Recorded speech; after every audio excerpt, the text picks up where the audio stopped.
The right to offend is not some pesky little part of freedom of speech that we have to put up with. It is the heart and soul and lungs of freedom of speech. It is the coursing lifeblood of human progress. It is the instigator of liberty and modernity and science and understanding. What a laughing stock today's student leaders are, that they can so casually dismiss the right to be offensive without realizing that their lovely, enlightened lives are the gift of individuals who gave offense. Offensiveness is not just something we have to begrudgingly accept. Offensiveness is the motor of human progress. Now broadcasting from the Right to Offend Media Studios in sunny South Florida, bringing you the latest in politics, current events, art, and pop culture. This is the Whitfield Report Live with Sam Whitfield. But giving offense is good. In fact, it's essential. Good evening, ladies and gentlemen, and welcome to tonight's edition of the Whitfield Report. The views expressed by the host of this program are documented to be 99.8% accurate most of the time. As far as the views of the two co-hosts, well, that depends. Depending on opinion. More is more right than I am, actually, most of the time. But, yeah. Good evening to all of you, and welcome to the program.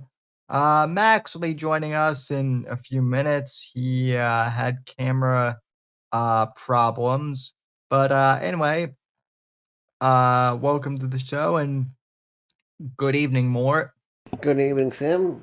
Giving offense is good. In fact, it's essential. It is indeed essential, ladies and gentlemen. And also, I think spreading American, pop culture and Americana just in general is essential, which is one of the things that we've been doing here for the past couple of years on Right to Offend Media. Goddamn right. And yeah, I'm very happy with the progress that we've been making. And we have a lot to discuss regarding that. But first and foremost, I want to give everyone a big shout out to everyone who tuned in to Monday's episode with Frank Theodet. That was a terrific conversation I had with him on Friday. And I know I say a lot, folks, but it really is true. Good evening, Max. That is true too, by the way. One of the best Monday shows, Sam. But yeah, is this live? We are live. Happy to be here. Hello, 2013 Google Hangouts user. So, that's a callback. But no, good evening, Caller Max. Mersh, you're on the air. Sorry. At least it's not Omegle. Oh God, yeah. But anyway, as I was saying, I want to thank everyone who tuned into Monday's show. Oh, and I had some technical problems, so I missed what you were saying, but I just wanted to let everybody know, watch that one. That's one of his best. I was enthralled. Really, really great stuff, and just a wonderful guest for you to have on. Well, why thank you. And yeah, I think I know I say this a lot, but I'm not kidding when I say that, like, I think one of the reasons why I'm a fairly good viewer is because I ask questions that I'm genuinely curious to know about. A lot of interviewers, they've asked. This is kind of changing with podcasting now, but like back when I started and when I was growing up, like a lot of interviewers were asking questions that they already knew the answers Right. beforehand. We here Right to Offend tend to ask non-standard questions.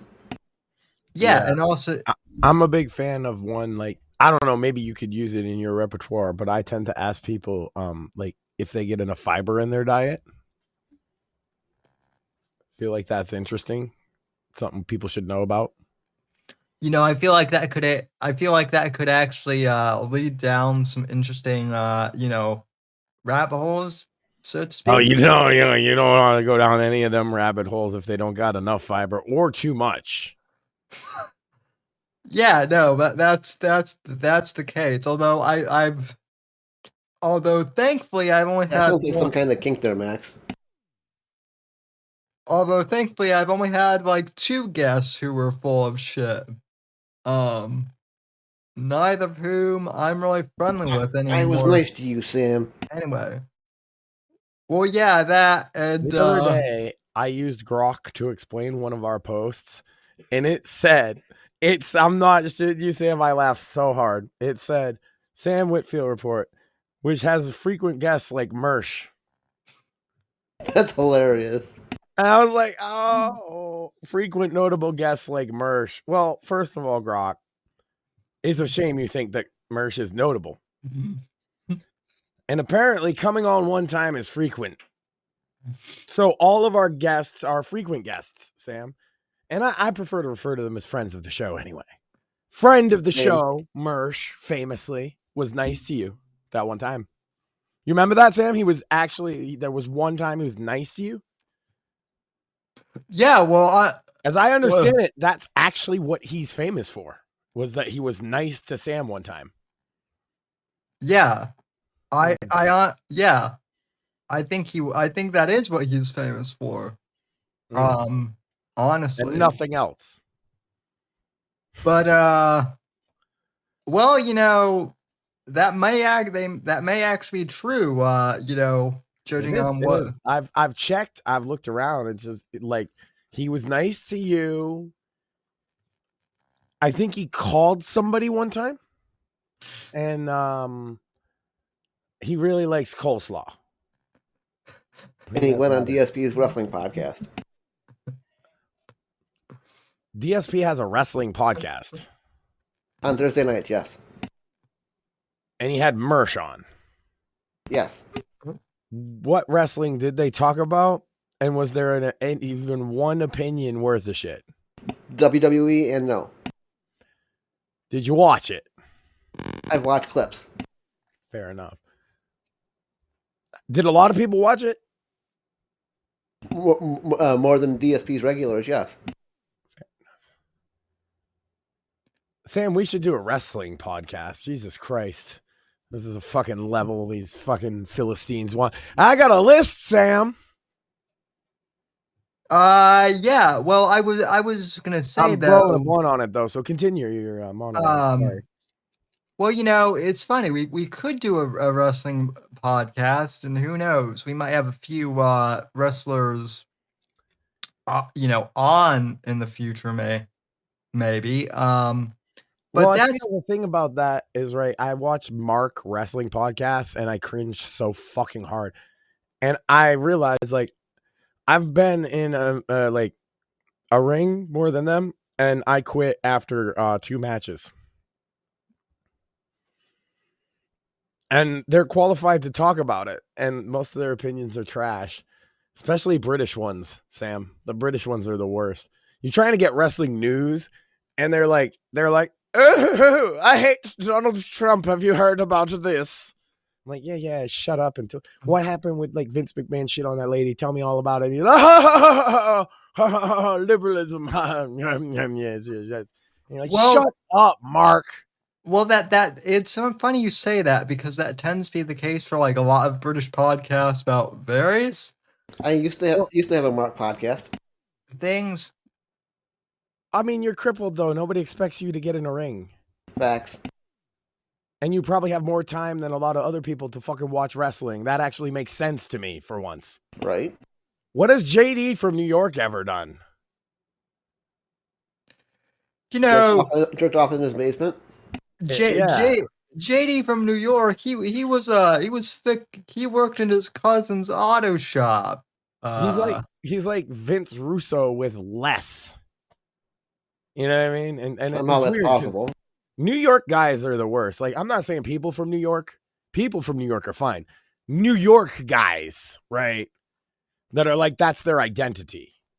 Well, that's They're always terrible. And that's not just me being from Boston or whatever. Like, everybody thinks that. Universally, they go anywhere and people are like, the fucking New Yorkers are here. well, that's also like Mersh's whole thing, though. Is like, Hey, hey, fucking upstate New York, not fucking New York City. I'm Like, a new. get it. You guys are gay for pizza.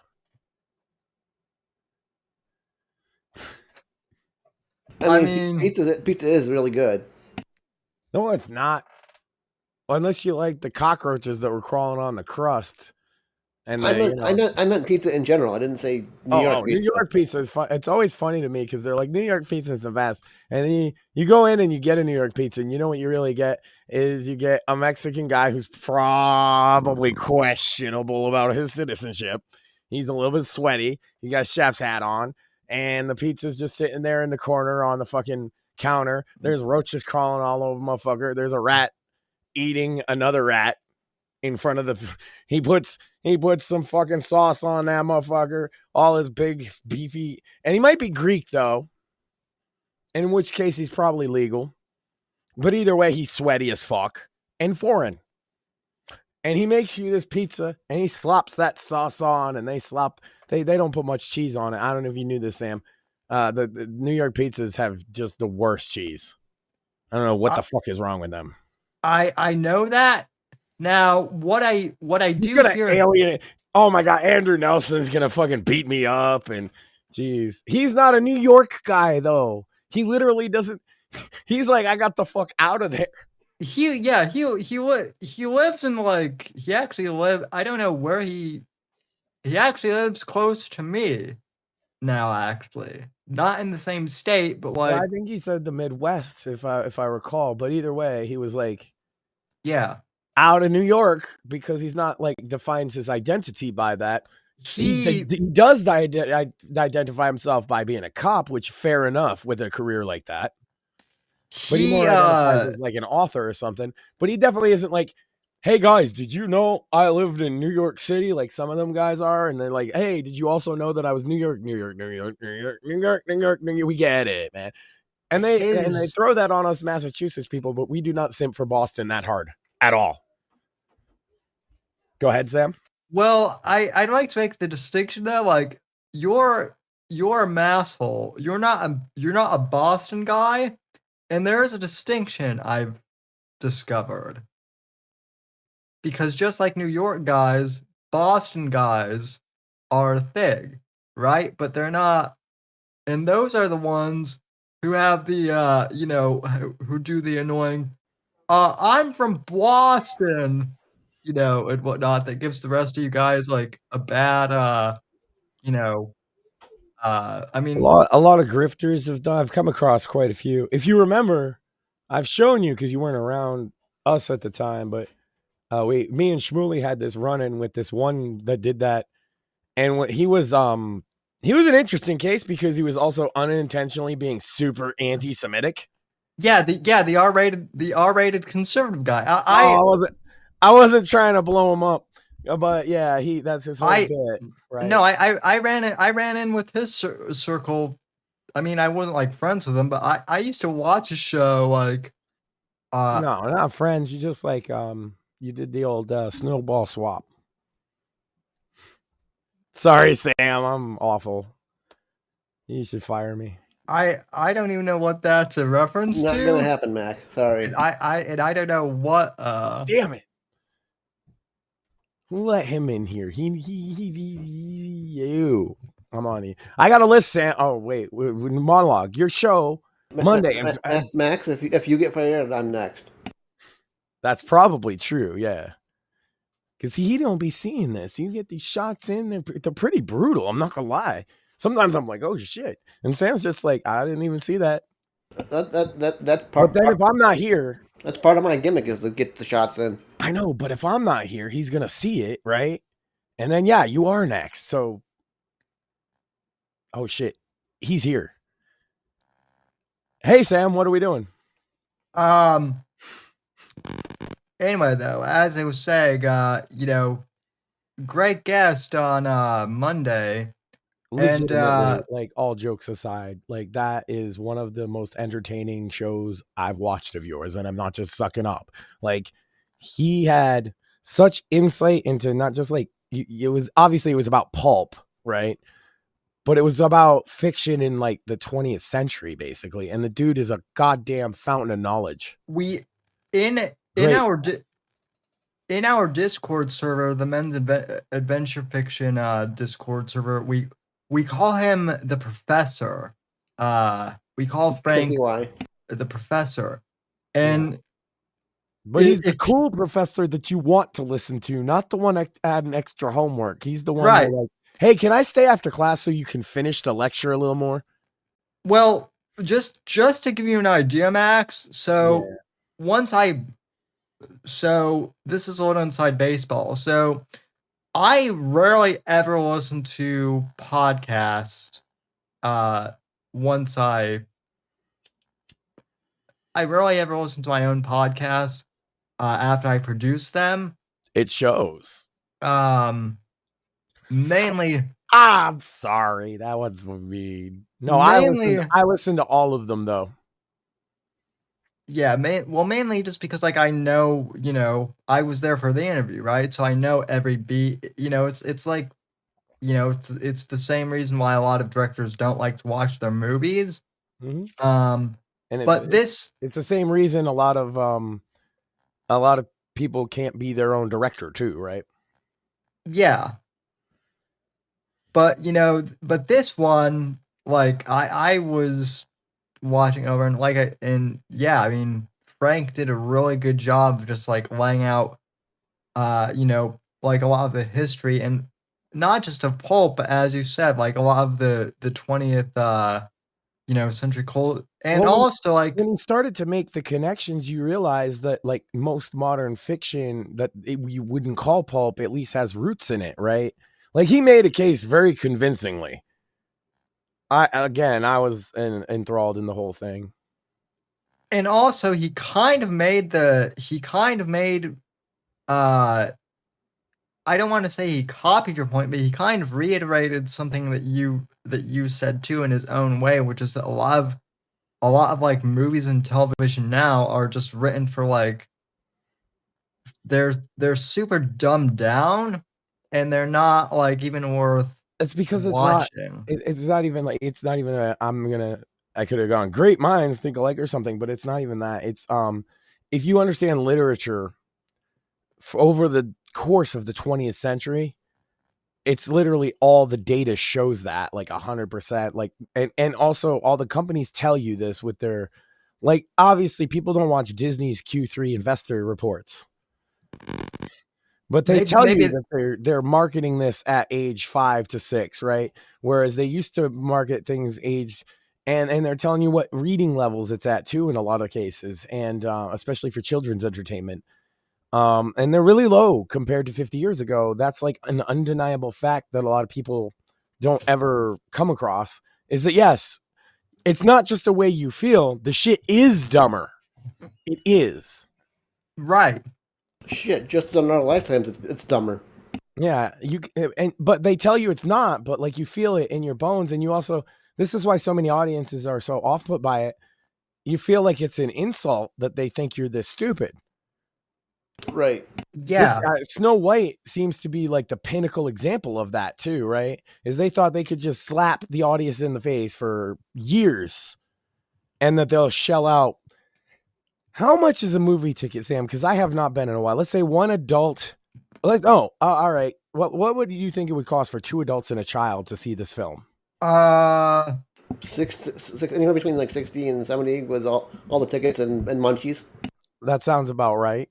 That's a lot. That's a lot of money for a night out to watch a 2-hour film, right? Yeah, just for one ticket for an adult here, Max.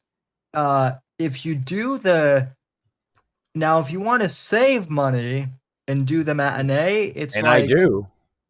yeah. So I'm assuming you do. So here in Florida, to go to my theater, which is an AMC, to do the matinee, it's going to be $8 per adult, and that's like When's the matinee, Sam? that's like between 2 and I believe 5 p.m. So So not feasible for a family with a child. Correct. probably not. So that's what I Um, mean. And so and when does a family with a child have to go? They actually have to pretty much go during the weekend and Fridays, which is peak ticket price.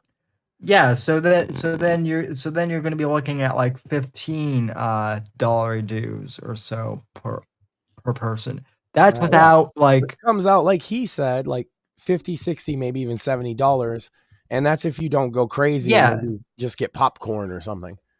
And yeah, then to what are they offering you? Well, in the case of Snow White, you know what they're offering you. They're offering you, they made it sure to tell you it's not the story you like. And the story, it's spitting in the face of the story that you like.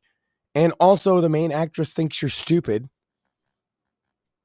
And yeah. why would I spend all this money? And also this is another thing that I've noticed that like Disney films are really notorious for. They do all the special effects and like all these visual gags, not necessarily even to like add to the story, but rather to distract you now from like how bad the story, or not even how bad, just how lackluster in general the story is. But It's also filling for time. It's slop. Yeah. yeah. Like So these movies don't need to be as long. Walt Disney famously would cut and cut and cut and cut and cut until Mary Poppins was perfect. And then you know what he did, Sam? When they re-released it back in theaters a couple years later, he cut a little bit more. yeah.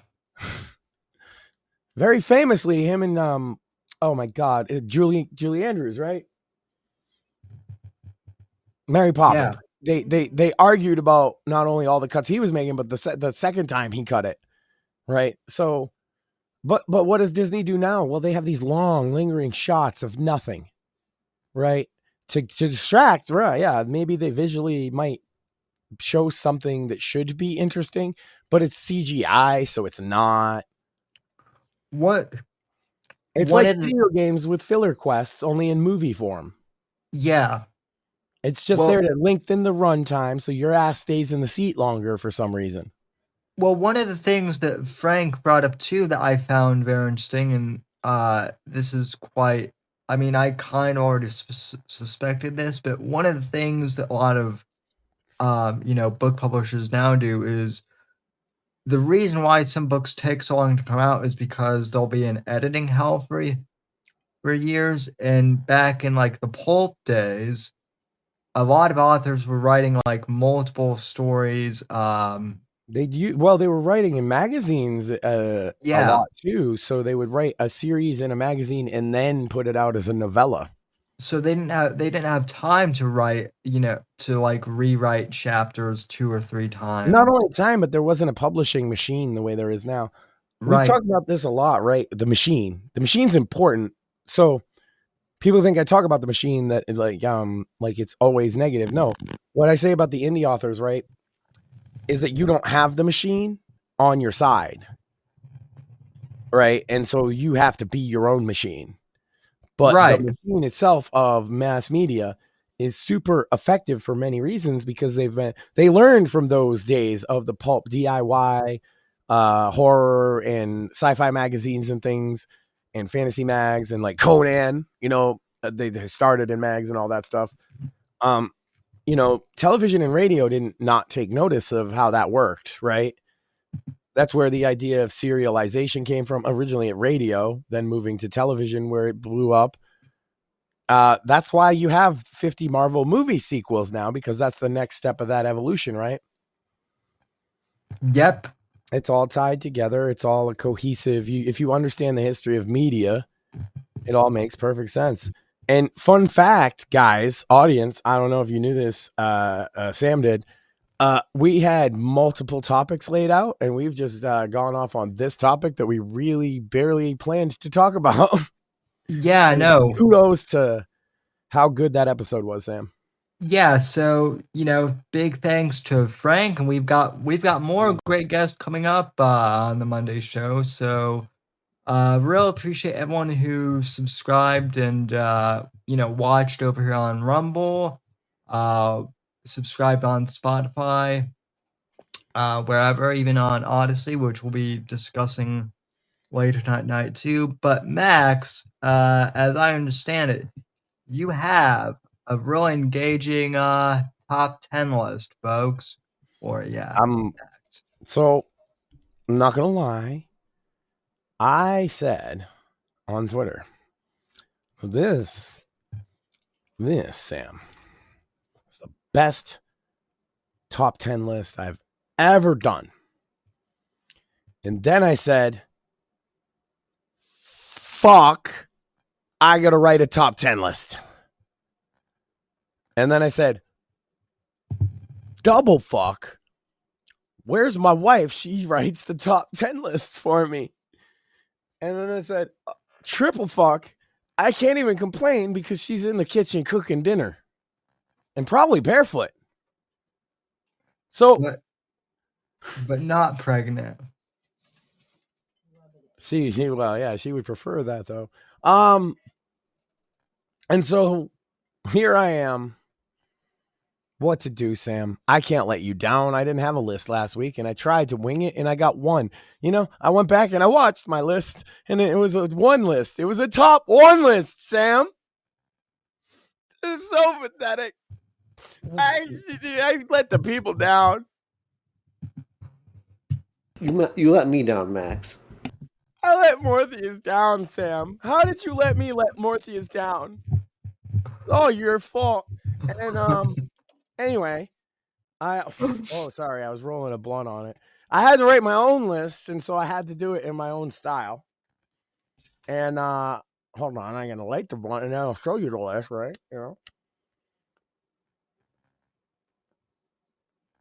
And so you've not seen this, Sam, because it basically just materialized out of my butt. And I put a lot of time and that sounds stinky. Put a lot of time and thought into this bit, and I spent a real long time this week, Sam, putting this together. So you can tell, like ignore the coffee stains and the burns and the rips. All right, look, I wrote it myself. You can tell by the awful handwriting. And I can show you as close as possible and even in frame, and you just can't read it, so it's not going to spoil anything. Yeah, brilliant. It's like a secret code, Sam. It's called Max is a fucking animal, and he had to learn how to use a writing utensil and a piece of paper like a human being. And that was hard, Sam. My wrist still hurts. It's called shit handwriting. Yeah, well, I don't write. Because I live in a computer. Whatever. When do you handwrite, Sam? You're an author. You're a published author. When do you write by hand?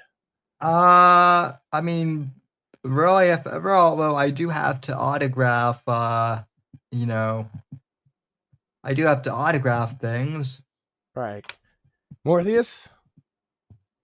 When I send letters, because I still send letters. This motherfucker, of course he does.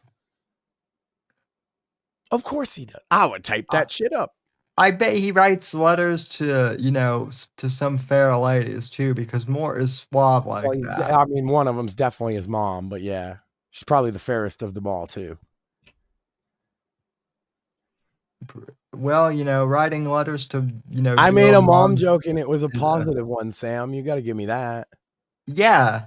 I would say writing letters to mom is always the best. So that's good because you're not going to give me much credit after this list. So I can't read my own handwriting, so I'm going to read it off of the fucking. You could have just stopped at I can't read. Fair. It would be accurate. And then I could cry and milk it for about 2 minutes before Sam got uncomfortable enough that he would just start talking about the next topic. Because he does. He's like, all right, he's doing it again. I know better now. I'm not going to fall for this bullshit again. Just going to move on. We're going to talk about Bill fucking Maher like I wanted to. And I'm like, no, we're not. I literally said, no, we're fucking not at one point. So you were like, the look on your face, man. If I could bottle it, it would poison the fucking well for a small town. Well, the thing about that though too is like I went back because I did a bonus show on Monday, and actually like because people were asking me to talk about that last week, and as you know, that show got derailed by the awesomeness of Fartamania, brother. Yeah. But I digress. Anyway, a little derailed. Yeah. I went back and I did look to see if there was actually anything like if Bill Maher had commented on his meeting with Trump. No, it was just like other people talking about the fact that Bill Maher went to the joke. See, I think people thought the joke was me making fun of you for your topic. The joke was they asked you to talk about a nothing burger topic and you tried to deliver. And so instead you got I did like a Steiner math promo. You did well, I don't know, we were being entertaining. Look, guys, like you see his Monday show we were just talking about, it was like high tier podcast content in my opinion. And really great stuff. And then we've said from the beginning, at least for like a year now, right, that this is like we're more of a late night talk show than a fucking hard news. You've never been hard news in your entire career, by the way. No, never. The only time we talked about the news, absolutely, but that wasn't news, guys. I'm sorry, like you wanted us to talk about a thing that happened when there wasn't any information to talk about, right? And it kind of puts him in a rough spot because he's a man of the people. He loves the people. Sam's all about the people. I would make one exception, Max, and more. There's one person he doesn't like, guys. Let's hear it. Me, right? No. That's not Mersh. Go ahead. Well, I mean Barack Obama, but that's is he people, Sam? Never mind. Just go ahead. Well, he's a. I forget. He's I would say that, Max, you said that we don't cover hard-hitting news. I would say the one event that we did cover, that all of us covered, because it was like set. Well, we've covered a couple historic things, but like the last like really breaking news event that I remember covering, honestly, was honestly on a day that we never planned to do a show, which was holy shit, Trump got shot, in Pennsylvania. And like I would say that was the one day where we all came in and did like a serious show. And like all other aside, like I remember you saying you were like you were scared at first. I was out running, and when I first got that news, I thought he had died. Yeah, so had I.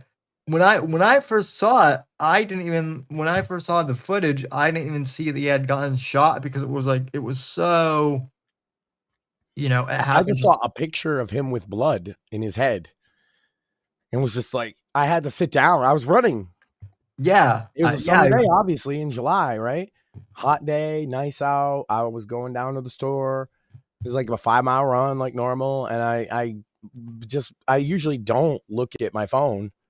But I had to change the song or something. So I look at Gilded, and somebody in our Gilded had posted the picture, and that's the way I saw it. And I was like, I had to sit down and I had to sit down and find out, did he just die while I was running out here? Yeah. And when I found out he was okay and everything, I got home and then we talked about it on the air. Yeah.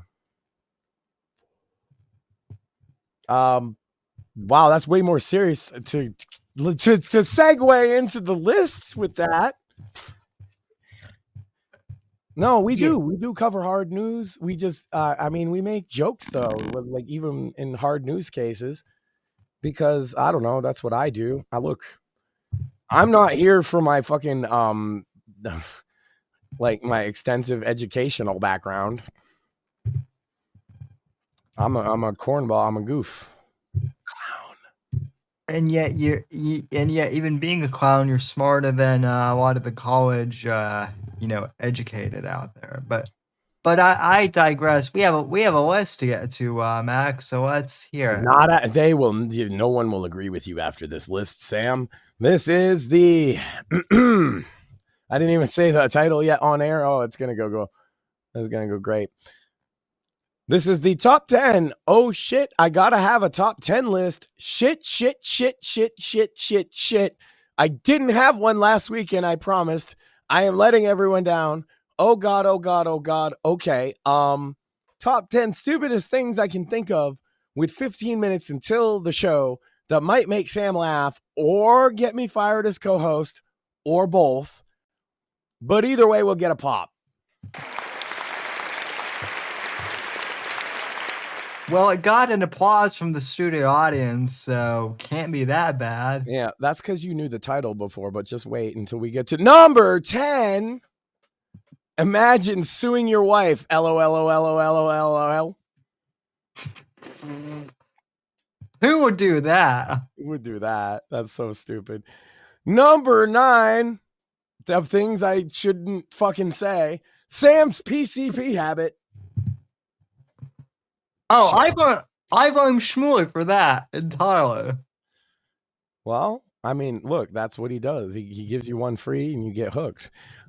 Number 8, Morpheus killing Nazis on the moon or pussy or both.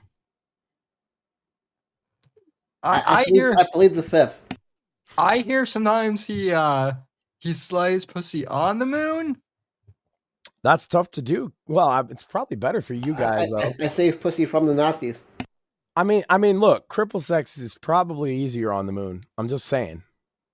Because regular sex is probably easier on the moon. I cannot confirm nor deny that, Max. Midget sex, harder on the moon, right? Because they might fly into orbit. Yeah, that's not on the list. That one's a freebie, Sam. That's a bonus. Number 7, Fartomania, brother. That was a good time. You know, that whole should be higher on the list. I do want to point out that show did get like over 246 views. I know. The last time I checked out. So clearly it was entertaining. Even to me, it was informative. Yes. And it spawned Batman, a meme of Batman eating Cheerios or beans, Sam. Why would he? Fart related. He's eating beans. Never mind. I ain't gonna say that one. That shouldn't be on the. Oh man, I almost said that one. Number 6. The things I shouldn't mention on the air because it might make Sam mad, but also laugh. This is probably a big one. This should be number 1, I think. But anyway, that one time Sam farted on stream and no one mentioned it, but it was like loud. And like, I'm pretty sure he smelled it too because he made a sour face. I played the 5th. Mm-hmm. Well, the audience knows what I mean. We all laughed. Of course they do. No one mentioned it until now. Number 5. This is just because, hey, in case I get fired, I got to make sure to shout out to my literal, actual best friend in the world and homie, Dirty Dominic Mysterio. Much love. Judgment Day forever. I'm getting my Judgment Day membership, Sam. They were accepting new members. See, Penta, he said no. And so my boy called me up. He's like, oh, we need a new member. And yeah, so you'll see. Anyway, we're going to kick Finn out, though, because, like, what a fucking bitch. He's no fun. Like, Carlito's fun. Dom is fun. The ladies might kill you, so you can't kick them out. Anyway, what was it? Number 5 was that. Number 4, confession. I talk over Sam all the time, and I say he's in on it, but actually, it's a malicious plan to piss off that one guy in the audience who keeps bitching about it just the way he thinks it is. Yes, it is a conspiracy. Ha ha ha ha ha ha ha ha ha ha. And now it's too late. Shmuley, unleash the doomsday device. Ha ha ha ha ha. Evil laugh. LOL. Number 3. Shmuley is the cheapest CEO in media, and he cut the budget for our doomsday machine because he hates fun and he hates funny. Boo Shmuley. Can confirm. Boo. Boo Shmuley. Boo. Hold on. Wow, even Hold on. more. I got okay. Yeah. All right. Never mind. Number 2. Shmuley is the man, and I am legally and contractually obligated, now required, to say he is not cheap. His spending habits are tremendous. No one spends more than him. He's the best. Literally the best guy in the whole world is CEO Shmuley. Max, it's okay. You know, blink if you're in trouble, and we'll, you know, I'll send Zach James or one of my other badass, you know, author friends to save you from Shmuley. You can't save anyone from Shmuley, Sam. Haven't you figured this out yet? Well, damn it. Number 1. We read these back. We read them back, right? Yeah. Okay, the top 10. Oh shit, I gotta have a top 10 list. Shit. I didn't have one last week, and I promised I am letting everyone down. Oh god. Okay. Top 10 stupid things I can think of with 15 minutes until the show that might make Sam laugh or get me fired as co-host, or both. But either way, we'll get a pop. Number 10. Imagine suing your wife, LOL. Number 9. Sam's PCP habit. Number 8. Morpheus killing Nazis on the moon, or pussy, or both. Number 7, fartomania, brother. Number 6, that one time Sam farted on stream and no one mentioned it, but it was loud. And like, I'm pretty sure he smelled it too because he made a sour face. Mm-hmm. Number 5, shout out to my literal actual best friend and homie, Dom Mysterio. Much love. Number 4, confession. I talk over Sam all the time and I say he's in on it, but actually it's a malicious plan to piss off that one guy in the audience who keeps bitching about it just like he thinks it is. Yes, it is a conspiracy. Ha ha ha ha ha ha ha. And now it's too late. Shmuley unleashed the doomsday machine. Ha ha ha.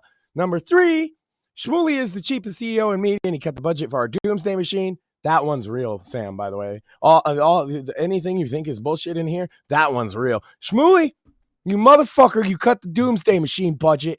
And I'm going to see you at Fartomania.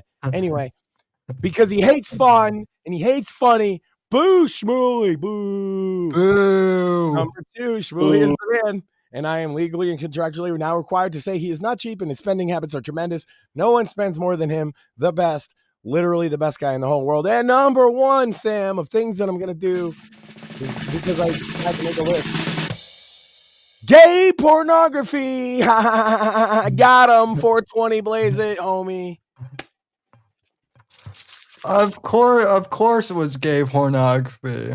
Of course it was gay. It was always going to be gay pornography. You knew it from the beginning. Why would we expect anything else but gay pornography? That's right, because it's 2025. And also, but gay pornography is pretty gay too. So. But is it so gay that it comes back around? Sorry. No, I had no idea what I was doing, and I hope I made at least one person laugh. That was the idea. I laughed. Well, you made accomplished.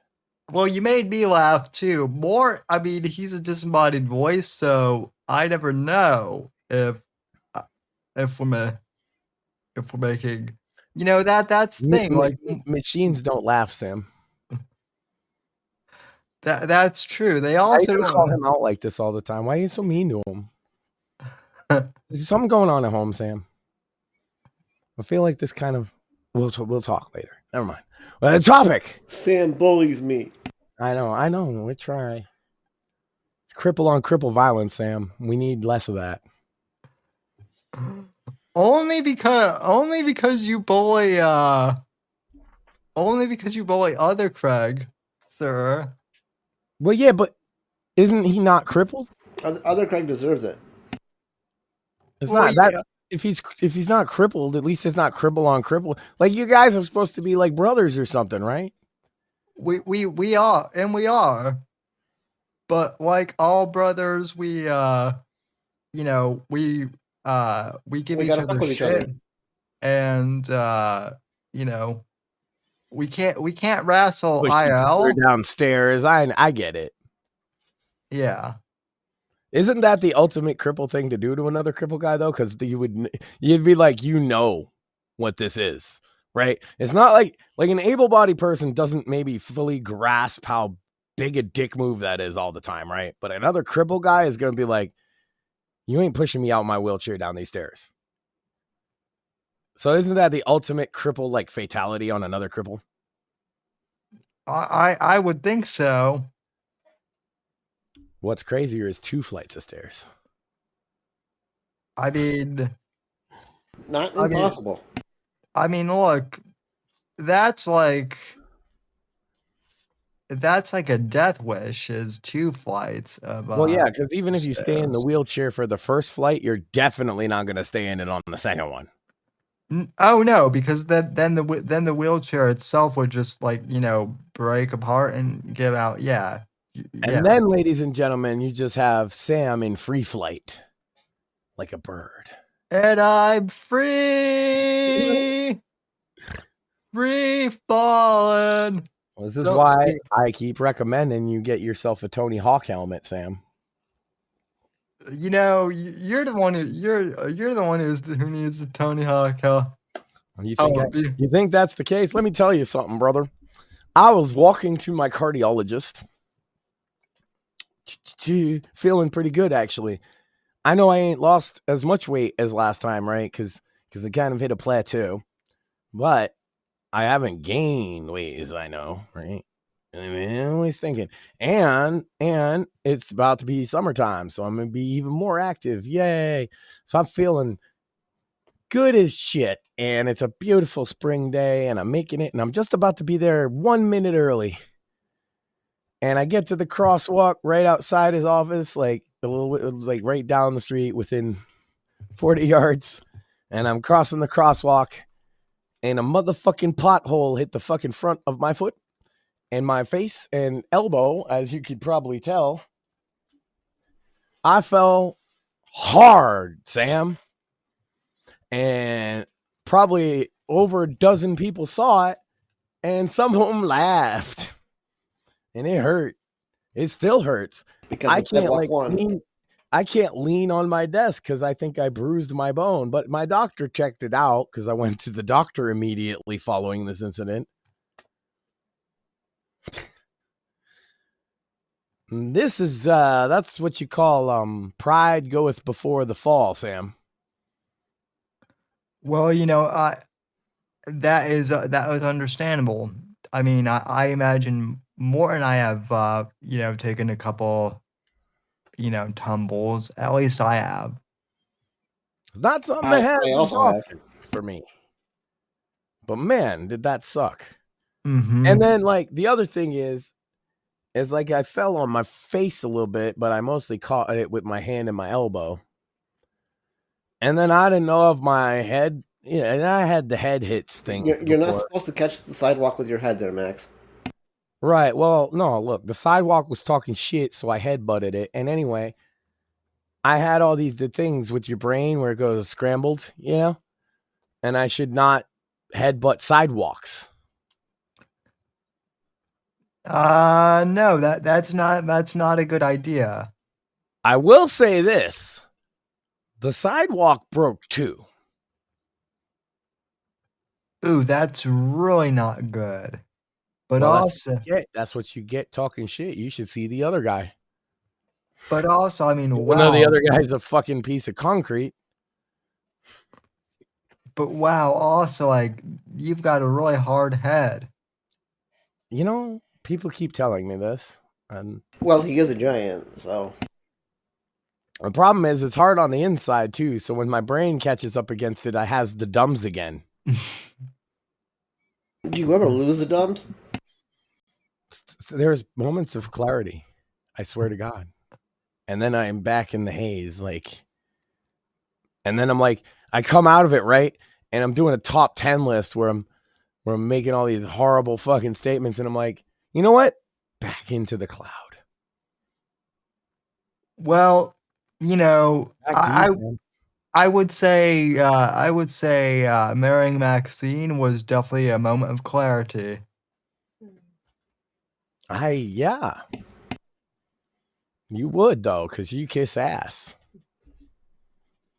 I mean, I might be, but that doesn't mean it's not true. I know. But you're also a kiss ass, Sam. Yeah, totally. Yes. It's why people like you. It's the It's- secret to success. It's not the only reason why people like me. No, but it helps. Yes, it I've been trying to definitely- learn from you and then kissing your ass, but then I'm also learning from Don Rickles. You know what I mean? Well, I mean, I learned from Norm Macdonald, so you know. See, well, Norm Macdonald learned from Don Rickles. Yes.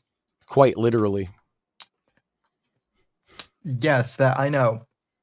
Anyway, so apparently since we did a horrible job covering a nothing burger topic last week, I figured we would actually put some effort into an actual topic that people want to talk about this. Have you heard about this, Max? Apparently Trump's tariffs are terrible. Get it? Tariffs, terrible. Yeah, I know. Corny joke. Boo. But Don't boo your own joke. That's my bit. I was gonna cheer the joke. Sam didn't boo it. I did. I know he did though. He kind of did because he was like, "Oh, terrible." Yeah, you don't have a live audience, Sam. You don't know if the joke landed or not. Why do you think I keep wiling out like an asshole? I don't know. Does somebody find it funny? Are the co-hosts not in the live audience? I mean that is true. He did bomb in the room. And now we're just talking about his bomb joke way longer than we should. What else is going on, Sam?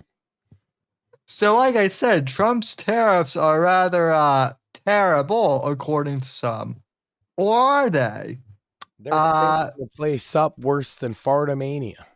Some might say. Didn't know that was possible. Here I am just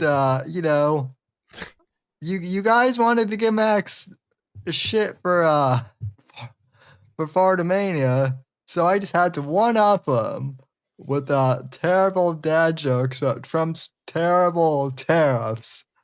And there I go again. Which is also, by the way, a nothing burger story if you understand it. Most people don't. Yeah, which a lot of people don't. But anyway, turns out a lot of people 4 years ago were bitching out Trump's tariffs before. And shocker, I know. So I went and dug up some archive footage. And here's Rush, because Rush obviously has something for everything. You're the best, Sam, on that. Sam's like, there's a topic. I have a Rush clip. Why, yes. Based. And, because as I've said before, this show is inspired by Rush, right? And so, whenever possible, I'm going to go and find archive footage from Rush. I wanted So to just give you props though, because he's already got it up. Like he's like, "Yep, I've been waiting for this part. Let's go." I'm gonna mute out. So anyway, so here is Rush Limbaugh from I want to say back in uh June 1st of 2018. Okay. So um so the Republicans I guess were bitching out Trump's tariffs back then. So here's Rush Limbaugh on Trump's tariffs policy from 2018. We're going to start in Lynchburg, Virginia with Nathan. Welcome, sir. It's nice to have you here with us. Nice to talk to you, Rush. Hey, let me just jump right into this. I've been unemployed for 4 months and in this little sleepy college town of Lynchburg, Virginia, and seen the manufacturing jobs around, but they just weren't hiring. And it's been that way for I've been looking for a real good job for a year because I have kids, I've got a wife, I've got bills, and you just can't make it on the bare minimum. And so anyways, I just got one of the major manufacturing jobs in Lynchburg because they opened their doors for the first time and have actually hired people like me. And starting out with great pay, great everything, 401k, everything. Well, you got a job. You found a job now after all this time. After all this time looking on the internet. I also wanted to talk to you about tariffs and how you think Trump's tariffs will affect the world economy, the American money, the American dollar. How do you think that's going to work out? Well, I think the way to look at this tariff business is it is always an ongoing negotiation. Even when Trump slaps tariffs on, it's a negotiating move. The objective is to get the tariffs removed because the other guys are going to behave more fairly to the United States. And Trump is not going to stop until he achieves that. We have evidence to know these things now. We're not a year and a half ago where we have to predict what Trump is going to do or hope what Trump is going to do. We've got a year and a half of evidence. And we have a good idea, especially those of us who have read The Art of the Deal. We have a fairly good idea now. It's somewhat informed idea of Trump's objectives and how he gets there. Now, in a pure... Which I want to pause here real quick, ladies and gentlemen, and say that, we were talking before the show, and I won't spoil anything, but Max, we were talking about this situation, and Max literally said just that a lot of people who are complaining about this whole tariffs thing clearly did not read The Art of the Deal. So, very astute observation.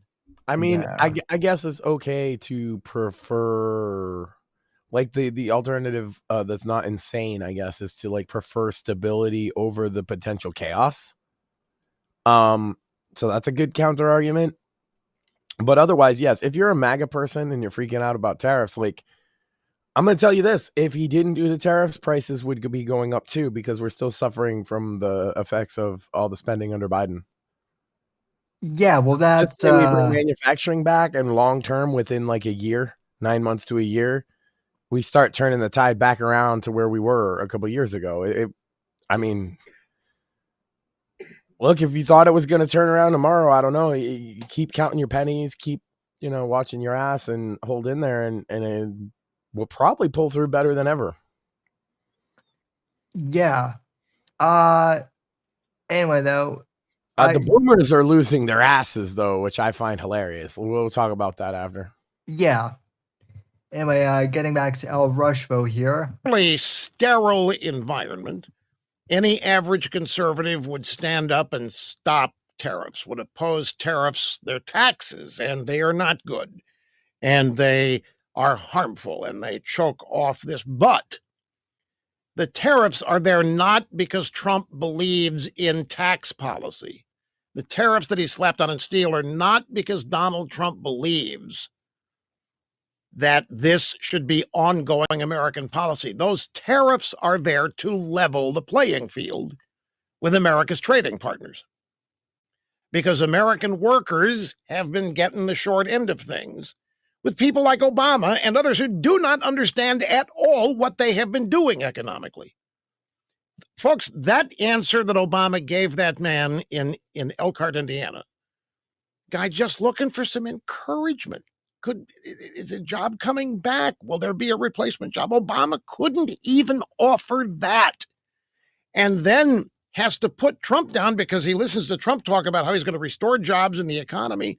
And Obama says, how? Magic wand?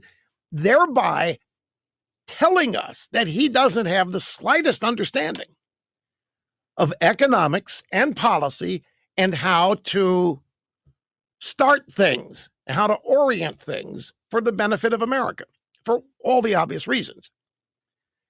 And so normally I would oppose tariffs the first moment they're proposed. Do you know, by the way, that until the income tax system in 1913, tariffs were the primary source of income for the United States government?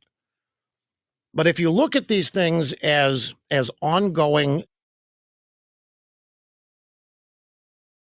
Again, I want to unpause here for a sec because I actually did know that prior to World War II, tariffs were, the way America I made think its money. I think the general public, especially among younger conservatives, is more aware of how monetary policy works than like previous generations. Like Rush is talking to mostly boomers and Gen Xers, right? Mhm. I do think, and hey, if the older generations want to take it as a slight, whatever, it's just true that more of them understand like central banking, Federal Reserve, fractional reserve currency, because these are memes among like millennials and Zoomers, right? That get passed around. Yeah, and I would say that that's because a lot of us, at least for me, like I know you were already an adult. You and Mort were young adults, Max, but still, we all came up with the economic, We all came up with the recession. consequences of the boomers stealing all the money. All Yeah, right, Yeah. that's what it really boils down to, and that's why I say I find it very funny. Look, the tariffs driving the stock market down is driving a lot of boomer investment down and a lot of 401ks down, and they want us to feel really, really bad.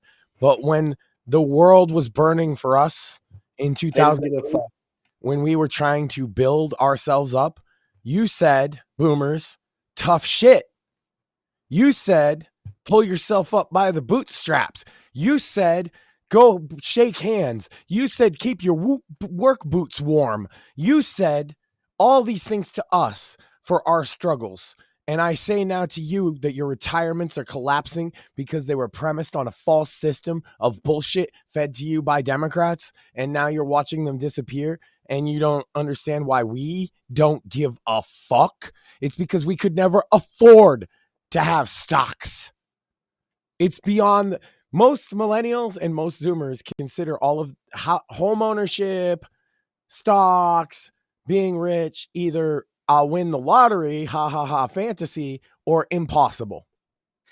Yeah, and then also, like, the IRS, the other thing too is like it's not even worth owning stocks for a lot of us or any of that because the government is going to take a huge chunk of that investment anyway, right? So All right, what's because the they point? thought it was just like that, just like it was for them, for us, where a home was $2,000 and you could get 2 acres of land and build the home yourself, where you could have 2 cars that cost, both of them combined cost less than $1,000 for you to own. I don't care about inflation, Sam. Doesn't, like, think about that for a second. Like the actual difference we're talking about is like 1,000-fold more expensive for us. 1,000 times. Yeah. And they're like, you're just not working hard enough, bro. You fucking say that, but no generation I've seen personally in any of the work I've done works harder than fucking millennials, and even, yes, some of the Zoomers I worked with. They're out there working hard because we're working for a survival. They were always had comfort, boomers. They had the most wealth any generation has ever had from birth. And they don't understand. They talk about hard work and they point it in our face and they say all those things, but they don't understand it because they got that job with no college, no fucking high school. They walked in and they say, "Hey, I want to sell cars," and the guy's like, "Here's a job for fucking $100K a year." Well, and then even the degree, even those who are college educated, right? Like the boomers. If you had a college degree when my parents were going to college in the 70s and 80s, you were pretty much guaranteed a job right out of college. That's Now, not the case anymore. The other thing, yeah, they Yeah. sent because of them. It's their fault. They sent their generation anyway. Not look, exclude your individual boomer that you feel defensive about when I say Right. that for a second. Because obviously not every boomer did this, but as a culture, at their generation has the largest impact not only on American culture since they came into it, but us. Because frankly, if you are millennial, they're your parents. Yeah. Right. And they're, and that's almost universally the case, right? To where that's how I actually define it. The millennials are the kids of the boomers, because that's almost universally true, to where Gen Xers are the kids of the silent generation. And to where alpha are or Zoomers are the kids of Gen X, and alpha is the kids of millennials. That's kind of how it works. Right. And we're your kids. And all you did was say, "No, fuck you. I built everything." But we saw you. We saw how hard you actually worked, which in a lot of cases involved some work ethic. And in a lot of cases involved some nepotism, involved the fact that there just wasn't as many people competing for your job, because guess what? You decided to import millions and millions and millions of illegals. Yep. Boomers. It started in your era when you got into politics, and it never stopped.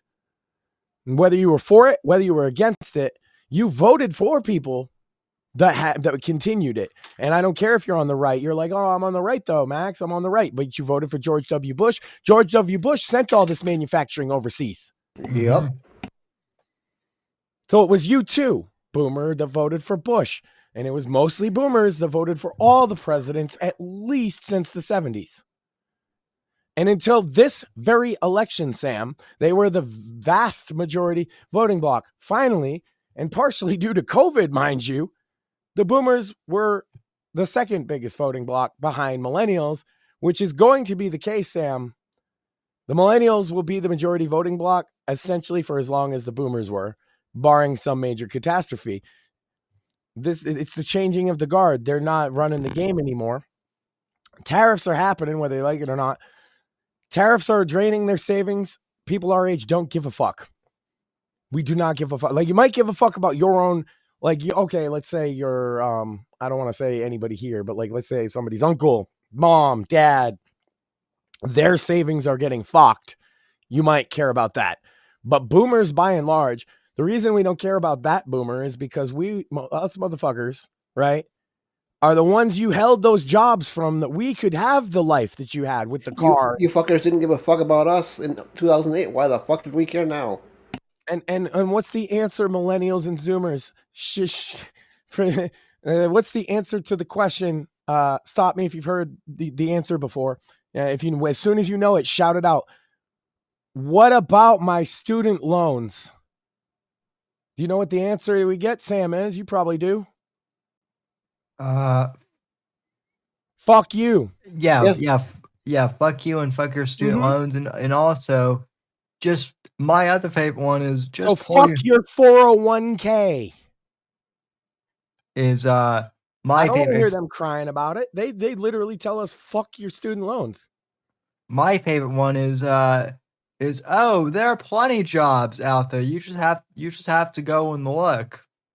And yeah, I mean, pull yourself up by the bootstraps, Sam. Well, I mean, there are plenty of jobs out there, but see, here's the real kicker, Max. Is even for like entry level jobs, when I graduated in college, requirement, or as I like to call it, the boomer gatekeep. Yep. Yeah. Because even with the degree, where's your fucking experience, kid? Fuck you. There Yeah. was no experience bullshit for the boomers, let me tell you. Agreed. But they put that up. They walked in out of fucking high school, got the job of a lifetime, and stayed in it from fucking that day until their retirement. Yep. And the audacity to talk to us about fucking find a job. Yeah, and I do want to give my mother personally Oh my personally God. a little. Before like people think I'm too personal about boomers. Yes, your mom is like a saint. Well, no. I will. So this is an I area don't where mean every single boomer, guys. I really just want to be clear about that. yeah, but this is kind of an area where I will admit that at first she and I did kind of have a bit of a crossroads because she used to kind of be one of those boomers that had that, oh well, you just aren't looking hard. And Which hold on, is fair too for them from their perspective. Because right. It is in their self-interest to be that way, right? You have to acknowledge that. Right, I get that, but credit to her because I literally went to her and I showed her some of the job listings that said on the very same page, no, entry-level jobs, but needs 5 years Yeah, where's your experience. experience? Right? Yeah. And that is such a contradiction, and giving boomers the benefit of the doubt here for a sec. I think if more of them were active in their kids' lives like my mom is, and they actually saw that, I think a lot of them would understand, more of what we're frustrated by, right? But a lot of them aren't.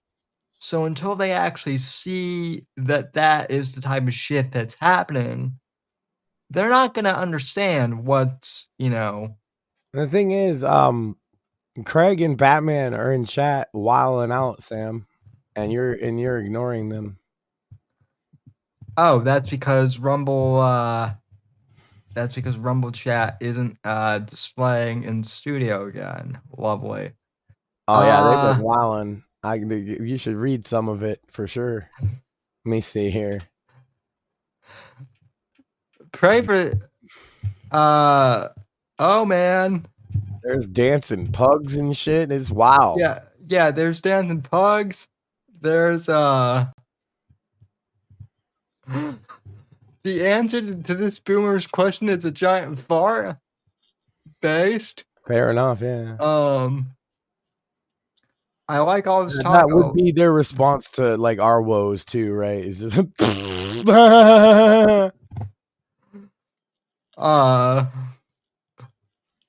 I like all this talk, a lack of jobs to find and a complete lack of talk about making jobs to give.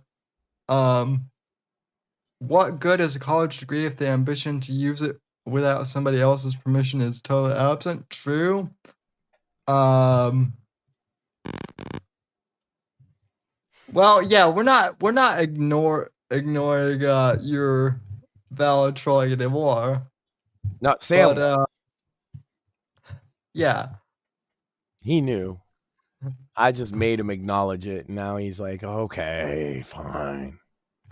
Well, no, Bats, you say you left the smoke trail. More likely. I leave the smoke trail, Batman. Well, no, Batman probably dropped the smoke bomb, right? Since that's a very Batman thing to do. Was that would get you so high. Go ahead, Sam.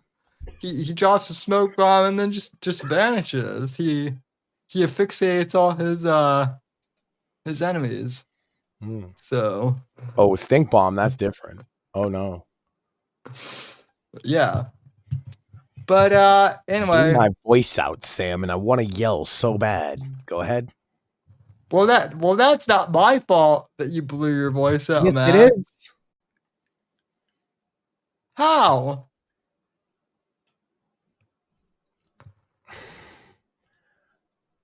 We should play the Rush video. Yeah, we should. But yeah. Negotiating. Anyway, yeah. Rush so we'll agree Tariffs it's Sam's fault. Play the video. Ploys. And in this case, they are designed to save American jobs and to raise American incomes by leveling the field and restore the American steel industry. Then you'll have a better understanding. This is, Trump's not believing in tariffs as an end game.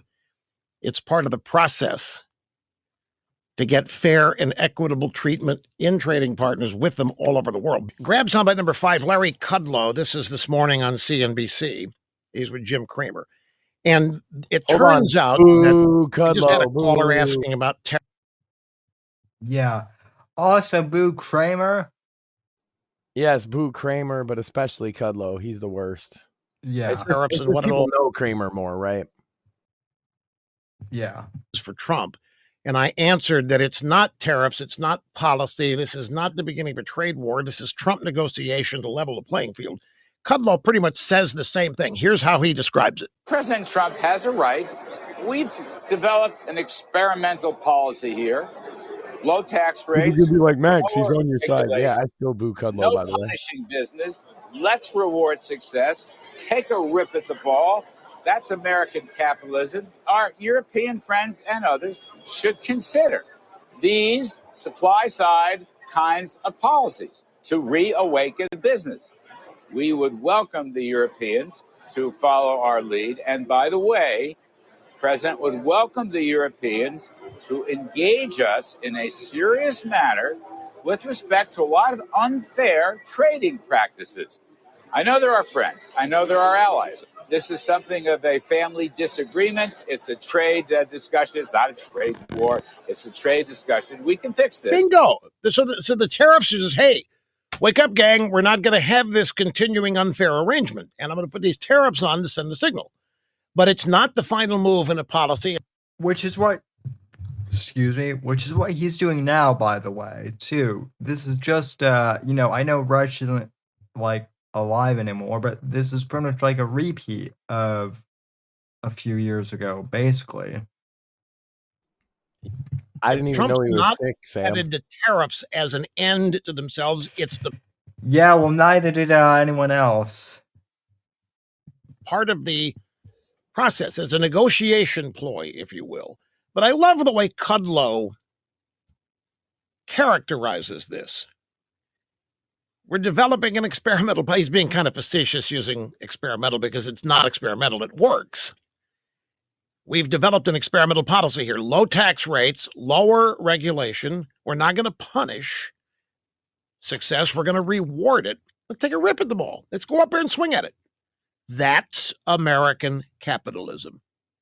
And our European friends and others should consider these policies to reawaken their businesses and economy. We'd welcome them. Trump is trying to lead. He is leading, and he's trying to get everybody on the same page. You've heard him say, make America great again, put America first. But then he says people in the UK, they ought to be putting the UK first, just like I'm putting America first. And we all work with each other on that basis. It's not exclusionary. It's simply common sense. Versus people like Obama who believe the United States ought to be subservient to foreign countries because we've been so bad and big and unfair in the past. You don't know, well, some of you I think do, that on balance, people do not know how blessed we are that Donald Trump won this election. How blessed we are that that woman is not in the White House. How blessed we are that the Obama legacy has died.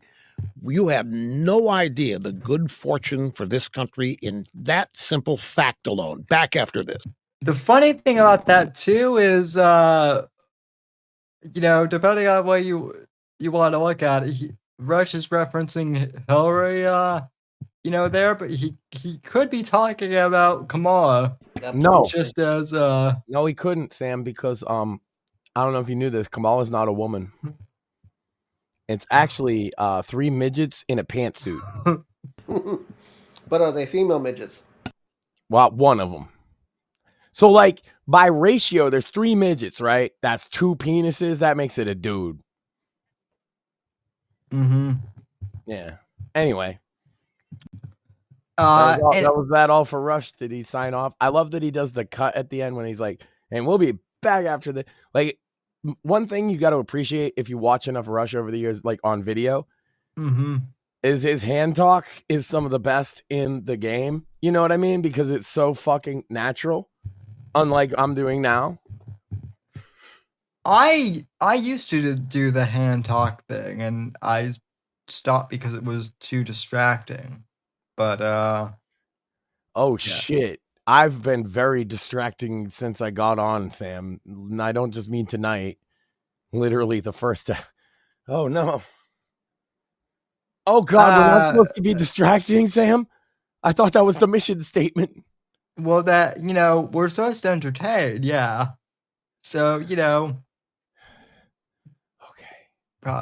Also, can we do that? Also, to anyone in the chat, yes, I am drinking Budweiser. Mort pointed this out on Bits and Oh Bones. my God, you came out? Sam, I'm so happy for you. What's his name? His name is Kid Rock. All right, fair enough. And he said it's he said it's no longer gay. So well, he is the decider. Actually, no, hold on. Milo happened to be the Grand Marshal of the Straight Pride Parade, so I think it's his call. Actually, all respect to Kid Rock, right? But like, he Grand Marshal the Straight Pride Parade. I might also defer to the judgment of G Note's Justice, Sam. Yeah, but also Milo doesn't like. But also, like, well, Milo's a whole. I don't even know what. Oh, I don't want to know about Milo's hole, Sam. This is a clean show. This is a Christian show. Mostly clean. It's a clean show when it's funny. Nailed it. Yes. Otherwise, it's, oh man, is this not a clean show? I said it's a family show. If you show your kids this, you are based. And also probably don't do that. Yes. The Monday show's fine because you talk about like literature and like fancified shit maybe. But like I just made a poop joke in my list. And made a joke about a real event that when Sam farted so loud, that was so funny, Sam. But I didn't clip it because I don't like that would be mean. Like talking about it is more funny because if they want to find the clip, they would have to dig through hundreds of hours of our bullshit, right? So they're never gonna find it. But it is a true story. He farted loud, or at least it was probably his chair, to be honest. But just the look on his face, and then he went like he smelled something, and I died. And then I watched it back to see if that was really what happened. It looks like that, and I died again. And I was like, if I clip that, I am the worst best friend of all time. Or the best worst friend. Take your pick, whichever best one. Worst friend is maybe a better title, though. Fair. But then to talk about it for a really long time, months and months later, is probably equally as bad, huh? I'm just sorry, Sam. It was just so funny. Honestly, I'm just now remembering that it happened because you brought it up. Yeah, it never happened, Sam. I made this up. I gaslit you into thinking you farted on the show. Well, maybe I did and just didn't tell you. Oh man! Oh wow! Now you got me. God damn. Maybe I'm farting on the show right now. You got that new mic. It's probably got a fart filter. Bingo. Mm. But See, and that's when Sam looks like he's vibing out, or they say you're falling asleep. I think it looks vibing out. Actually, he's just sniffing, getting high on his own farts. Now we know. I'm not little behind the scenes for you, chat. I'm not that ego. I might have an ego, but I'm not that egotistical. I'm not Obama. I don't smell my own farts like Obozo does. I mean, you can't not smell your own farts, though. It's just that if you enjoy it, right? Right. Well, yeah, and I don't. That's So. okay. Write that in his autobiography, guys. Somebody's out there taking notes. Yeah, someone's gonna put that on my tombstone. Sam's gonna run for Congress, and they're gonna be like, "I heard you, Mr. Whitfield, don't enjoy the scent of your own farts. You care to explain?" You're gonna be like, "No, I don't." Oh, next question. Oh God, that'll be the least of that'll probably be like 12th down on the list of what's on my the list of things that the press will ask me about. So Craig says this stream quickly reduced to the philosophical dilemmas of fat bastard on farts. And yes, and also that happens more often than we probably should have let it happen. But it seems to be just part of the atmosphere. And man, that's a weird atmosphere, a little stinky. Hey, it gets us views, so I'm not complaining. Yeah, I mean, look, I watch back. Sam, what do you think I thought watching myself do that? Let me ask you that. If you're all horrified and cringed out and embarrassed and also laughing at my idiocy, what do you think I thought? Well, you have thoughts, Max?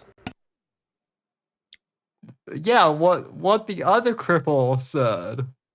I thought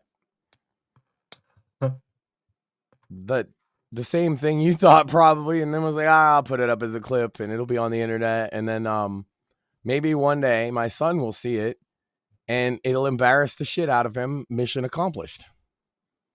So that's why now I have challenged Batman and Dr. Craig Mansfield to Fartomania for my son to find in 20 years and literally facepalm with absolute horror. That's a lie, Craig. You absolutely did mean to do it to Maxine. You think it's going to be 20 years? Oh, that's adorable. I know that adolescence isn't that far off.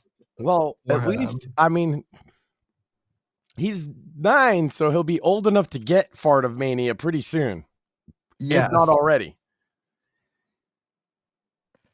Yeah, I know you're more tech savvy than boomer parents are, but he'll still discover stuff.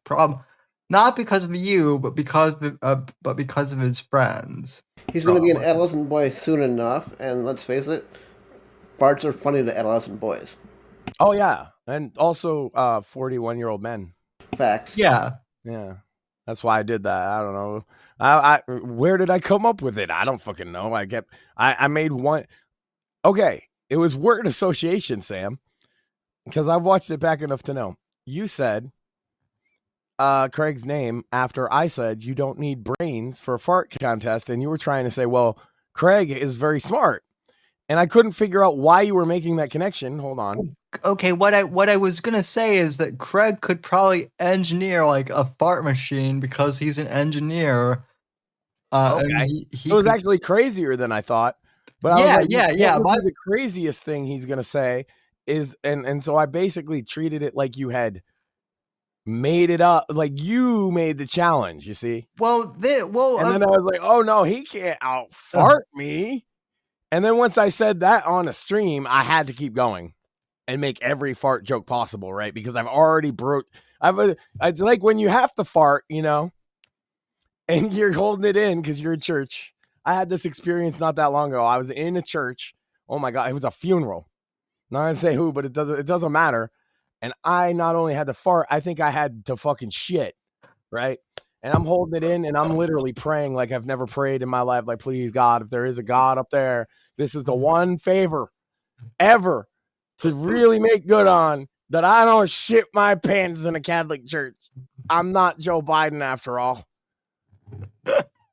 And they Sam, have you been to many mass before? More than anybody? I Oh, haven't yeah. been to many, but I've been to enough. Like Catholic specifically, because you got to stand. Oh yeah, I've been to quite a few, unfortunately. You got to stand, and then you got to kneel, and then you sit, and then you stand, and you got to kneel, and then you The sit. joke is sit, stand, kneel, sit, stand, kneel, sit, stand. Yeah, and I had to literally like diarrhea, like I've never felt in my life, was about to burst. So more. I Here, sit, kneel. Oh no, please, Father, please stop. I have been to Catholic mass, and I am curious specifically for more. Like, Have you ever had to shit yourself at mass, Sam? Is that a personal question? I don't 'Cause remember. I'm telling you, I have. You know, I haven't. I've been to mass, but I don't remember if I did that time. Well, just anytime. If you've ever felt like you're gonna shit yourself at mass, you know what I'm talking about. And so you're holding, right? And then Well, hey, I made it through mass, Sam. That's spoiler. I like did the whole thing, and then say, oh, please, please. You know, I'm crying. At least it's a funeral, so the crying, people might assume it's because of the funeral and not because I'm holding it in so hard. You know, and also trying not to laugh at the funniness of. I understand it's funny. That's why I'm like, I got you, bro. I get it. This is some fire comedy right now. But I'm gonna ask you real nice, take it easy on me on this one, because I don't want to shit myself at a funeral. And I didn't. And I left. And I found a bathroom. And I released a fart that could fucking end time, make it flip backwards on itself, rebirth the universe in a big bang, bring us all the way forward in time back to where we are, and then break the sound barrier. And it felt good. But then I knew, Sam, that I had broken the seal. The holy, unholy hell was about to rain down. So I found the toilet, and then I let that happen. That's kind of like the fartomania rant, Sam, is what I'm saying. well, that makes a lot of that actually. Like, yeah, now Fartomania makes a lot of sense. That's right, because it came to me in church when I had to shit myself. And to answer your question there, Sam, yes, I have done the Catholic gymnastics because a little bit of more lore. Before the age of 16, I was on forearm crutches, and my parents did make me do the Catholic gymnastics, yes. Oh, fuck. I am so sorry. That's like cripple cruelty. Did you give Craig and Batman a link yet? We talked about Tariffs. Now we didn't talk about the Odyssey shit. That's why you even asked them around. See if they want to. Yeah. Do you have any of them? Batman, Evan, Steve, all of them. Do you have? Well, Steve can't. Steve already said I don't think he can make it since it's Wednesdays. Although technically, Steve, it's about to be Thursday. So, well, anybody that wants to shit on Stripe for a couple minutes for what they pulled, and Evan said he could explain it, but I don't think I've seen him in chat yet. But yeah, send out links, man.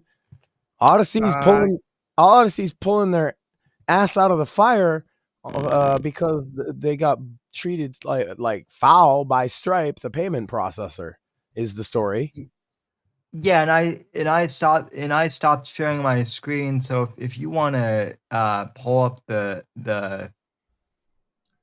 do you have screen sharing?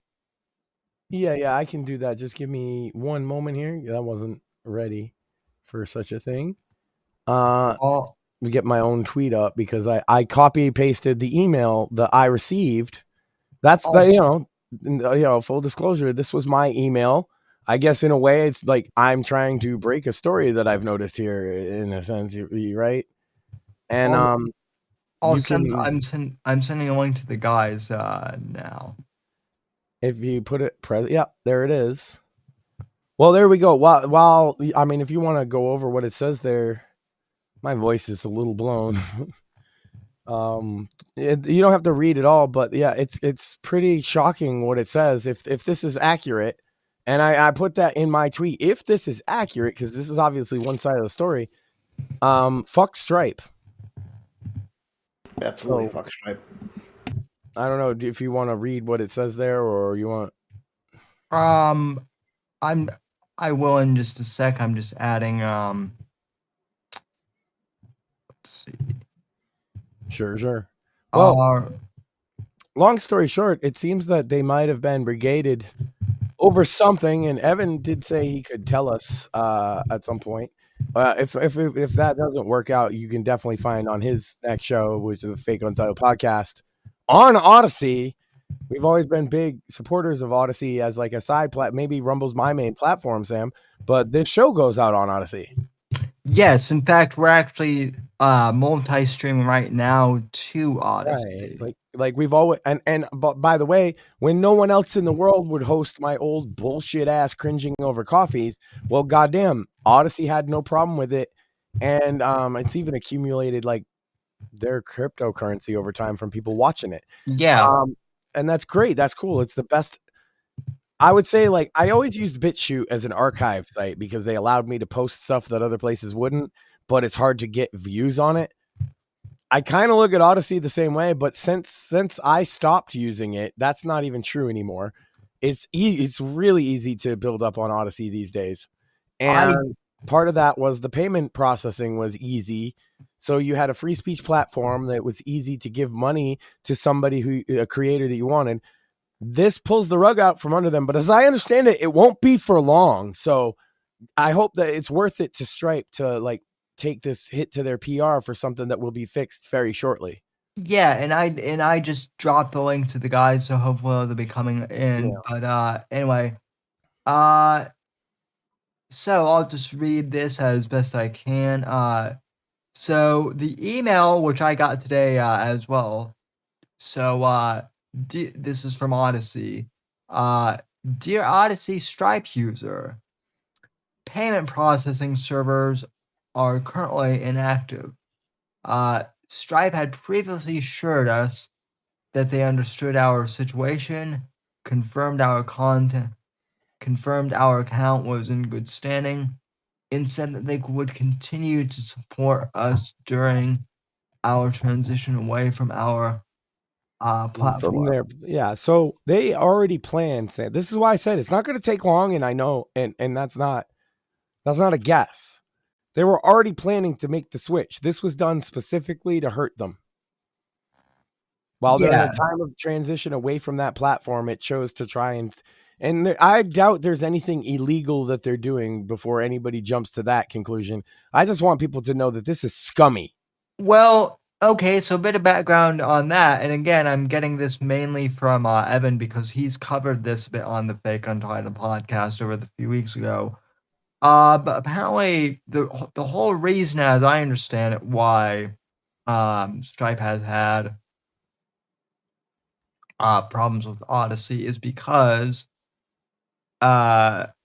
Odyssey was hosting but not actually promoting white nationalist podcast content on there. So let's rephrase that. So the problem that they had was that it's a free speech platform. Yes. Okay. So I did a stream about Cantwell recently. He was streaming on Odyssey before he got arrested. So for sure there are white nationalists. The Crying Nazi was on there. They're not wrong about that being a thing on there. However, the point of free speech, as you guys know, at least as I understand, the founders believe it. You can read the Federalist Papers and some of the discussions from the first Congressional Congress if you really want to dig into where I get this from. But like they believed free speech has nothing to do with popular speech. Okay. The speech you have to protect is actually unpopular speech by definition, because nobody's going after, let's say you said puppies are cute. Nobody's saying you can't say that, right? Nobody's going after the popular speach. And exactly. If you say, and now I'm not defending white nationalists, I'm defending their right to have a platform that they can speak on if the platform owner wants it. Okay. And Odyssey is like that. And this no platform shit that should have died with the woke. Let's get it out of here. That's what I said in my tweet, right? We shouldn't let this crap fly anymore. Stripe should pay a price for this in public opinion. No more cancel culture. Well, so here's what I don't understand. Here's what I've never understood, and nobody from the left. No one is denying that there are white nationalist videos on there. Well, but they were on there all along, Stripe. You've been helping pay those people all along. Matter of fact, Sam, Stripe in particular has been funding Chris Cantwell himself since 2014. Did you know this? Not even surprised. Yeah. That's his main source of income for over 10 years is Stripe. All of a sudden they don't like white nationalists. Well, then why'd you do that? He was in prison. He got out. And the reason that he was able to have any life at all is because he was getting paid through Stripe. Yeah, well, that's a good point. Also, welcome, Dr. Mansfield. Sir. I'm sorry. I'm over here defending white nationalists. Not really. Fuck them, but fuck Stripe. I don't. So specifically Cantwell. Well, yeah, but pretty much. Right. I mean, I can't think of a white nationalist. I'm not going to say fuck them too. Yeah. We can hear you. Excuse me. Today you'll see that my name is not Dr. Craig Mansfield, but it is slightly different. I don't know if you can see the full breadth of my chosen name for this one. Craig is trying to get 100 something.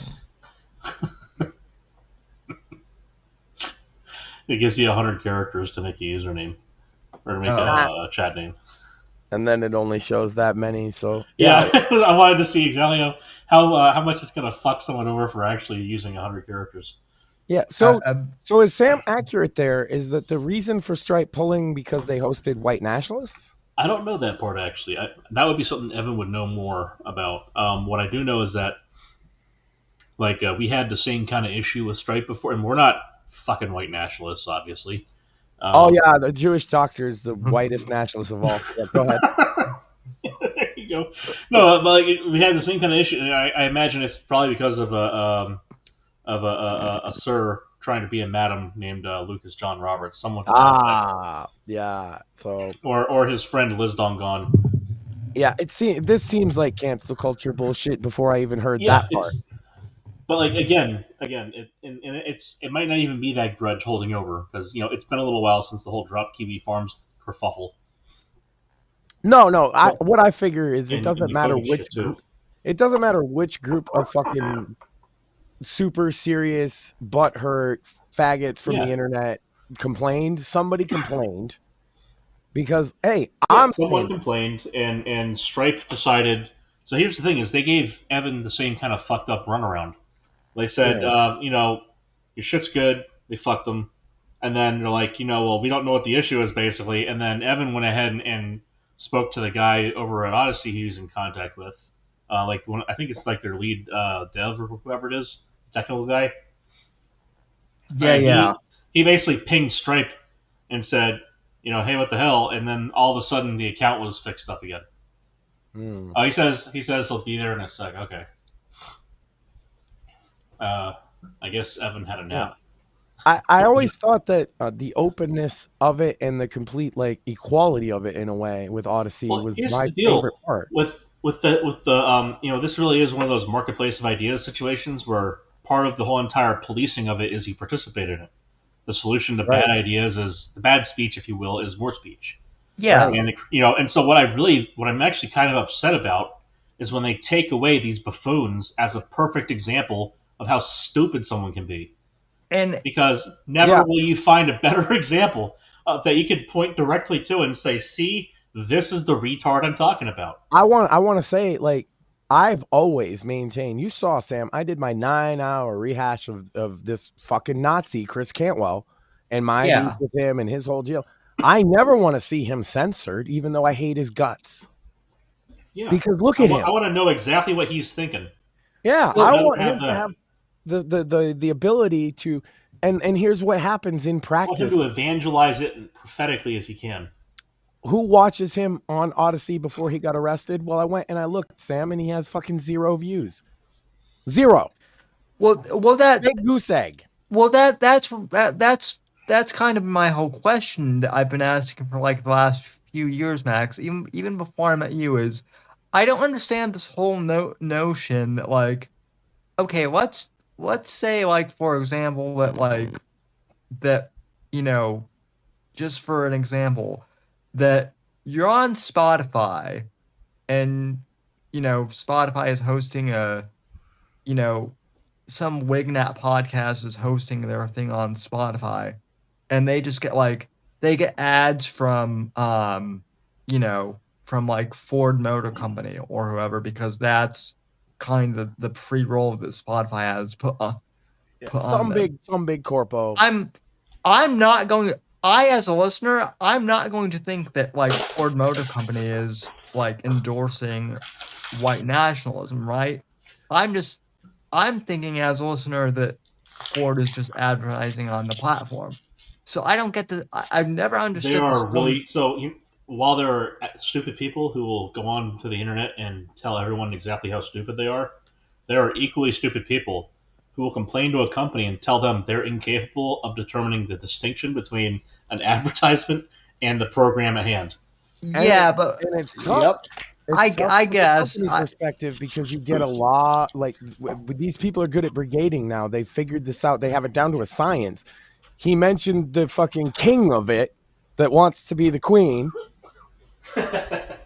But this type of harassment campaign is not new, and it's very coordinated, and up until it's funded too. Oh, That's big time. Have people doing it and getting paid. Here's the other thing to consider is like they don't get as nearly as much feedback as you might expect. The same way with politicians. Like you want to get shit done, write fucking letters and give phone calls, because they don't get that from every constituent. Companies don't get that from every customer or a potential customer or audience of their advertising. So when you write to them, they do actually, it's not like they take it very seriously, but they take that seriously. It's not like it's coming out of nowhere and going nowhere. It's, if someone was actually took the time to send this shit in, that has some weight to it. And again, not like, weight enough to determine the full direction of the company on a single complaint, but there's more than 0 weight to it. And so there is an incentive to actually listen to a customer filing a complaint with your company about advertising. True. And here's the thing is like Odyssey's whole thing was, well, we're our premise, we don't care about that, and we're able to function independently. And they had this when they got the deal with Stripe. That's why I got the email. Obviously, I signed up. Yeah, I think I got some sort of Stripe email too earlier. I just haven't bothered to look at it. Well, it's probably the same exact one, and I read it, and I don't use. That's not my platform. That like Sam puts this show out on Odyssey, but I'm a Rumble partner essentially now, a creator program, and so we're streaming over here. But I'm not trying. Like this isn't something that I would say, oh well, fuck Odyssey or you shouldn't use Odyssey. No, they're good. They're good. Yeah, and Odyssey is it's from Odyssey. Okay. Payment processing inactive, resolution soon. Update on Stripe payments and new monetization service. Yeah, that one. That just jumped out to me that I should read it, and it said exactly what I thought. Yeah, that's how I found out, and I guess Evan had been talking about it previously. Yeah, this is. I think it's. I mean, look, we called our little gig here "Right to Offend Media" for a reason. And standing up for people's ability to say the stupid shit. Like I said, I think Cantwell should have he's in jail now. He should be in jail. But when he's out, he should be able to say whatever he wants to Tiny, his cellmate. All I have to do, I small bodybuilder. I did it for 9 hours where all I have to do is just show anything he's ever done or said, and everybody knows he's a fucking asshole. So, yeah, let him be an asshole. Of course. I mean, the other thing is, if you start coming down on someone for shit that is obviously wrong, when they say it right next to stuff that's obviously right, like, Hitler ate food. Are we all going to starve? No. So, like, we can focus in on the shit they said that's stupid instead of trying to censor them, because then they can point to the shit they said that's true and say, see, they censored me for that. And that's why this opinion, dumb opinion next to it, is also true. And it is a massive disservice to people to hide that shit. It just boosts their stature among the people that are already believing them. Well, and here's another thing that it entrenches them. I don't think people get that edgy joke does not equal white nationalists either. And also that, like, I was kind of talking a bit about this in the Gilded and directed at Sam. Broadcast television late night comedy was edgier than most of this shit. Oh, it used to be, yeah. All the time. And they cleaned that shit up, which is really sad. Oh, man, yeah. I'm like, that's why nobody was watching it. I have fucking Steve Colbert. Yeah, what? Fuck his Frenchy name. We had Jimmy Kimmel now, right? Yes. We used to have Carson, and now we have Kimmel. You went from the man show to the trans show. Yeah. That's an entrance. Disgusting. I was literally comparing me humiliating Sam with my nonsense last week to Don Rickles with Johnny Carson, and I was like, look, this was in the 70s, and I didn't even realize how edgy it was when I went back to look at it. It's like Rickles makes 50 Jew jokes, because of course he does. He makes like 3 black jokes, a Mexican joke, and then Johnny Carson makes 3 black jokes and a couple Jew jokes. And he's not even Jewish. Yeah, and this nobody was broadcast CBS broadcast television to millions of homes. Well, lighten up, people. Well, even Jimmy Kimmel did blackface on the man. Right. Yes, he did. He also did the "Can you tell what's in my front pocket" joke. You know, that one wonderful little classic. Yeah. The one where he was feeling up the lady at the thing. Oh wait, no, not actually feeling her up, just getting real close. All Al Franken. Was that one, or was that a different one? The old Al Franken had the photo. The old Franken hover. You know it. Talk about dangerous hover hands. Wow. So, and ladies, do not leave your drink around Al Franken. Yeah, no shit. And by the way, I think Jimmy Kimmel's biggest sin, at least in my book, is throwing Adam Carolla under the bus after. Oh yeah. After Carolla stuck up for him. So. And he knew too. You notice he learned the lesson. Pose. Yeah. Snakes are snakes. So Evan, speaking of snakes, I should convey my own Stripe story. Actually, that's one of the reasons I was wanting to hop on. Yes. Yeah. Well, first of all, I need to ask, because Sam said this. Is this to have to do what they are saying about white nationalists? Is that really it? I have no idea in my own specific case. Fair enough. Okay, so tell your story, please. Yeah. Okay. So, like you guys say, Odyssey is great. I love Odyssey. They're my boys. They got my back. It's where I go. I shout out to Odyssey, there, but I get crap numbers. But that's where we're live. That's where I do my live bit. I love my Odyssey peoples. We're live there now, too. There you go. Yeah. So shout out to Scott Manley, which is the channel I've watched most next to yours on Odyssey, weirdly enough. Scott's great. Also, just as a by the by, Philip Graham, great coverage of Eastern European conflict out of both Rumble and Odyssey. You can't find his good stuff on YouTube. But anywho, so for old Evan here, I was just piddling along, doing my thing. I had just done one of my music streams on Tuesday. Went through without a problem. I got the email on Wednesday, I want to say overnight. And it was from Stripe itself to my business account. And let me see. I might have it still. Nice. Here we go. I'll just read it straight up for you. Okay. All right. From Stripe to me. There we go. So I got the first one from Odyssey. Sorry. Then I followed up, got it from Stripe. Okay. So we recently learned your Stripe account. Stripe has paused your account until they hear back from you regarding new account requirements. Right? Sounds totally benign. It sounds like some TOS change stuff. Yeah. Yeah. Like, oh, hey, we just need to update your information or whatever. Yeah. So I immediately contact Odyssey. Actually, I don't even contact Odyssey. I know Tom Zarbiskin, and he's the man. Still trying to get one of you guys on the show for an interview. But hey, anyway, he's my man. He takes care of us. So I contacted him. He's like, hey, Stripe is saying that there's a problem. And my man Tom, because he is absolutely the man. Let me see here. What did I tell him exactly? Yeah, here we go. I'll just read it off to you.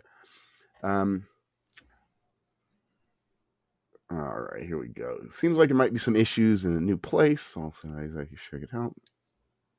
Yeah, here we go.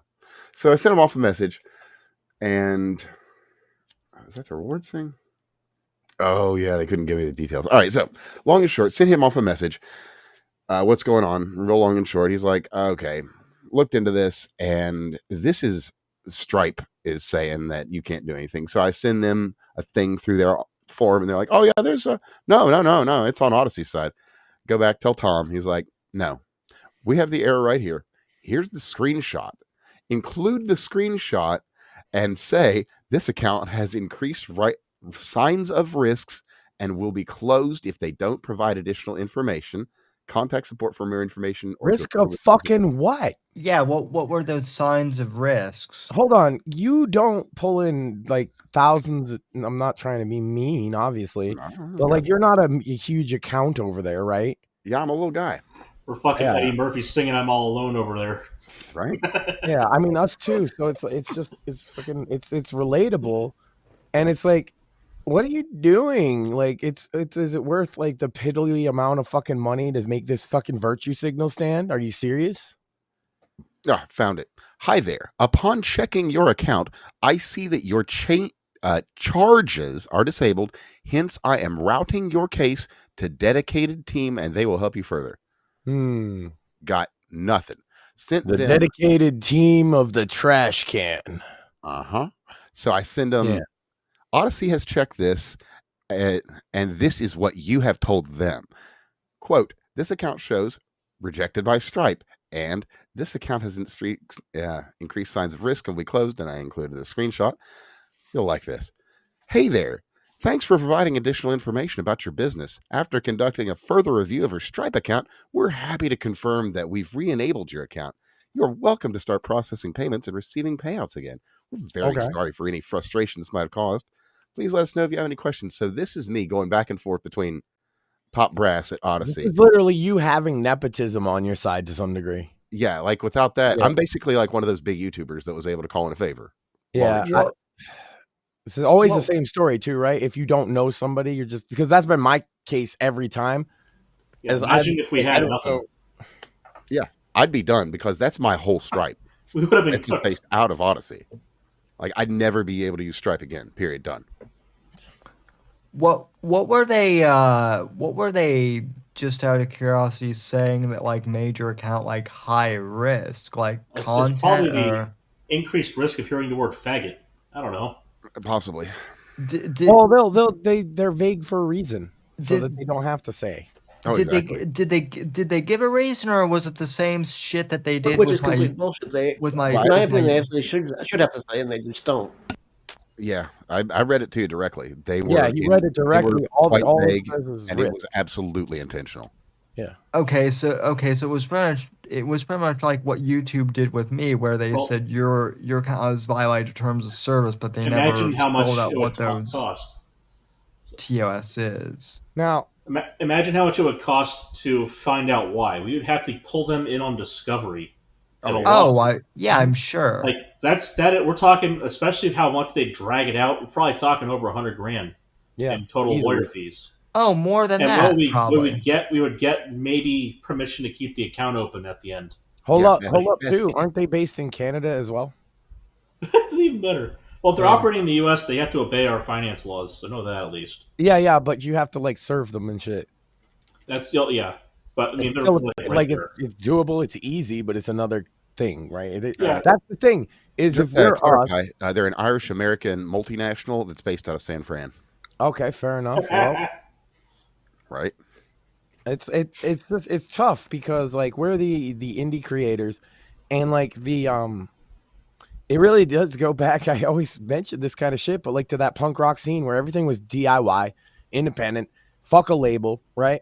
And like they've already seen that work, and they know how to stomp on it. And in the internet's case, the best way is just flat out censorship, which is a new fucking word in the English vernacular, as far as I'm aware, at least in the last like 50 years, in terms of being positive.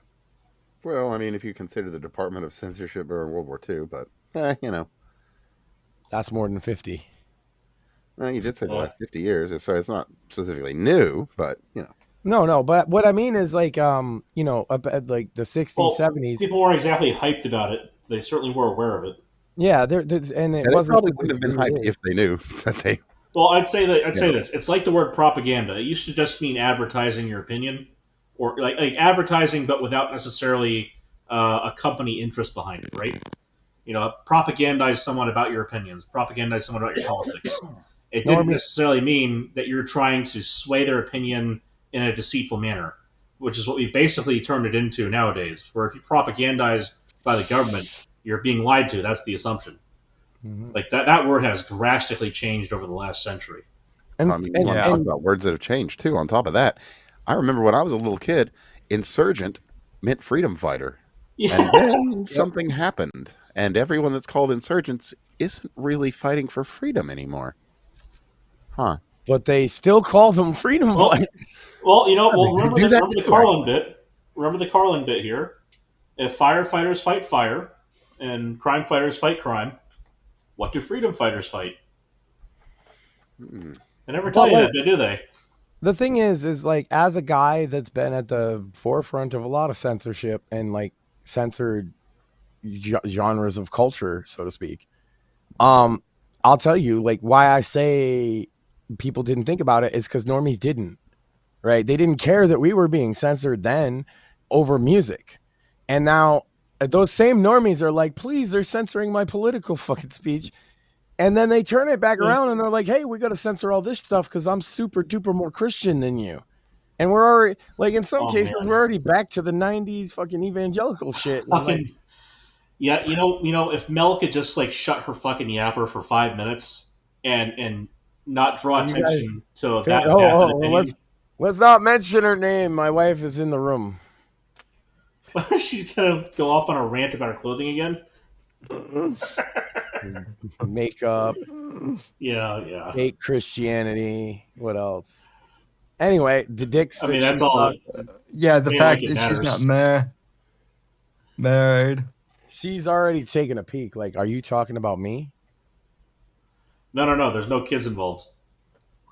I'm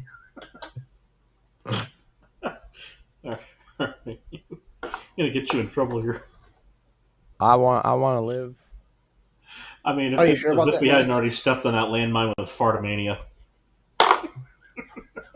The Fartomania landmine is the last thing you want to step on.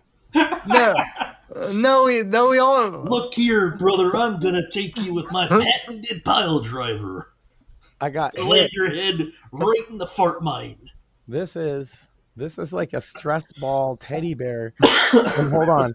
The violent part of it makes it really great when you take a look. And what does it say?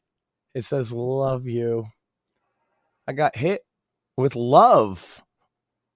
That's awesome. Give it back. No, you loved me. This is a gift. It just happened to come at a high velocity. You know, loved has a past tense there. That's unfortunate. Love should be active and present in your life. Sometimes, look, guys. She needs more than one. Sometimes love comes at you at a very high velocity. Ow. And sometimes it hurts. That's all I got. Yeah. Also, that was a box, so I got hit with the box of the bear that's supposed to love. So we started in. It's violent.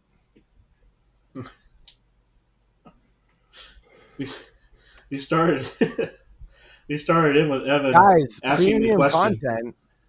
I'm not even kidding. I taught my wife how to hit me properly with a 40 bottle.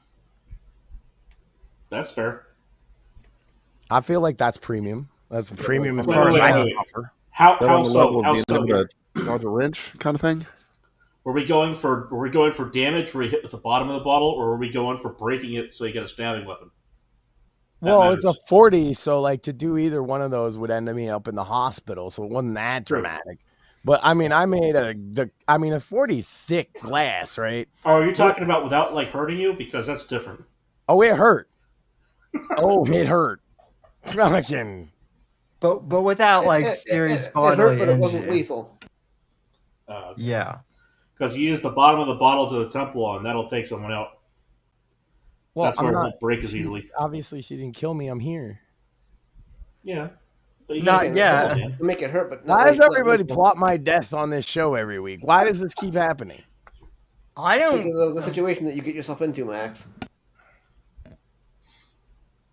I could hit myself with a 40 bottle, and that would be premium content, right? So yeah, but so Evan, like with the general strike thing with Odyssey, I thought you had an idea of why that might be, or did I just misremember that? None actually at all. As a Okay, matter of fact, I had no idea. And Tom was. He showed me the thing. They were vague with them too. Yeah, you read it. So like anything seems to be like an implication or you're guessing at this point. And that's where Sam's YouTube channel was at, right? He got banned and there was nothing. Like you just had to guess. You have to Well, here you go. You have ideas. Of course, you probably have ideas. Oh, who might have reported me? But it's like at the end of the day, you have no information from them because they're so goddamn vague and we shouldn't have to guess. Yeah, they're if not. I were to guess, I would say that I was a feeler, honestly, because I'm nobody. I shouldn't know anyone. So they should be able to just shut me up. Easy peasy. And they would have, except on the off chance that, you know. I just happen to not be an utter nobody. It's like I just happen to have probably one of 100 nobodies that got hit too. Yeah, how many people couldn't make that call? Yeah. Now, just a real quick one too. After I sent that message and sent the reply back to Tom, I told him, "Thanks, Tom. Much obliged." Once they restored everything, he replies to me, "Interesting. Did they ask for any additional info?" So they were just as circumspect with Odyssey as they were with me. Yeah, and shout out to Odyssey for being like mega transparent. That actually shows us a window into how untransparent Stripe was. Mm-hmm. And so clearly, I bet they couldn't see that with other people. When you say you're a feeler, clearly because now they've pulled from the whole service, right?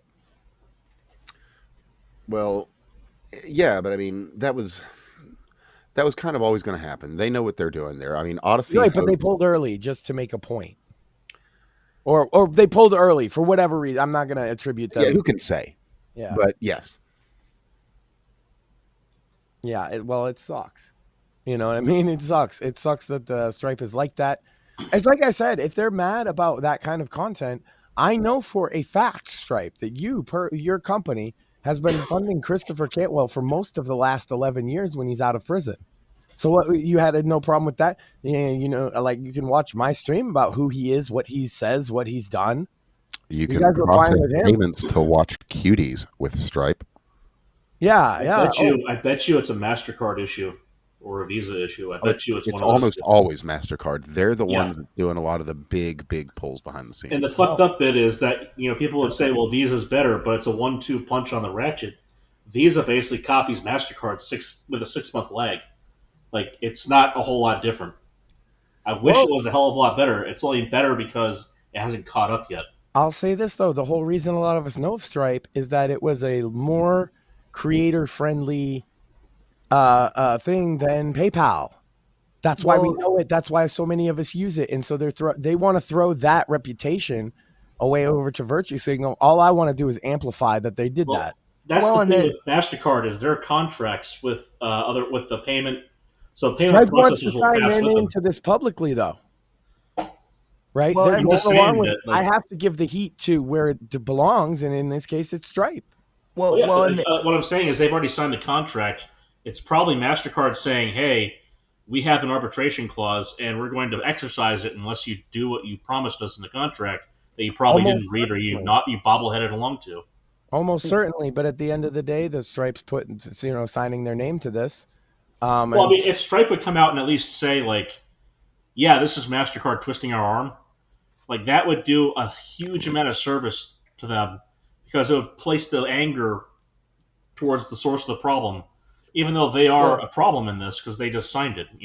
I don't There's know. that part. I kind of think Stripe has been a problem for a lot of people for a while, though.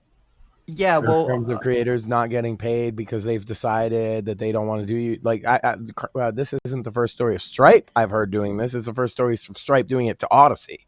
well, kind of as an aside to that, like I know Stripe just because like almost every like content creation paywall site that I've used, Doesn't namely, locals use Stripe, Sam? I mean, locals use Stripes, Substack, and both Substack and Spotify, use I think another Stripe. big one is Square. I think that one's still a big one out there. Yeah, well, I mean, Square. But like it's the same problem with them because it's the same contracts. I mean, so yeah, that's the thing is like is basically like a lot of normie content creators like Stripe is like the default payment processor that we're all given. That's also why Rumble has their own payment processor.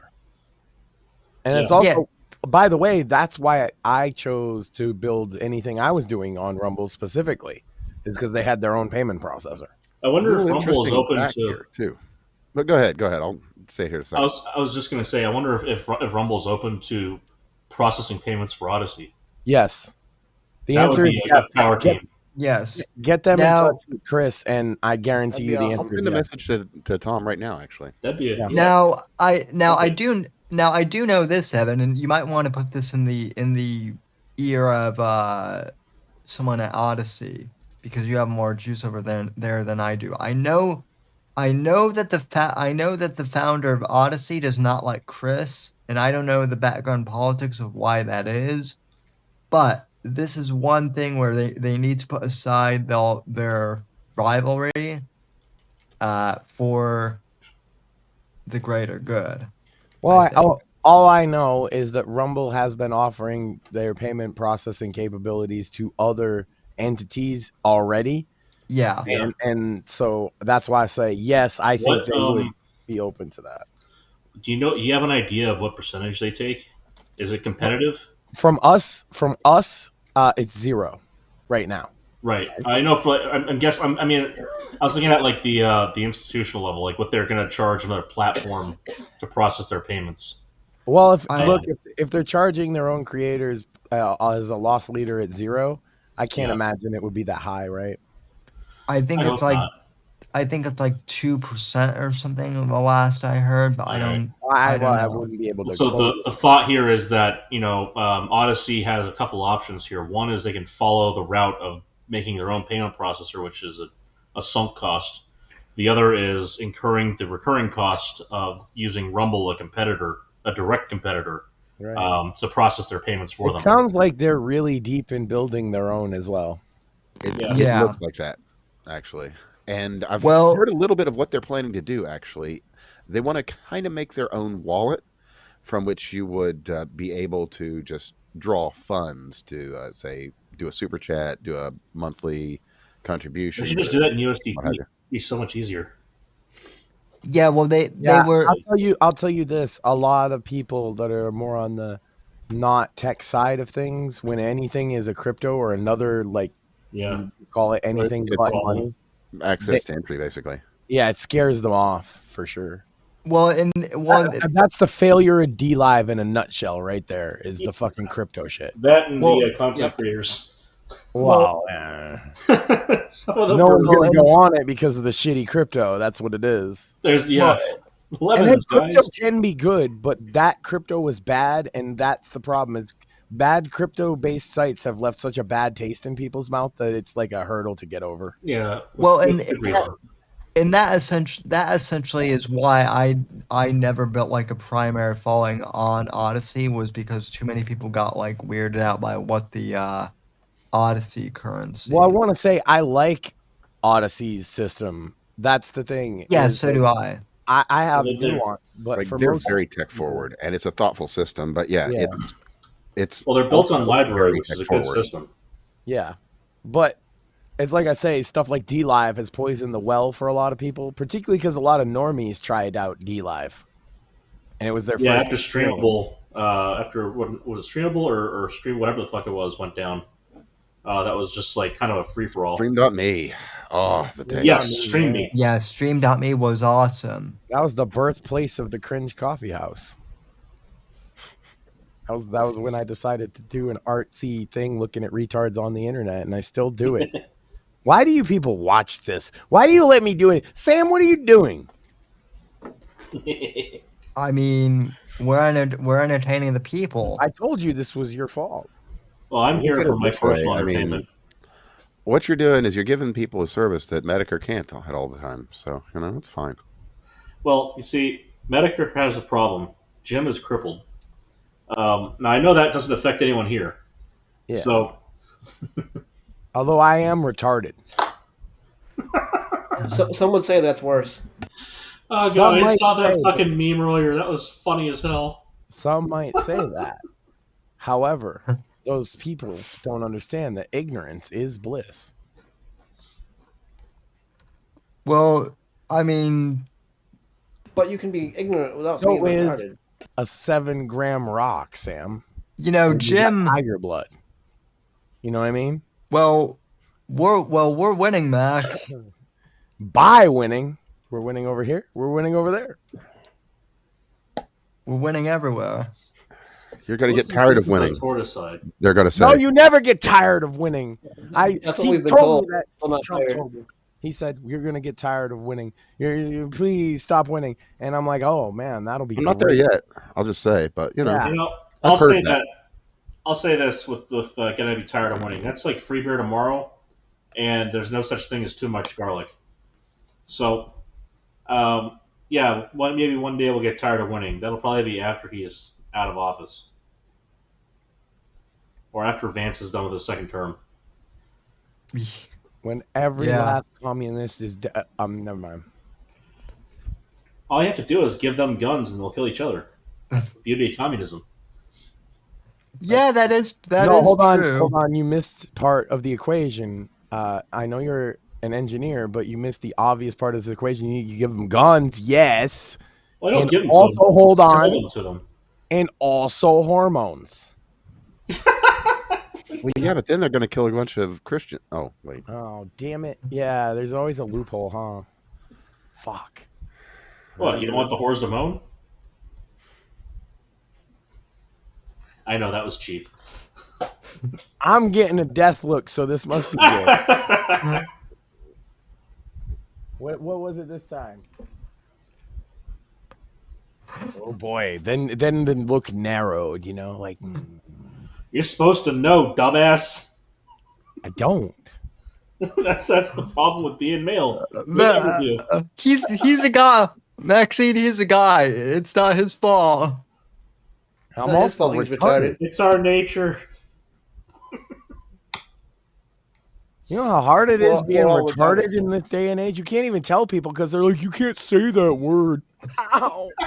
Why? It's my word, goddammit. Got hit with like makeup. What, Oh, what's it's look ready? lotion. Oh, I'll keep that. Yeah. People should be using lotion. Drink water.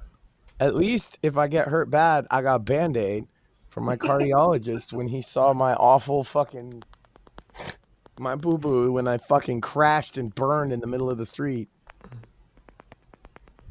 Oh, that's fun. Walking is Yeah. hard. Did you know this? Have you heard about this? I I actually headbutted the fucking sidewalk.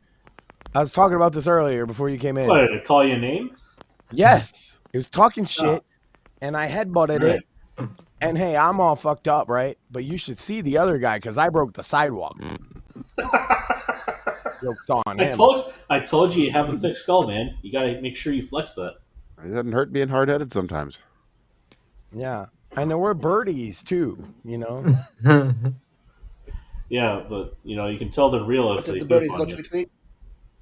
Yeah, they're still there, so I must be fine.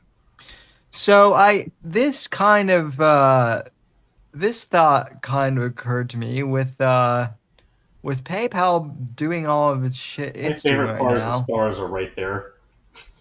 Sorry. How do you think how do you think Elon would feel with all this? Like, I think he might actually say blame MasterCard. Out of all people who are honest about this kind of shit, he might actually do that if he's not gagged by some sort of legalese in the documents.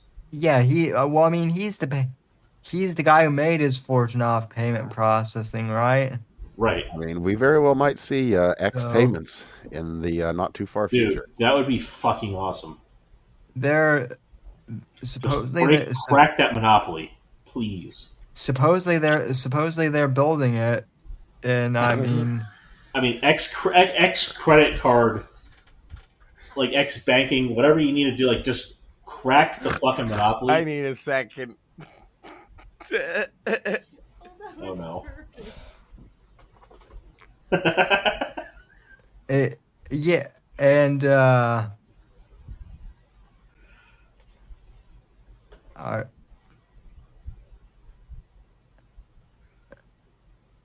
What? not bleeding, Light your Max. hair on fire, man. That stuff will go up like crazy.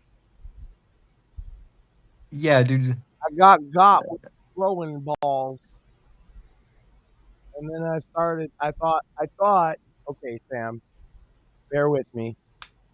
I thought the fucking Ninja Clan, the Koga, had come for me finally, and that they had thrown a star in the back of my neck, you see. And so I grabbed it instinctively and went, because like when you're a ninja, you know you're eventually going to get got with a star through the back of the neck, right? That's part of the deal. Uh-huh. And you got to make sure if there's a camera, like I was making sure to try and get a good neck shot because I figured there would be lots of blood and it would be good for the show. But it turned out my wife just threw this at me. Okay, speaking of ninjas, besides that not being factually accurate because that movie What are you Ninja talking about? Swords were used, not stars. But speaking of ninjas, I Am Ninja is back. I don't know if you guys remember I Am Ninja. No? You never heard of I Am Ninja? I feel like I've heard of I Am Ninja, but I don't This remember. This is from 2000s YouTube. Oh. Yeah. The guy dressed up in a body stretchy, black body stretchy, and pretends he's a ninja just to get. My wife. Oh yeah. There was also one where a depressed goth girl. That was a similar thing. It was some emo, whatever the fuck her name was. But I Am Ninja recently did a fucking video. Hold on, did the ninja kill the goth girl, or did the goth girl win? Like this sounds like no, they didn't fight each other. They never. The funniest thing is this was independent creations, and I never saw anything else that was really like them until after they both kind of hit it off. Again, independently. Well, it sounds One like was the the emo crossover anime should have happened then. It should have. And hey, 2025 could be the year. I have no idea if the emo girls are all around. Yeah, I mean we're in uncharted territory. But however, I will say, how dare you say it's an accurate ninja information? I have been trained in the mountains of Tibet for many years. Okay. By Steven Seagal and Frank Dukes. I got my training from Ashita Kim. Thank you. Oh, damn. I better not fuck with you. However, everybody knows, Sam. I am holding my index finger right now. I mentioned those gentlemen, and they are great influences, obviously, the great Steven Seagal and the great Frank Dukes. However, nobody has informed my martial arts or my growth as a person as much as my personal mentor for many, many years. Sam, you know, Kung Fu Hillbilly from Jerry Springer. All right. Yes. So they had some kind of crossover 18 years ago because I see there's a video on his channel from her. It was Hope is Emo. Oh, cool. Her name was Hope. I will say, though, anybody that's interested in becoming a ninja, you can actually just go to ashitakim.com and get some of the very pertinent information on becoming one of the most deadly living creatures ever. Yeah. Yeah, well, I don't need that. I already am. No, we need our ninjas just to hide in Tesla headquarters and then just, surprise all the rich faggots that are, King Teslas and Okay, whatnot. I misremembered here because Hope is Emo is basically just on his channel. That would explain how that was a thing. I didn't realize that. Well, I have to be giving accurate information about ninjas, you see, because I, sir, have drop kicked Shao Kahn in the face. Yeah, but I watched the movie Ninja. That's true. I don't know if maybe it was lying to me about the subject matter. I am Maybe they weren't really unintentionally, ninjas. giant as I am unintentionally stealthy as fuck. My wife can confirm this. Isn't it spooky when you do that to somebody? Yeah. Just walk in softly and you're just like, where the fuck did you come from? That's right. Shit out of me. Yeah, constantly scaring the shit out of her. And I'm just like, Sly Fox in the house when I was younger. I can still do it. how did you not hear me, you know? When she's just like... It's when you lumber in with your feet rolling on the sides and you're just like, wait a second, you didn't hear me? Was I being accidentally stealthy again? No, see, for my sake, it's because I walk on my balls of my feet because I took martial arts my whole life. That's a skill. Like if you do boxing, kickboxing, martial arts, you end up walking on the balls of your feet, and it's quieter. It's also better for your knees, which is good to learn when you're a big guy. Yeah, because you spread out some of the load on your ankles. Mm-hmm. Keeps you more able to adjust on the fly too. Well, speaking of martial arts, and since I just happen to be here, it looks like the $10,000 challenge from Ashita Kim from 1995 is still up, and he's got an update from 2021, and he's like, "Yeah, I'm an old man, and I'll still kick your ass." Base. I love this, dude. I love you don't fuck with old man energy. I love to take him up on it, knowing he might even kick my ass. Right? And who knows? Put that shit on your resume. I got my ass kicked by this guy. Who's this guy? Oh, awesome. You know what we should do, Max? I just got this idea. We should get Ashita King. Have you do it? I know, right? No. We should get Ashita Kim to talk shit about Andrew Tate, because remember, Andrew oh my Tate, god, that would be funny as hell.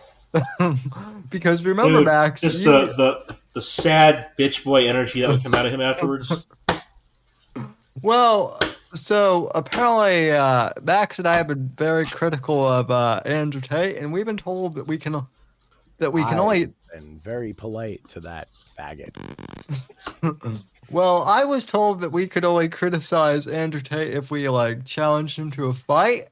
Yeah. And so okay. I challenge him to a fight. I can bring a gun. I've already challenged him to a fight. I don't need a gun. I'd kill that motherfucker. I didn't say I need one. I said I can bring one. I know, and that'd be fun too. I'm not gonna lie, but I was legitimate. All right. Well, hey, I ain't fought in 20 years, but I'll fight you because you're a bald wannabe, chinless little bitch. His idea of masculinity, I get it. Those young guys, they craving it because they got all these cat ladies yelling at them on fucking 9 to 5 every day of their fucking life. But what he's providing is it's such a bitch fucking lifestyle, such a fucking feminine, girly, valuing material goods over bettering yourself and doing things and being responsible for your community. That's man shit to me. My favorite part of his whole entire shtick is the way that he feels like I'm just gonna be the pettiest little bitch on the planet, and I'm gonna hold a grudge for however long because I can. It's like, dude, you know that seeking inner peace is part of martial arts. Just a little bit of that. What pisses me off about the Tates is that they make good points, and it fucks everything up because they're happy. Like we talked about this with censorship. You only have to throw a couple of them in. Because these young men are craving masculinity to such a degree, they're starved of it because it's stomped out and censored everywhere you crop it up. You know, and so if you make 2 good points about feminists, I mean, that's more points about feminists than they've heard in their whole life. How hard is it to say feminists are fat and ugly and annoying? It's not, but these kids have never fucking heard somebody say it out loud sometimes. You know? And so he's that guy to them. Unfortunately, he's going to lead them astray. He's a false teacher, obviously. I have no problem saying that. Obviously, this guy's a false teacher. Well, you see, here's the deal with Tate. It's all about being hyper masculine and so on until you get to the part where he has the real secret. In which case, you need to pay for his multi-level marketing entry. Mhm. Yeah. And then of course you get to the point where you're actually in the club and you find Wait. out that it's all about choking out whores that you paid for in your bed and almost killing them and then telling them to get in front of a webcam. It's all about. Oh yeah, and they're also underage in a different country. And I mean, look, I'm not going to make any of those accusations, but I'll say this: at the very base level, once you get in, I say this unequivocally, right? Sue me, bitch. Once you get in, it's about getting other people to give you money and join and get in too. It's a fucking pyramid scheme, is what it is. Yeah, and also $50 a month for their Discord. So Max, again, you don't have to make those accusations because he did. Oh, I know. He's proud of them. I'm just saying that one in particular is like a slam fucking dunk. People get mad when you say they're criminals in other ways. Trust me. I've gotten so much shit from these little bitch like defenders of Tate. Tell me if I'm wrong, Sam. I've gotten shit for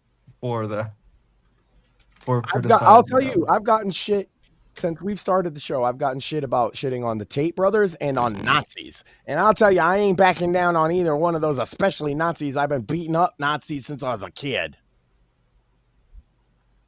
Fuck you.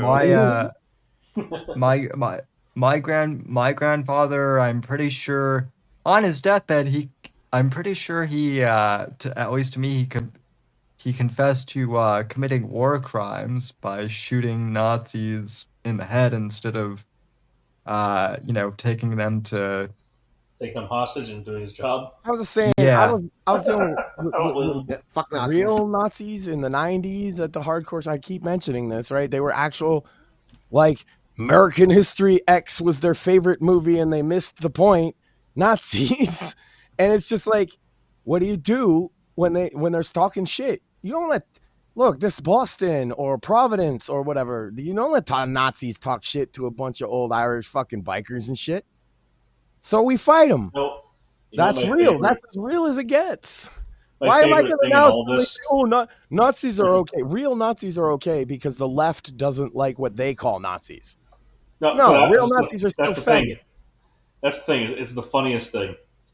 The same people who would point at any of us and call us a Nazi were cheering right along with Trudeau and all the other members of Parliament up in Canada when they brought in an honest-to-God, literal fucking live Nazi. Yeah, literal fucking Nazi. Yeah. Literal, fought against Russia in World War II. Yay! Wait a minute. What does that mean? Fucking idiots. I love that part where that didn't dawn on a single fucking one of them until after everyone was done clapping for the exit. After session closed. They went, a reporter somewhere went, hey, wait a minute. I had a history class once. Fucking pro tip, you can be anti-woke and anti-Nazi, and in fact, most anti-woke people are anti-Nazi. We have a definition that's a little different. See, the problem is they don't comprehend it. This is the way they bookend all arguments because it's a way to keep everyone on the defensive. Arguing about a political ideology from the fucking 30s. Fuck all socialism. That means fascism and communism. Fuck all of them. Like, just eat mega shit dicks, man. Get the fuck out. Yup. I ain't fucking kneeling for your Fuhrer, your father, your fucking whatever. If I don't kneel for the president, by the way. The only one you should be kneeling for if you're a Christian, man, is Jesus, God. What the best part is with Stalinists is if they keep crying about Hitler, why don't they just crop him out of the photo? There you go. He cropped himself out of existence like a coward. So that's the funny thing, is Evan and I have been off and on mentioning this. That may not be true. Actually, yeah. With Argentina. No. Again, I was telling him just Monday night. Wouldn't it be wouldn't that just be like as a human interest thing to track the longer term story, like what happened? Well, after you have to start or whatever. You have to start with his motive for doing that, right? And his motive for doing that is that, you Oh, know, he's a pussy. well, listen. I'm going to take you on a journey. He's in the bunker, right?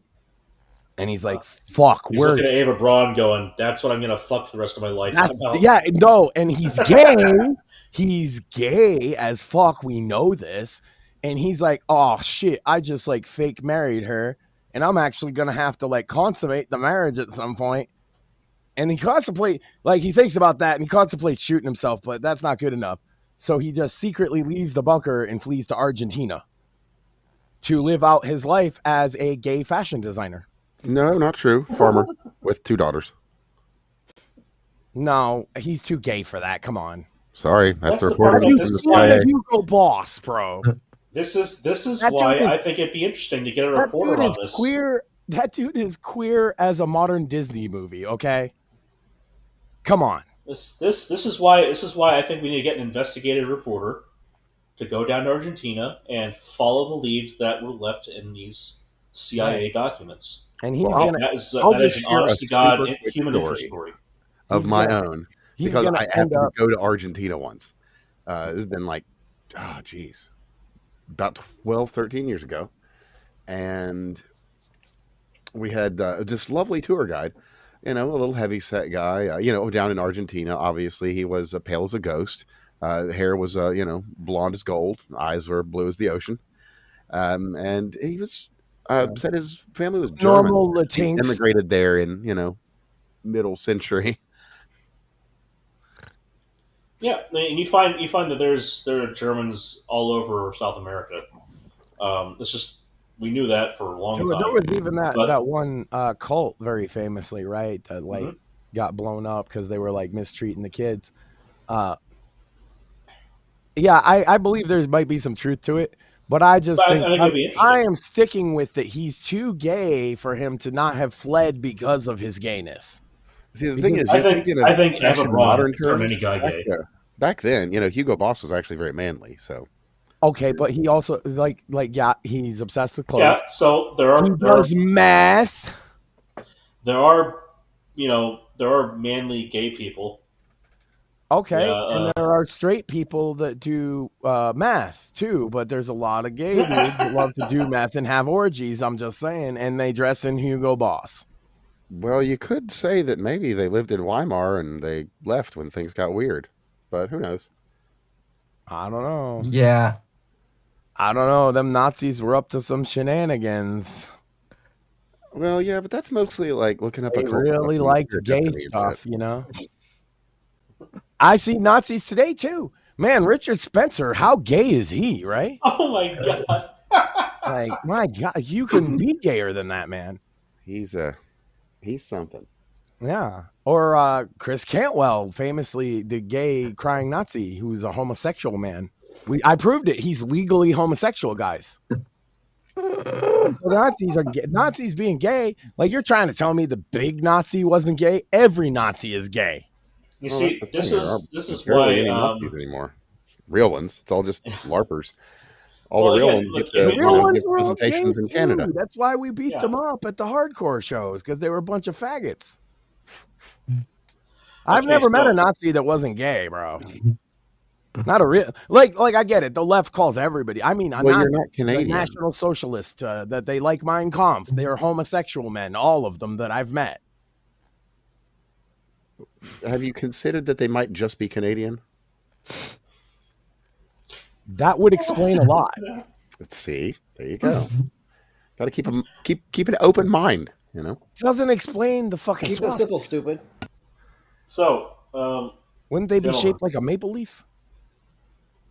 Gentlemen, there is a specific thing that I wanted to get to before I tapped myself out for pumpkin hour here. Yay is an exception, though. Go ahead. He was balls deep in Fuentes, and you know it. Have you heard his new song is literally called Hail Hitler? And it's catchy. What a fucking retard. I'm not kidding, man. It tracks, man. It's on brand, at least. It's fucking... And he's doing it because he figured it was like if you listen to his actual logic, he's clever. Yeah, he knew like he knows it's a sore spot, but it's like the way a child finds a thing that can piss off all the adults and they go way too far with it way too quickly. But yet at the same time, I can't hate Ye. And I'm sorry to derail what your point was, but it's almost endearing. Yeah, Ye gets the Nazi pass from me, and he's literally the only one ever. And part of it's because he's black, so it's really hard. What, not Mel Brooks?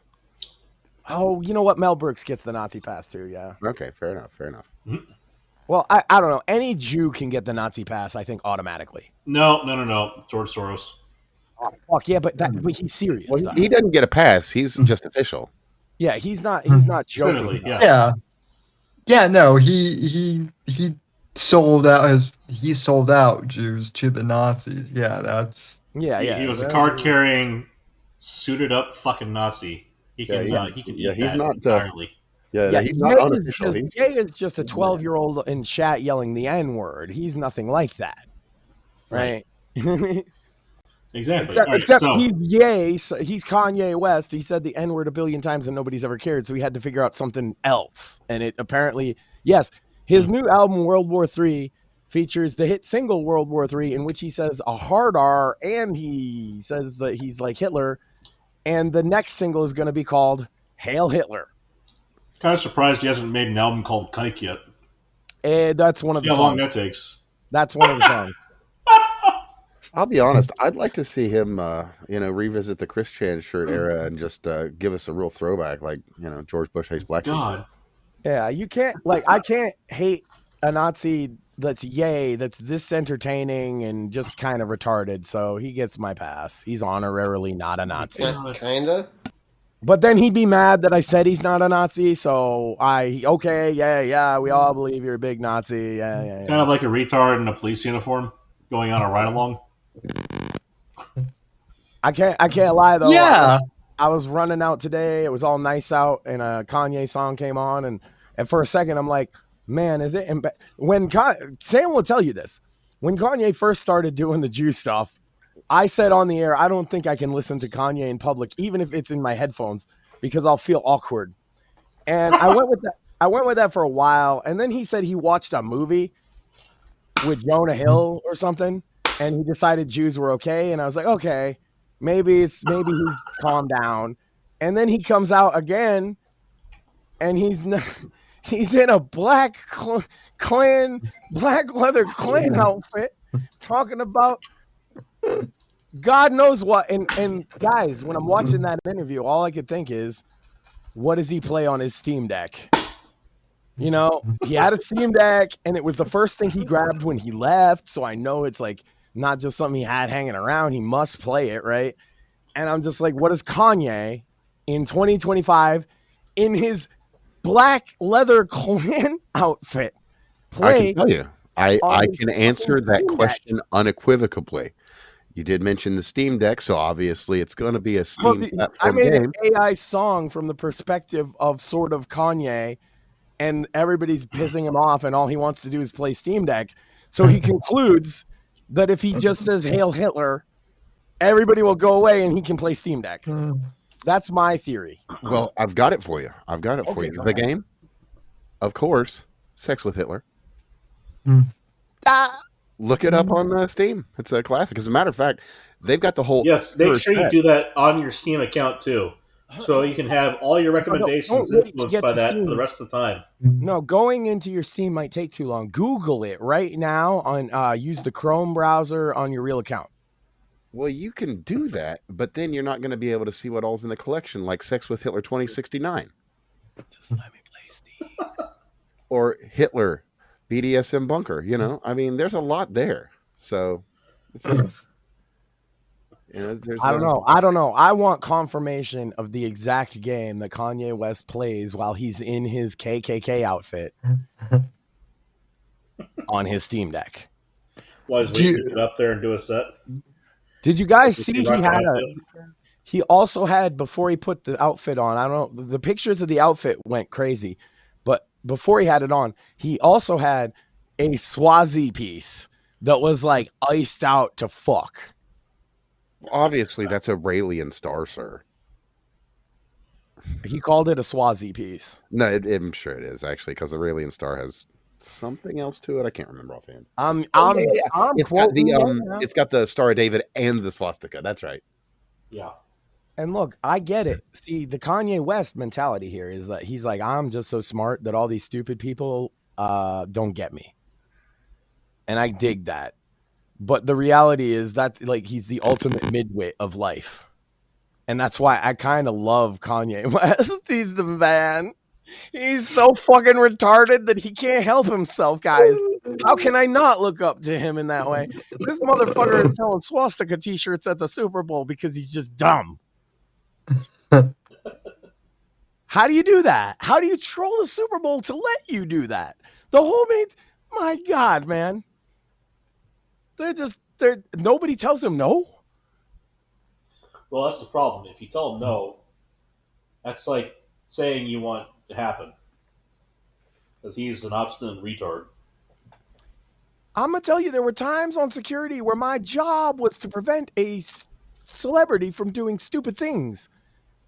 That people get paid to do this for a living, right? So on the top of the job title, or on the top of job description, does it say must be directly descended from Sisyphus? No, here's your badge, here's your gun, and your boulder. Go up the hill. Well, there's a test, right? And it's the sadomasochistic test, and you can only get the job if you are 0 on the sadist and 100% on the masochist. That's what it is, because the job sucks. So is that what Milo scored? Is that why he was able to keep their shit in check for like half a year? I think Milo scored 100 and everything, you know. Well, I mean, he actually kept their shit in check for like a year. Milo and Kanye and Fuentes, you can't tell me that nothing happened. Well, Milo's the same with me. Is like Milo, I think, has gone off the rails, but I can't hate him. There's a picture of me and Milo somewhere. Like, I can't hate the guy. Even when he says shit, I'm like, what the fuck is wrong with you? It's like, it's Milo, though. He's retarded. We all know it. Yeah. Man, I wish I could get a pass like Kanye. I'm retarded, too. Why don't I get the retarded pass? Kanye can sell swastikas at the Super Bowl. Well, I can't even get away with a bad dad joke. I'm getting shit flying at me. Little balls, Sam. Little Velcro balls so that they stick in my hair. But that's Does anyone throw Velcro balls at Kanye, Sam? I'm sure Maxine would. Oh no, I would die. Oh, that would be so disrespectful. I'd have to apologize and shit.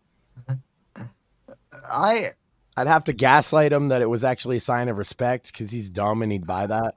I would pay to see Maxine throw stuff at Kanye. Well, you can start by paying to see her hit me in the head with a 40 bottle. Or us just watching video. We did a stream behind the paywall, Sam, where we watched Dave videos. Exclusively on Rumble. Yeah. Premium. Anyway, though, Craig, those two things are not equally as funny, I think, but they are. You have premium content on Rumble? Yeah. My God. She got her face on it too. That was why we were like, "Oh, what's premium? I don't know. She'll just sit over here with me." And actually paying for it and hit me usually because I say dumb things. Anyway, though, hey, you're Craig, actually doing a good job selling this. What do you? You said you have another store before you have to go. Well, yeah, this is just coming back to the whole Fartamania thing. But I thought there was, of course, everything comes. See, on Sandwich Makers, everything comes back to Stranger Things. But I think now on the Whitfield Report Live, everything comes back to Fartamania. Go ahead, Craig. So this is actually going to be one that's probably like the whole "don't shave that hair" thing. This might get her to Howl versus Scream. So there's a weapon, actually, oddly enough, developed by Israel, called Skunk, used to quell riots and protests, so to speak, or deter people at the border trying to like. Do they use it on like Hamas and shit? Yeah, but I'm not going to say moreover- Palestinians because I don't like to give them that much dignity. But moreover, they Based. didn't just use it at home. They gave it to other places to test. This was the thing I was trying to get Bats to read in the article before.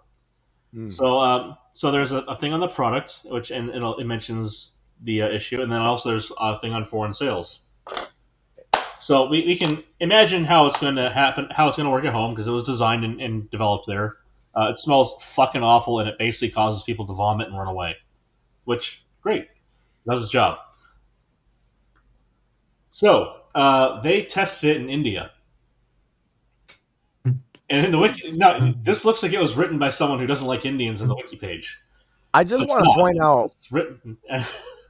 I think it might end up having a little bit weak effect on certain individuals, like me, for example, because like the tear gas, you can't stop because like the eyes and nose is irritated. If it doesn't do that, and you're mostly just vomiting, I would be the guy that would still charge at my target while vomiting. Right.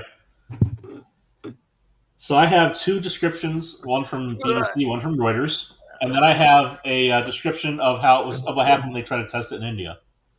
So the BBC reporter describes its effects as follows: imagine the most foul thing you've ever smelled, an overpowering mix of rotting meat, old socks that haven't been washed for weeks, topped off with the pungent waft of an open sewer.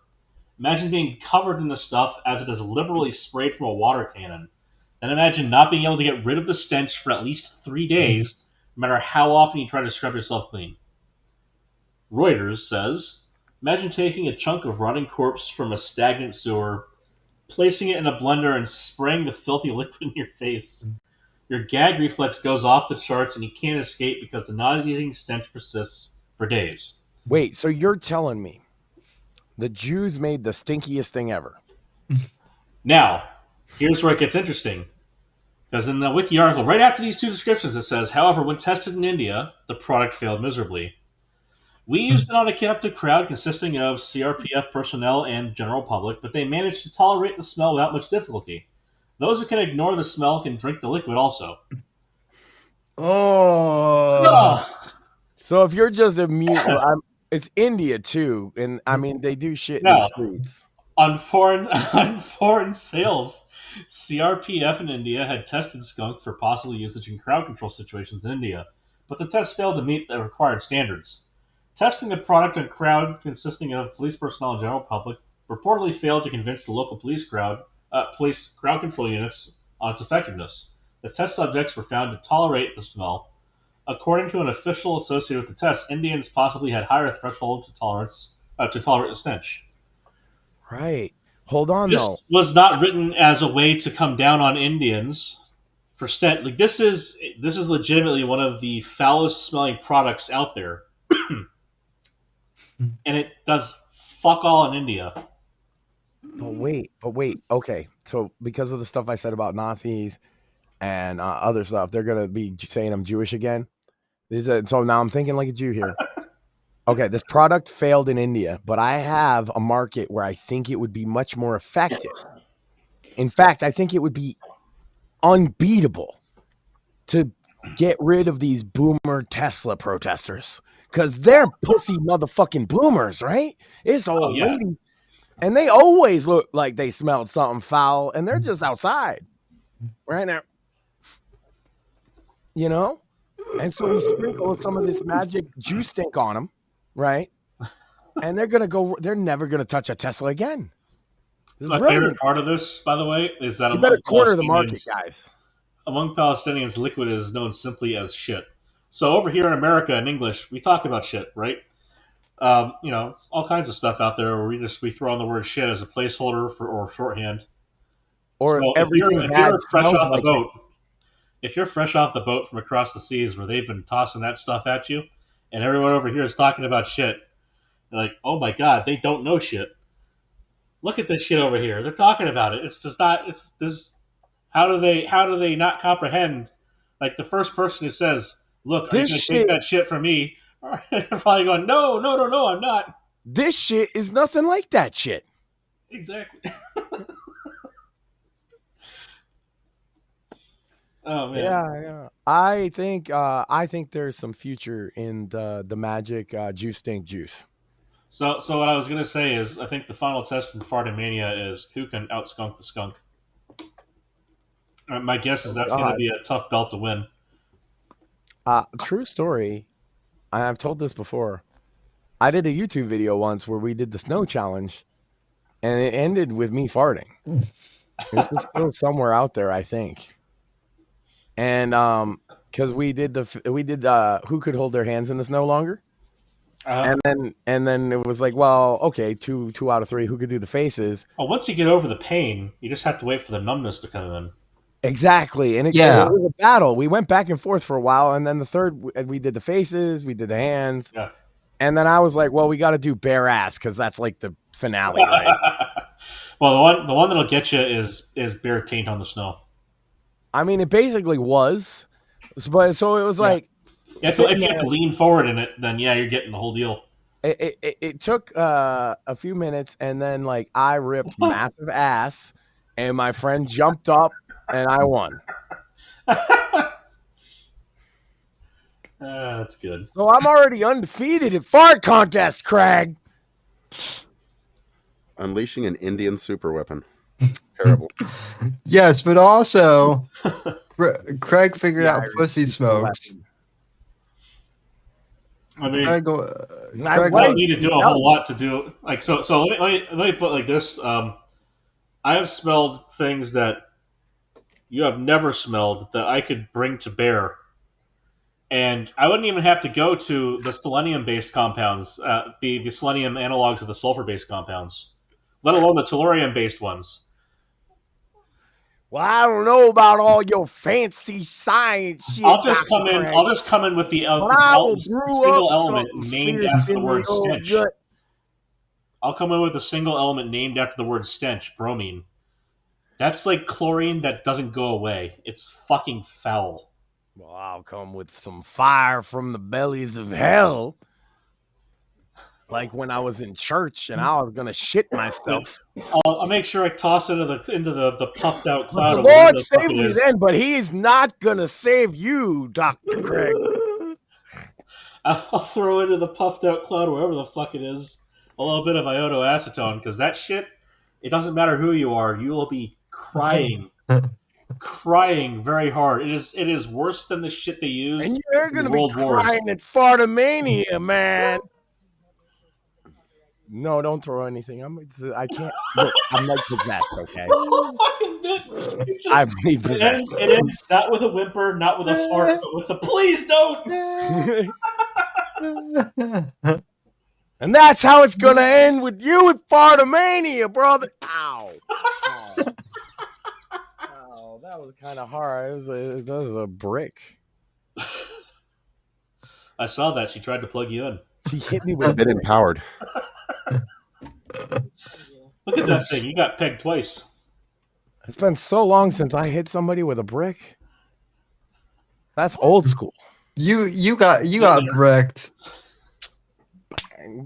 She says, "What? You never hit nobody with a brick? You just did." She got nothing. Oh man. Just like he's gonna have nothing on Fartomania. I can just never stop myself. That's what it is. Maybe that's part of the problem. Look at him. Look at him. He comes in here like he knows what he's doing. He doesn't know shit. They know shit. They're coming from across the ocean. I would Look, just you're dangerously close now. Oh no, Sam. No. The hell was that? I know. Uh-oh. Put your face back up. Yeah, that's right. What the fuck? Try and be sneaky about it. No, you gotta pay like everybody else, Sam. And they're all gonna pay to see when the gas explosion occurs at Fartomania, brother. Pay-per-view. Pay-per-view. Oh, stop. I am begging you. Just stop. Please. You're only making it worse. Down. I'm gonna make him shave that hair. Okay. That's if you win, but I'll tell you what, you want to do a beard match? Well, then on the line, brother. No. Shave How your was that about ass. your beard, sir? Fuck. How was it about your beard, sir? Ow. Okay, so then we have it. It's an ass versus ass match. God, no. Loser leaves bald, brother. Oh, she's done with this. You better bring the baby powder and the baby oil. Diddy might have hoarded it all. Oh my God, would you please stop? That don't matter none. Because we're gonna you're gonna bring Batman. I'll tell you what, I'm gonna bring the ultimate at this sport event, Vince McMahon, and he's gonna shit all over you. Sir, it looks like you're being shot over plenty by your wife. Oh, real talk though. I train. Pain is weakness leaving the body, brother. And I'll tell you what's gonna leave the body at Fartomania. You don't even want to know. Well, speaking of shit and all that, I mean, we should and WWE for that matter. There's I don't know if you guys saw there was this new Devil May Cry thing by I heard there's by an Indian, Devil May Cry. and he was he shit up the place, as you can imagine. Oh, but beyond that, he was recently spotted at a WWE event in some Dante gear, shitting up that place as well. So how literal are we talking here? Because this is not a comfortable place to be in this discussion. Yeah, unfortunately, I took it completely literal and directly into reality with that one. But yeah. Oh. Thanks, Eddie. You fuck everything up. That's unfortunate. Yeah. Well, I mean, you said it's Devil May Cry, though, so I mean, it's part of the gaming industry that whole thing is shit. Which, by the way, I believe Assassin's Creed Shadows is still shit too. It'll always be shit. And that's the thing. Cyberpunk 2077 came out of shit, but they fixed the game. There's no fixing Shadows. Oh, yeah, there is. You just have to get rid of a main character. I don't know. Isn't that the one where you're Yasuke, the simulator, Yasuke simulator? Isn't that one, or is that a different one? That's different. That's not. Oh, no, you're right. You're right. That's a different one. That's the good one. That's the game that succeeded. Yes. No, the thing is, it might have come out like shit, but I'll tell you where the real shit's gonna come out. And part of me, brother. Sorry. Fucking goddamn! You know what? I just had to get hard. I knew you were gonna do that. I can't help myself. Yeah, what do you expect? Do you want him to just hold it in? You got her.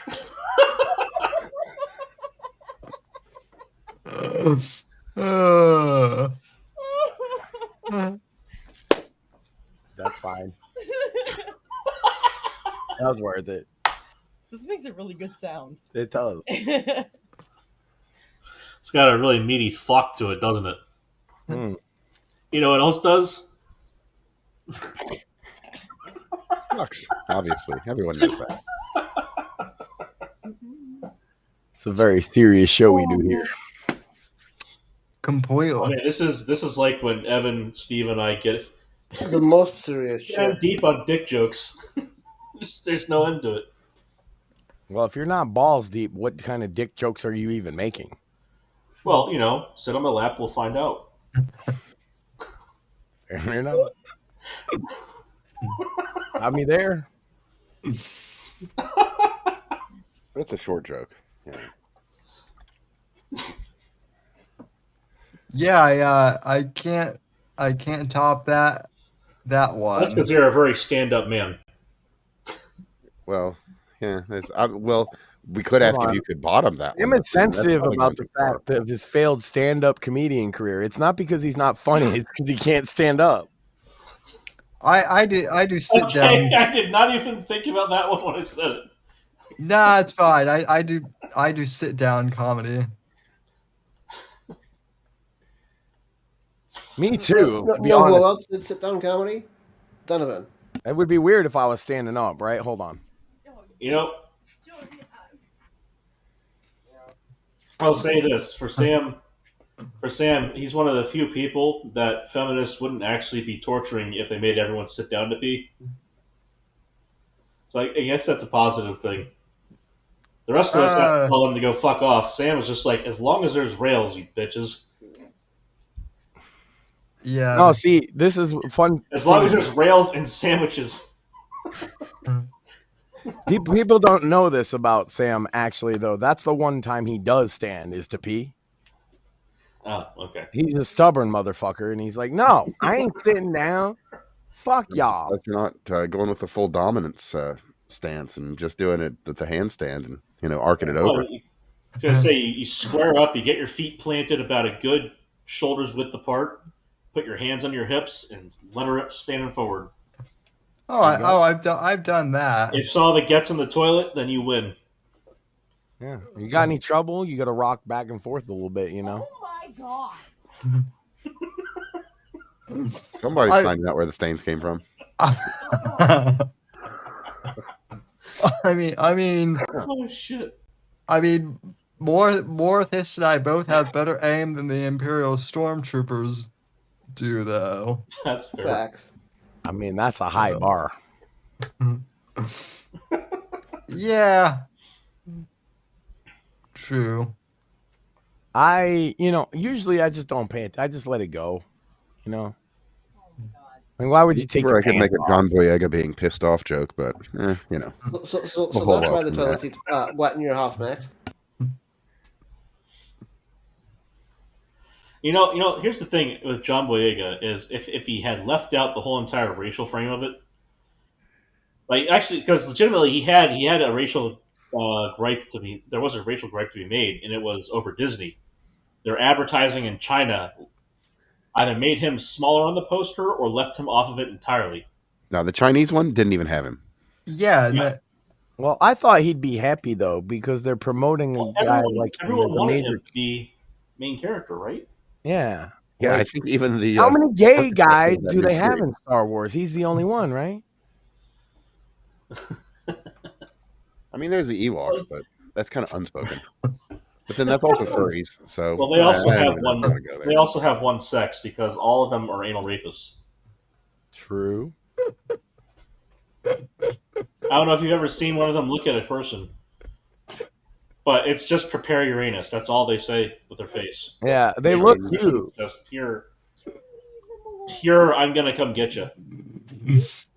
It's pure. Don't bend over without looking twice.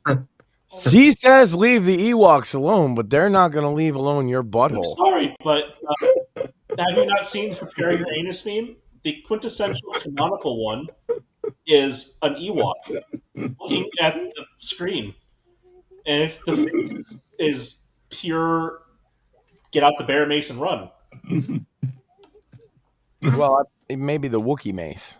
Well, to be fair, I mean they are teddy bears, so yeah, bear mace would be appropriate. The idea that there's Wookiee mace.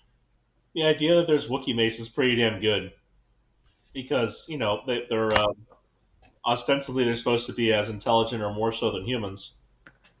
What's But they just make really funny noises, and they're adorable in that fashion. Oh, they don't actually. Just as a by the by, in the canon, he's the only one. He's got a speech impediment. Yeah, I know, right? Yeah, no, they all actually speak perfect English. Just I did not know that. That's funny. yeah. Wait, I just happened to get the special ed Wookiee. They got the Wookiee beta version. My God, 3 hours, 8 minutes. Hey, Sam, you wrote a book. Oh, I did, and I haven't even promoted this entire show. I know. I just thought of that because we're fucking promo geniuses, me and you, Sam.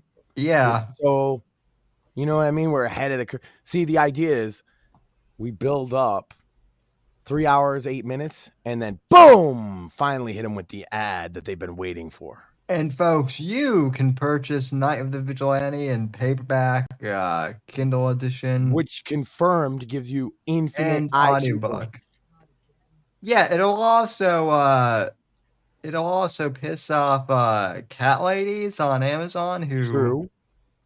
And the side effect of that, Sam, I don't know if you knew this. The side effect of you buying it is that it pisses off the cat ladies, and then the cat ladies being pissed off by you increases your testosterone production, which in turn makes your dick bigger. So what I'm saying is if you read Night of the Vigilante, you will have infinite IQ points and a bigger dick. What the fuck is wrong with you? I'm selling books.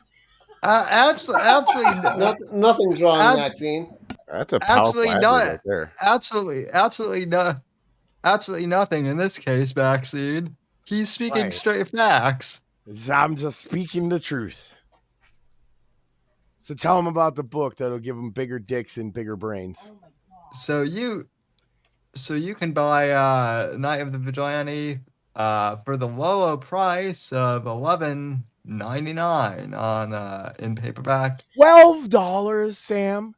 To enlarge both the brain and penis organ. Could you stop that? What a deal! Indeed, this is a steal. Can't stop it, Maxine. It's also ingrained. We're gonna lose our ass, Sam. How can you charge so little for this? Well, I mean, you can also subscribe to Rumble Premium and support Right to Fund Media. Or follow this channel so he can get content creator. Guys, if you watch any of our stuff, you watch this show, help this show out. Yeah. Like, follow, comment, subscribe, and all that gay stuff that they say all the time. They say it all the time because it works. Ugh. If you want us to stop not saying that shit, you can just do it. I'll stop, I promise. Yeah, also, I'm not that dumb. I believe Rumble now has the ability to like repost other people's videos on channels. Yeah, I've been reposting, and then you can repost the repost, and then I'll repost your repost of my repost, and then you can repost that. So, well, kind of similarly, later tonight, my show will be going up on all the video platforms, Rumble, of course, included. So you'll be able to catch the latest episode of the Fake Untitled podcast if you didn't catch it on Spotify. Sick. Which is awesome, and thanks for having me on. I believe it was last week. Absolutely, always welcome. It was a pleasure when I joined you. So, yeah, it is a damn shame that Odyssey has been fucked over by Stripe, and they'll be all right. They'll be all right. But I just wanted to point out they got done dirty. Yeah. But they're being big boys about it, and instead of crying and whining, they're going. That's why I'm crying and whining on their behalf, because they've been good, but they don't even seem to. They're just like, yo, this is how it is. Well, my understanding too is that like they were planning from the beginning to build their own law. This just kind of. It's what it says in the email I got as well, to some degree. So it seems like they and it also said that they planned to end the partnership with Stripe eventually as well. And this is just jumping the gun. So fine, it seems like they're prepared, but they weren't fully prepared. And that's why I say it seems like a malicious move from Stripe or somebody, that because you can't just honor out the rest of the contract. You've been with them for a year. Anyway, we already did this bit. I'm sorry. No, I mean, it seems like a stupid move on Stripe. And there's all kinds of edgy content on platforms like Substack, as you mentioned, Locals, probably Rumble, Patreon. Just because you host edgy content, then they're being inconsistent in where they're applying it. But don't worry, you can advertise loot boxes in Call of Duty to all the kids. Yeah, you can literally just sell gambling to minors. That's fine. Or it's a new one that's been going around. I don't know if you've heard this. Evan, you might have most heard it of anybody because you're in tune with this kind of stuff. But they advertise the Roblox sex servers. Oh. with videos on TikTok and YouTube as ads, like regular ads, and they're for obviously you have to get tagged as somebody that would be looking at Roblox content, and then the ad will be for literal sex servers where they role play sex. Oh, okay. So kids or people that want to be anyway. Yeah. No, it's straight up. They're pedophile traps, right? They're set for little kids. Sure. Yeah. Yeah. And they'll get the kids on a Discord server and then they'll ask them to do whatever, right? It's an obvious.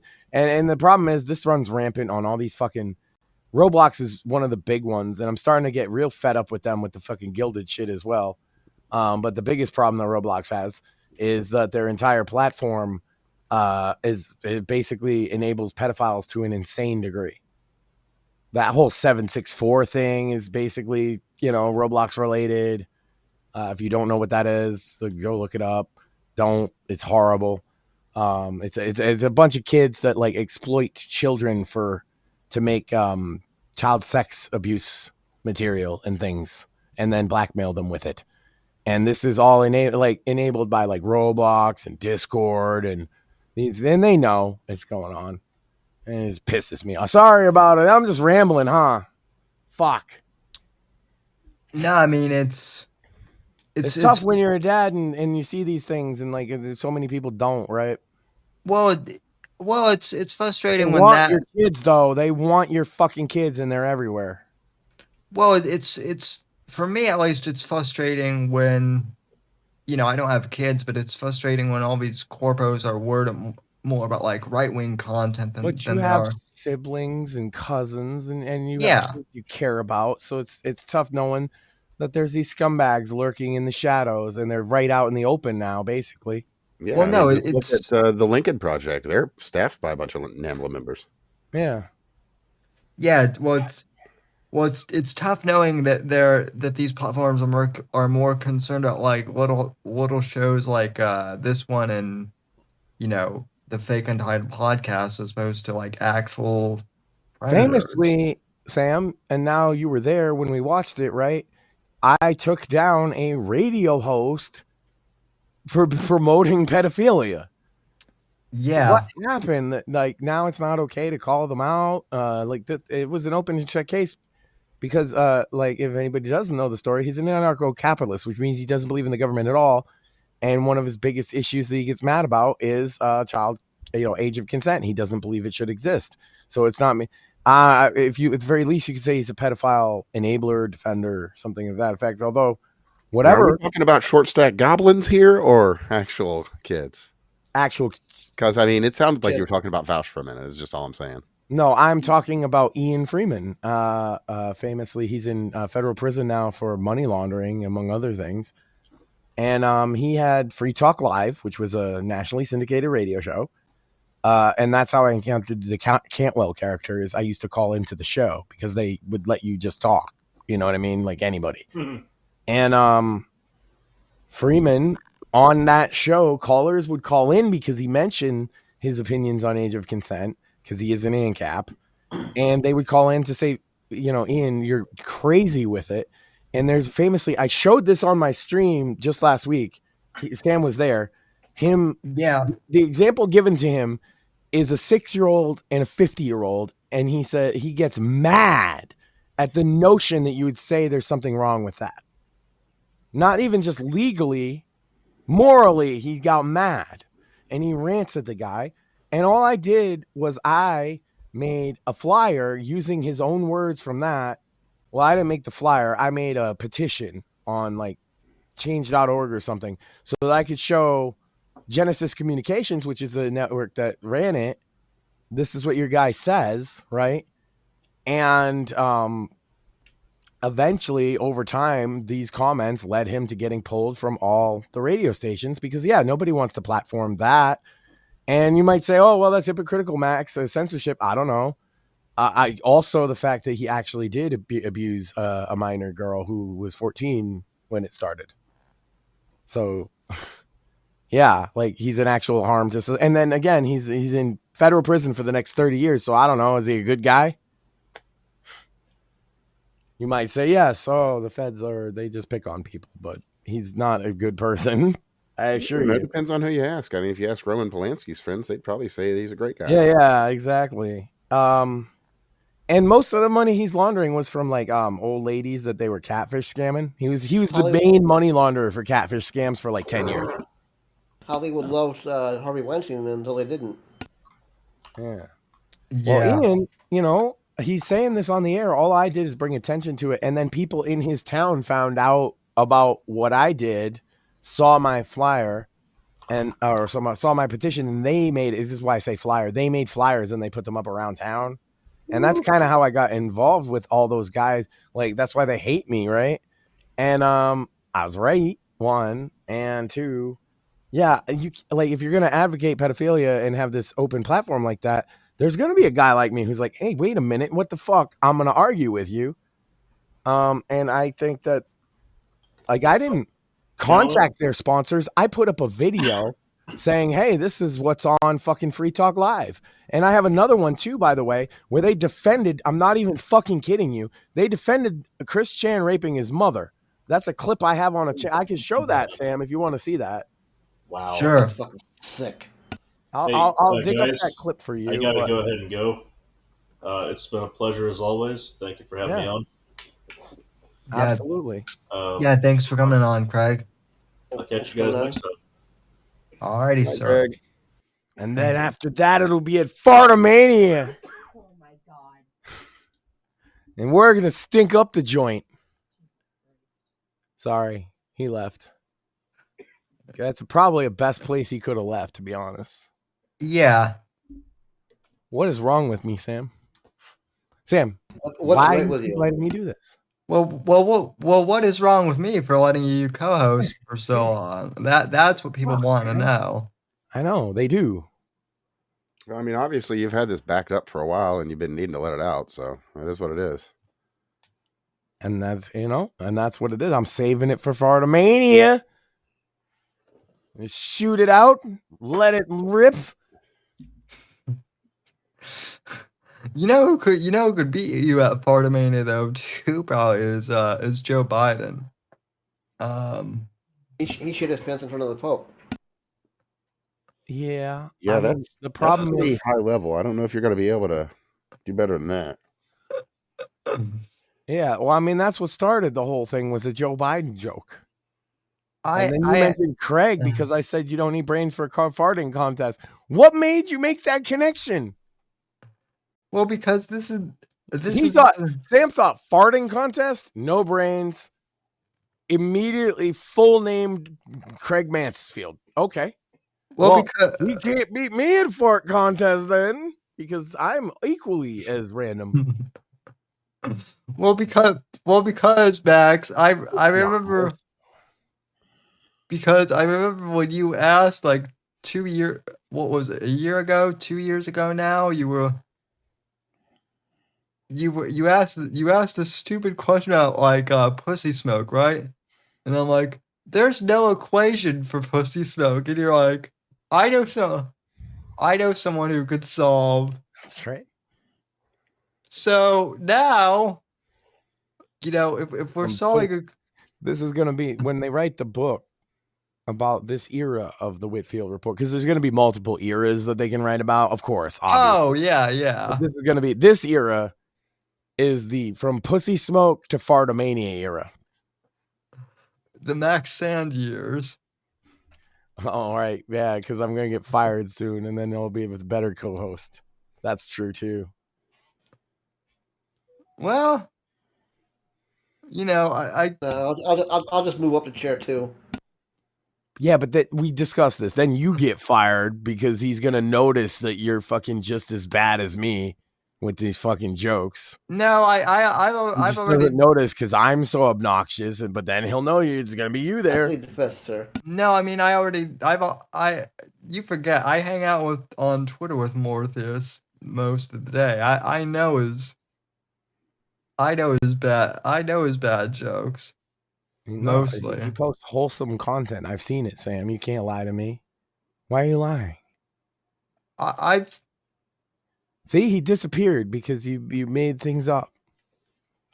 Now Morpheus is gone. He's back. Coming back. We're never gonna hear from him again, and it's all your fault, Sam. He was a bro. Now he's gone again. See what you did? The moon Nazis. It's falling apart, Sam. What are we doing? No, speaking of moon Nazis, did you hear that Mr. Beast is not upset about the tariffs because it's just going to make things way cheaper for him to make his garbage chocolate anywhere else? Oh, so what's your take on the tariffs, Evan? Because I feel like a lot of people don't understand the tariffs thing. It's mostly cranky boomers upset about their 401ks. It's a necessary pain to reset the global economic order, I guess. I mean, to put it in the shortest of terms. I'll say this.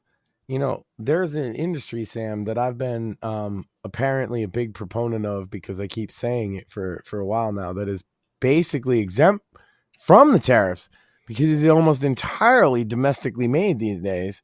And that industry, Sam, is gay pornography. So there's always work to be done, Sam. If you're a hardworking guy, you might have to get your knees dirty a little bit. You might have to get some elbow pads and get to work there. But those are American jobs, Sam. Real American manufacturing jobs in the gay porn industry. I thought that was like a senatorial thing. Hard working. They're like farmers out there. They're just getting their hands dirty. I am surprised she has not abused me with an object yet. Yeah, well, I guess that's tacit approval. She's...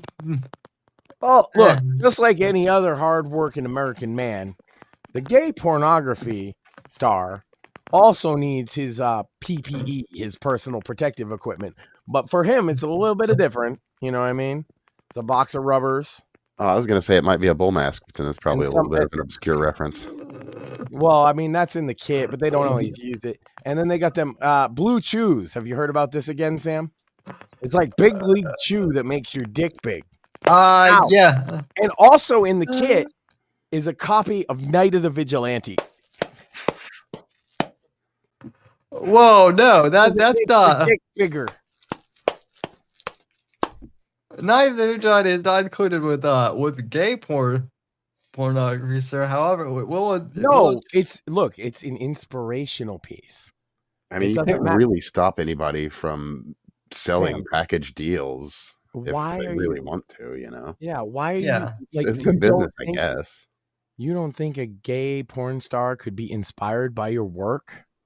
Isn't that a bit judgmental, Sam? Well, I think it'll turn them straight, is what I'm saying, and that would maybe it will, but they better wait till the movie's over because they're out there working. That's true. Putting in their hours, getting their overtime. Ow. Yeah, washing their hands. Ow. See, this reminds me of a TV Somebody's show got to mop the jizz, Sam. Ow. TV, and why I don't watch TV anymore. About dudes that were paid gay. No, you just don't mind dicks and you like money. Yeah, you're just gay. Yeah, pretty much. It's not like gay for paid doesn't exist. You're just a gay prostitute. You're just okay with taking dick. Yeah. Yeah. And hey, get your hustle. I'm saying this. Hey, there's a lot worse, dirtier jobs out there, and it's all American, Sam. This is an American industry with American workers creating American jobs and American products. Gay pornography. Well, for now, I'm sure the Dems, if they ever get into power, will figure out how to. Why didn't they think of this, Sam?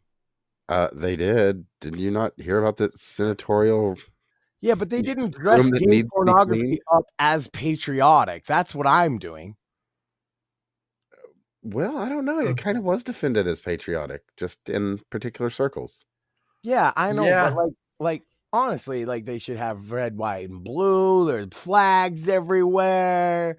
Well, I mean, it was literally at the fireworks in the back. So. Apple pie. Oh. Well, they did try and hot dogs. Baseball. Look, Barack Obama, he likes his $35,000 Chicago hot dog parties, and that's just the way it is. They like their hot dogs, aged in the 10 to 12 year range. What can you say? From sea to shining sea. Gay pornography. Ow. Ow. Well, I mean, just think, we just recently had our first gay president with Barack and Mike. It's we're a real progressive country, really. That's right. So let's make gay pornography patriotic again. Yeah, that's something. Buy American.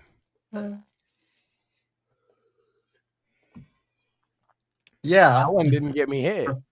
Ow, that one did. You see, that's why you don't question. No, you do, because then she does it again and it's funnier. Ow. See, that's how you like the punishment. Oh, right, slapstick. Yeah, definitely. Wait, did Mort come back from the beyond the grave? Yeah. Yeah, I'm back. Oh shit! I mourned your loss as a brother in arms.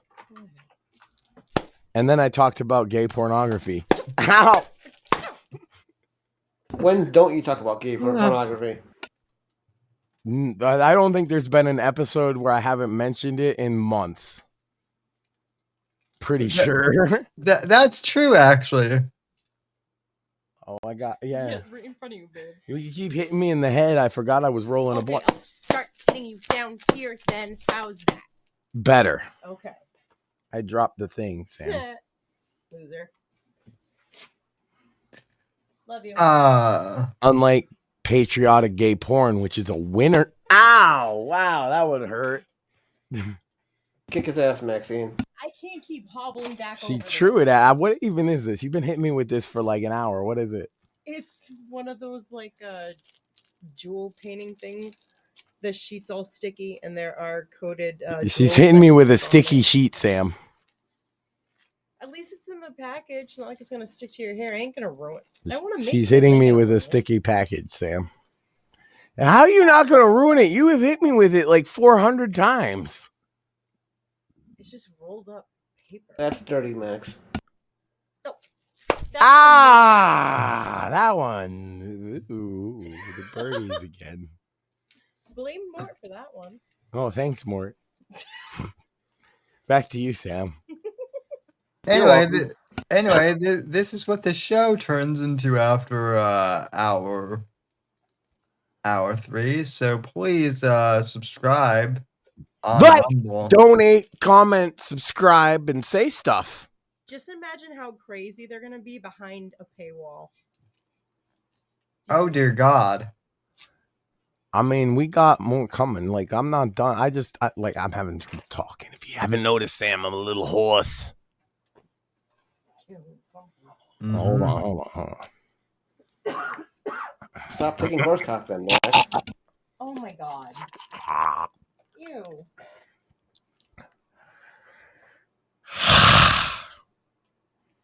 Back to you, Sam. What the fuck are you? A dragon? A gay dragon?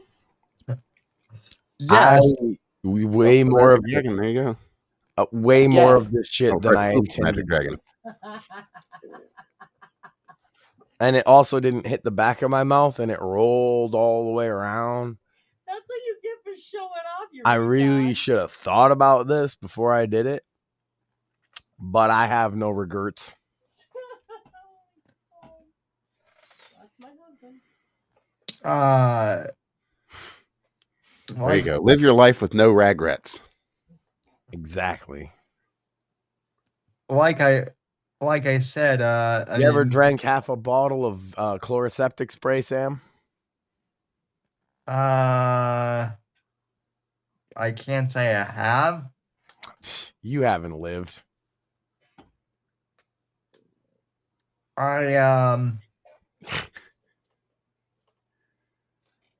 You ever wonder where I come up with this shit, Sam? Only every episode. Out of your ass.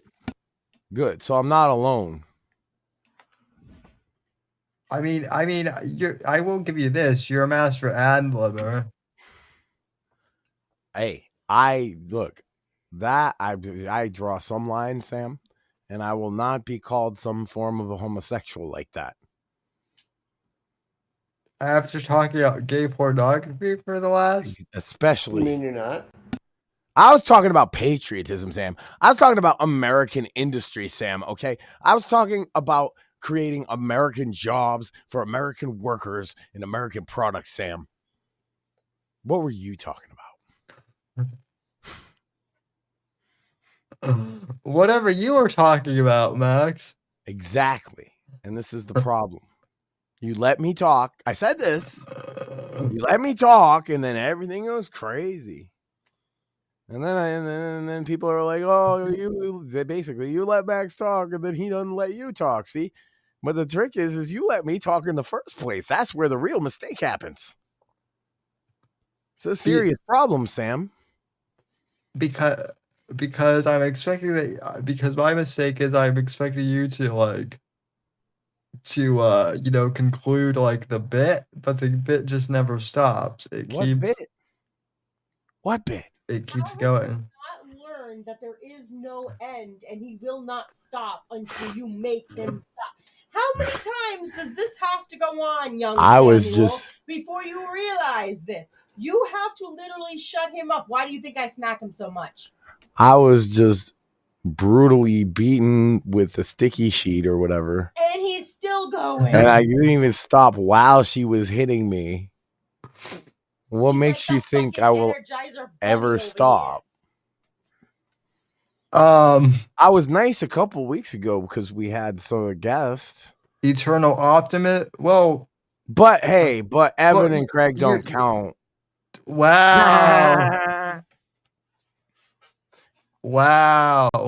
Yeah. Well, because they run a tight ship over there, and they're more than guests. They're like family, Sam. Well, yeah. They're friends of the show. And so now I got a Jewish cousin, so Hollywood gotta let me in, right? Craig's told me he's not that type of Jew. Yeah, that's what they all say. Believe me, if Craig was, I would already be getting film rights for Night of the Vigilante. That's true. Which you can purchase on Amazon. That is proven to increase both IQ score and penis size. Indeed. Proven by the studies. I looked at them, Sam. I saw them with my own eyes. That is the one place where, surprisingly, not the penises, but the study about the penises, Sam. Well, if the science says to us that, a boy or girl can't get a tattoo at 13 but can get their body parts chopped off, then obviously the science is right. Right. Mm-hmm. Also, I forgot, Sam, and it's important. If you're a woman, it won't make your penis bigger. Yeah. It's still a good book, though, and you should buy it. Well, hold on. What about if you're kind of a woman, like you've gone through 100 days of girlhood, for instance? Oh, a trans woman, it will make your penis bigger, yes. There you go. There you go. And that's actually, that's increasing the Americanism status. Nothing more American. You'll be a much more American tranny. Yeah, there's nothing more American than a big old girl dick. Yeah, by the way, yeah, I'm pretty sure Dylan Mulvaney has just I'm pretty sure Dylan Mulvaney has disappeared. He has disappeared from the You'd say he fell down a hole or something. Got lost in one, maybe. Who knows? Yeah. What was that? What was what? You crossed yourself and hit me with something. The Bible? Boy, you have sinned now. For a girl dick joke? Okay, fair. Never mind. Back to you, Sam.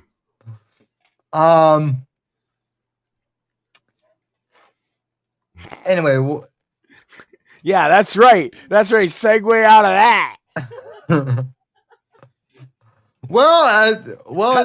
That's why I always like it. To me, it's the funniest thing ever. To whenever an awkward thing happens, to say back to you, Sam. Well, right? no, what I was going to say, actually, this is a perfect segue because and then he does it all too.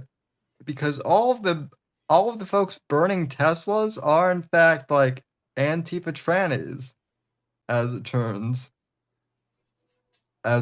out. I think I'm bursting into flames, Sam. Go ahead. You might want to see a doctor about that. Or a priest. Or both. I'll be fine. It happens all the time. Anyway, though, Trans Tifa, they're the ones burning all these Teslas, from what I've heard, which checks out. Are they all the cult of Ziz, or just just in general? No, I think some of them are groypers too. Nothing gayer than them. I mean, including the gay pornography with the girl dicks. I mean, groypers can't even drive though, so I mean, how would they even get to a Tesla? You know, they suck a dick for a ride. That's what groypers do to get around. You didn't know this, Sam? No, because I mean, they are gay. Because I actually got girls when I was in college. Right. So. Well, they think girls are gay, and so they suck dick. That is It's literally true, by the way. That is ironically. I have heard some people mention that having sex with girls is gay. That's a take. That is a very take. That's a take that a virgin homosexual sounds like an entertaining take. There's not a lot of hope for some young men, I swear. Oh, just the other day though. Really, look, you can't unsuck a dick, right? So you got to not do it in the first place, guys. Come on. I mean, yeah, no rewind on that one. Yeah. You can't unsuck a dick? I mean, how hard is it not to in the first place? Yeah. Well, it's not hard. I've never had even like an inkling like, hey, maybe I might not. I'm just like, oh yeah, dicks are not something I want to put in my mouth. Shocker. Yeah. I don't think about it even. Actually, that's giving too much credit. It's not something doesn't occur to me like, hey guys, oh, what are you doing? Oh, we're watching the game. We're having some beers. We're sucking some dicks. No, that's not how it works. Yeah, if that third line I'm thinking had ever like come up, I would be like, okay, I'm leaving this. Yeah, it's a wrong kind of party. You gentlemen enjoy your dicks. Sounds like a Diddy party. I'm a lead. Yeah, it's a Diddy party. Hey, in related news, I don't know if you guys heard, but Haley Welch actually got suspended the other day. Oh, she does look like she's in high school, so that makes sense. Yeah, that is true. No idea why either. Just kind of an out of the blue thing. Didn't she? Run pull a shitload of people? Maybe. Well, yeah. She won some kind of lawsuit. Well, I know that the SEC, like, I guess. They cleared her, because apparently it was the people that were doing the coin behind the scenes that fucked everybody over, so they're on the hook for it. Yeah, I mean, but they've done that. Which, I mean... Why you sell meme coins when... Never mind, I'm just going to do the gay pornography bit again. Go ahead. She might not have been solely responsible, but, I mean, those people have scammed others before, so, as I understand it. So... Why couldn't she just do OnlyFans like all the other hoes? Well, did you hear the most distressing fucking number in American history? that potentially 10% of American women are on OnlyFans? Man, and like 1% of that. Only 10%. I thought it was higher. Yeah, and like 1% of that make enough money to live off it too. That's sad. Selling your body for pennies on the dollar. They're literally like whoring isn't what it used to be, huh? These OnlyFans girls are literally selling themselves for less than the price of a cup of coffee in a lot of cases. Yep. Or a loaf of bread. Well, I mean, to be fair, have you seen the price of food these days? Bread and instead of that, ladies, you could find yourself a real man like this. Yeah, the bread's too expensive and the circuses aren't entertaining anymore, you know? Yeah. Well, these days the circus is mostly is actually banned thanks to PETA and God damn it, I went to bring Ringling, Barnum, and Bailey 3-Ring Circus when I was a kid, and they just folded up and closed up shop. How you think I feel? There's no freak show. I ain't got, that's hard to get steady employment when you're a freak. Well, you say that, but honestly, like in the early 2000s and early 2010s, there was this whole thing of like traveling freak shows and like cool shit. It was like a whole cool alt scene, and they all turned into troons. The thing is, though, even then, right? You get your fat lady, you get your midget, right? But when you're the guy that'll bite a head off a chicken for $5, what do? They don't want you.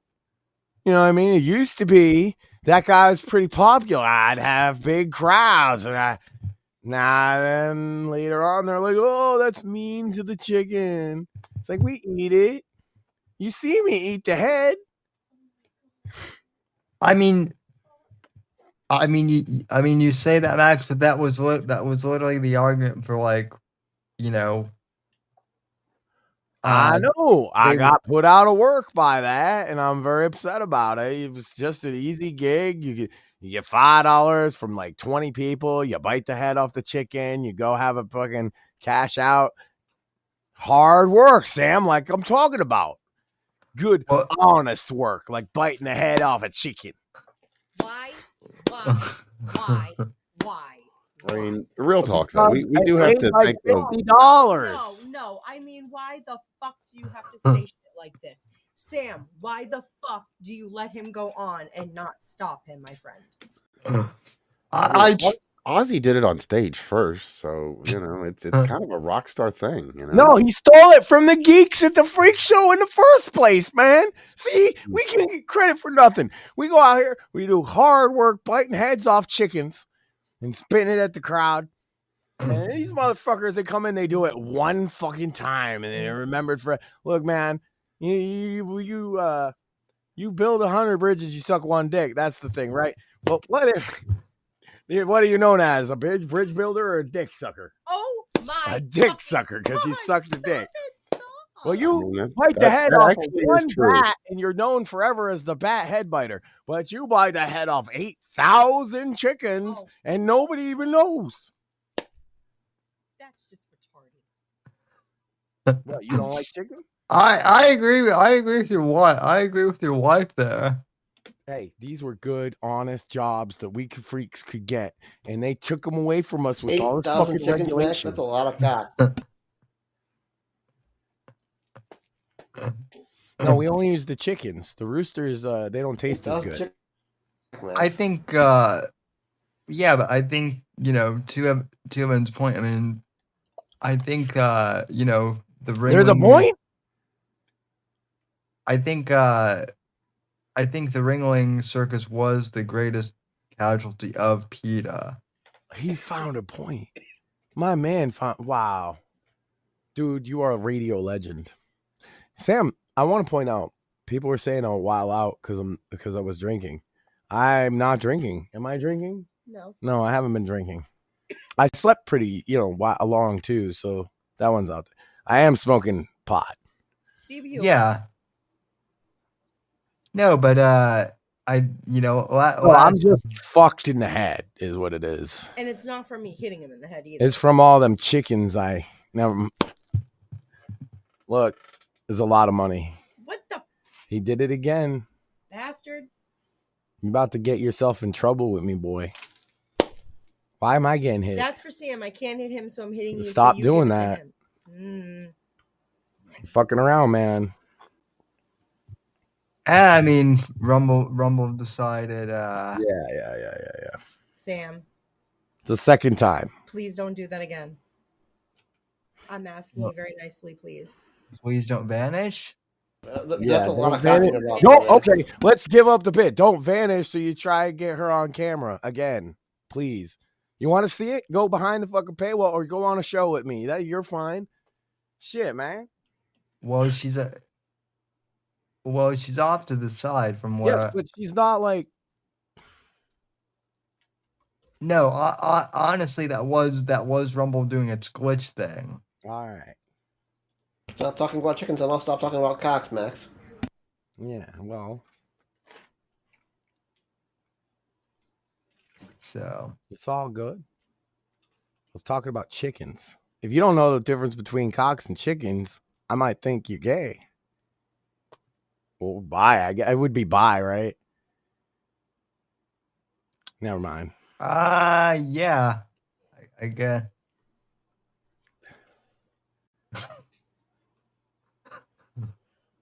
Well, one of them they don't have penises like that, Sam. Did you know that? I was going to say one of them has a penis, but like, I don't know. You ever seen a rooster penis? I actually have had roosters, but I can't say I've ever. No, because you wouldn't see it because it's real small. Yeah. Yeah, they don't fuck because they're birds. We've been over this. Birds don't fuck.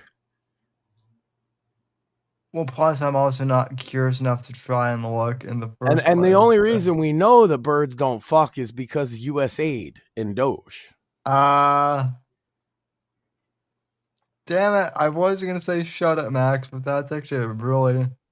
Yeah, that's we actually... learned something because of all the fraud and the money laundering that was going on. We learned that birds don't fuck.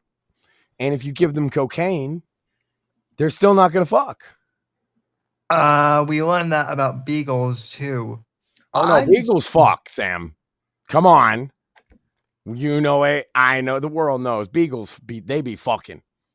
That's how there's so many beagles. Yeah, especially on especially on cocaine. I mean, yeah, like that's just they needed money to find that out, though. Well, this is why we need the White Coast Waste Project. Stop this awful shit. Well, if you give a beagle cocaine, he's gonna fucking howl at the moon. Obviously, I still believe that was the excuse that they used, and I'm being serious. I still believe that was the excuse they used to explain away why there was a giant pile of hunters cocaine in the White House. But one question then: why weren't there beagles? There was cocaine, yes. Beagles, no. Didn't he have Rottweilers? Yeah. They were probably high as fuck, don't get me wrong, those Rottweilers. Well, listen, I've never looked at any of the contents of the laptop, but there could be beagles or Rottweilers on Hunter's laptop. Oh, hey, Fauci's a friend of the family, and that guy's got a real boner for fucking beagles over. So he does. His boner is legendary. Did you guys hear that he's like now predicting another pandemic? He is, but I want to appreciate Sam. Thank you for letting me say beagle boner on the air. It's had to happen eventually, I guess. Somebody had to say it somewhere at some point, and I'm glad it was me now in this moment. I just want to take it in. That. You don't get to say beagle boner on the air every day, Sam. It's a rare occasion. No, you don't. No, you don't. And somehow we got that from talking about Fauci predicting you know, He's I guess predicting a pandemic of beagle boners. I will tell you that there is something that something really well, honestly, the way I framed it on our show this last couple days, I think it's great news, and it's for people that like to help people. So Fauci's wife and a number of others actually, they got transferred to a notoriously understaffed department that really they need to help those people. It's the I think it's the Department of Native Affairs out of Alaska. So she'll be headed up there. Actually, today was the day, so we'll find out tomorrow if she really wanted to help those needy folks, or if maybe just Alaska wasn't the place for a Fauci. Who can say? Who can say? Hard. I got one thing I want to drop on you guys, because I was going to put this on our show, but it's the dumbest shit ever, and I just didn't get. So that it belongs here with me in the far yeah.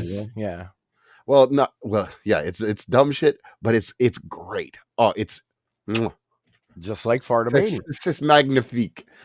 So you wouldn't want to kiss Fartomania. No, you wouldn't. But this one, you might. That's gonna be Sexy Red, if you're at all familiar. Some chick rapper or whatever. Anyway, she's been on NXT a bunch of times. That's how I know.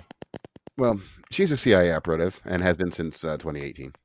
Of course. And the official description of her mission was that she is, quote, culturally critical. And that is literally it. Based. I know, right? They couldn't get Kanye, obviously. Obviously. So they got her. Oh, Kanye's like, I know your game. You work with the Jews. I mean, look, generally speaking, when somebody's screaming Hail Hitler like his new song, I would say they probably are working for the CIA. But I feel Kanye seems to be an exception to this rule. Okay. I feel like the last thing they want Kanye doing is yelling that on a song. Honestly, Max, in all seriousness, motherfuckers in the hood are going to be singing along with Hail Hitler, Sam, in a couple weeks. This is going to be a real thing. Well, let's be real. I mean, Kendrick Lamar made a song about Drake being a pedophile, and that shit went like multi-platinum. So I know, and we are in the weirdest times of media that I've been. Yeah. By the way, Drake suing him. Good. I've been defending Drake on that one all along, because he literally has just, you're a pedophile because I said so, and it rhymes, and that chord A minor, it's a music reference. Ha ha ha ha ha. But like, that's some serious shit. And I don't know. I listen to the Drake response to that on fucking repeat sometimes, man. That's just good, because he says that's just fake tea. Show your fucking receipts, like. And then he sued him. So I don't know. I stand by Drake. Drake's been good for a lot of underground artists and things. I think the allegations in the song is like so blatantly just to make money. And I'm not the guy that listens to Drake generally either. I think that shit's gay. I think they both are. So well, Kendrick's gay, obviously, but like people think it's great. But like, I mean, I had the misfortune of getting but gay's on his own. He's on another level. Yeah, sure. Pedophile accusations in a rap battle is one thing, but a black leather Klan outfit. Well, Max, in all seriousness, do you think no one man should have all that power? Hold on, Max. Serious point on that though. Do you think it's possible that like Kanye could have gotten his brain fried by MK Ultra or some shit though? I mean, that's literally what they say. So. Yeah, his brain is fried. That's for sure. And he really did have like a handler that was doing fucked up shit to him. And he went to that Chicago. Oh my God, what school in Chicago did he go to? The one that the CIA is like notorious for being around. So like, yes, maybe directly or indirectly, right? I think the root of a lot of Kanye's like issues stem from one, that like maybe they fucked with his brain, maybe they didn't. Either way, he's got a tad mental illness. But then two, they are fucking with him. Feds, other artists, and yes, a lot of the people probably are Jewish who are fucking with him, and that probably doesn't help his mental state.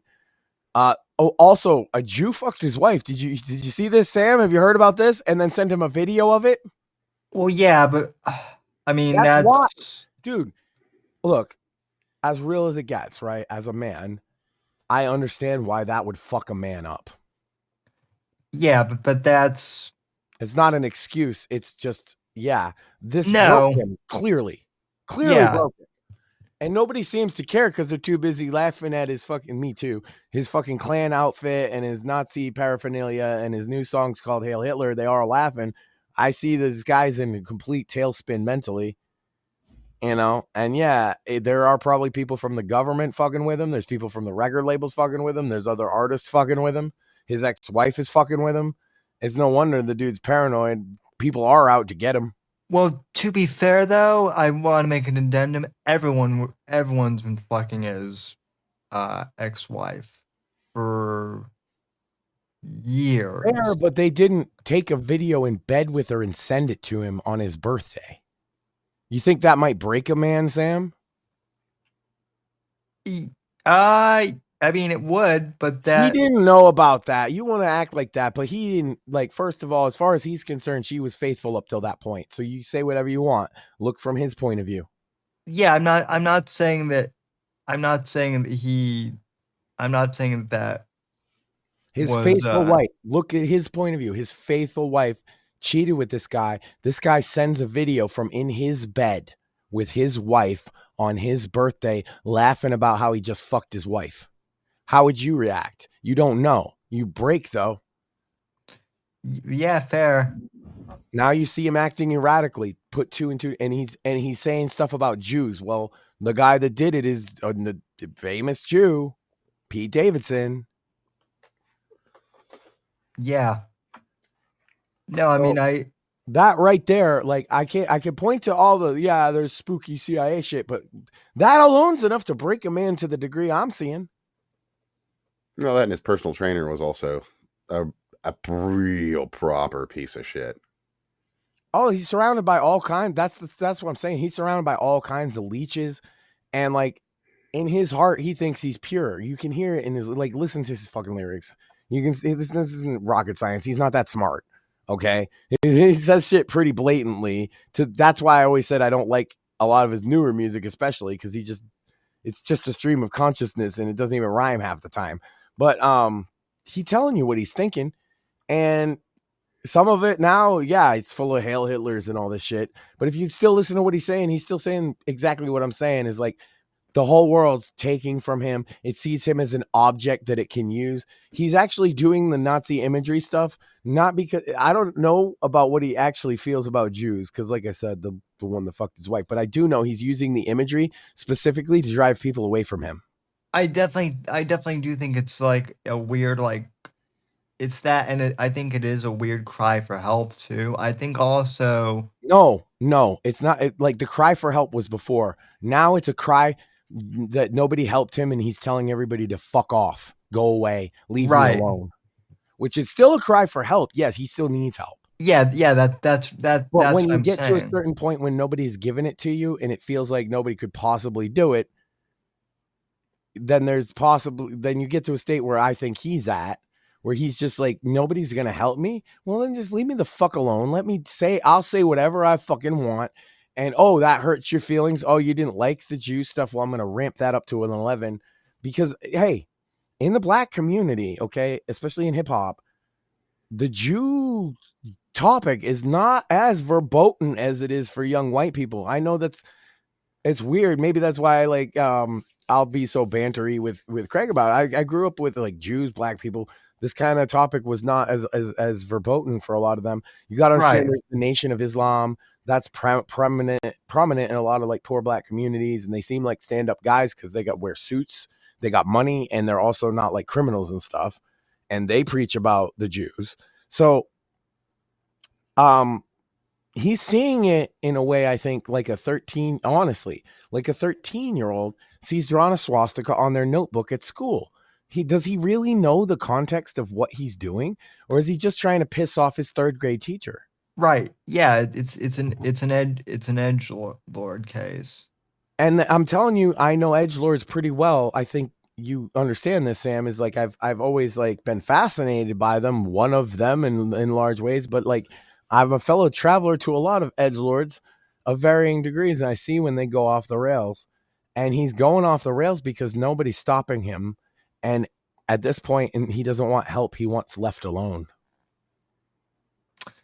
Yeah, I mean, I definitely think losing his mom fucked him. Oh, yeah. Too. She was his moral foundation. Yeah. Which, to be fair, that's where I sympathize with him the most. I mean, his mom and then the wife cheating on him thing happened. Well, and if we're to believe the stories, his mom might not have died. Cough. And that's the thing, is he believes the stories. So it doesn't matter what we think. He thinks that somebody, and he has his suspicions as to who, killed his mom. Absolutely. He said so. Whether or not that's true, he believes it to be. Hey, yeah. I'll tell you what. You know how many people believe me when I say that the government killed Eazy-E and covered it up? Everybody thinks that's just a silly thing I say. No, that's true. No, I don't Everybody all up on the JFK files. I want myself, I said this before, the Eazy-E files, the Malcolm X file. There's a couple that I would like. But the Eazy-E file specifically, the government was fucking with him since the days of NWA. They sent them threatening letters and shit. They're all public, right? And then he died of AIDS. He got it 2 weeks ago.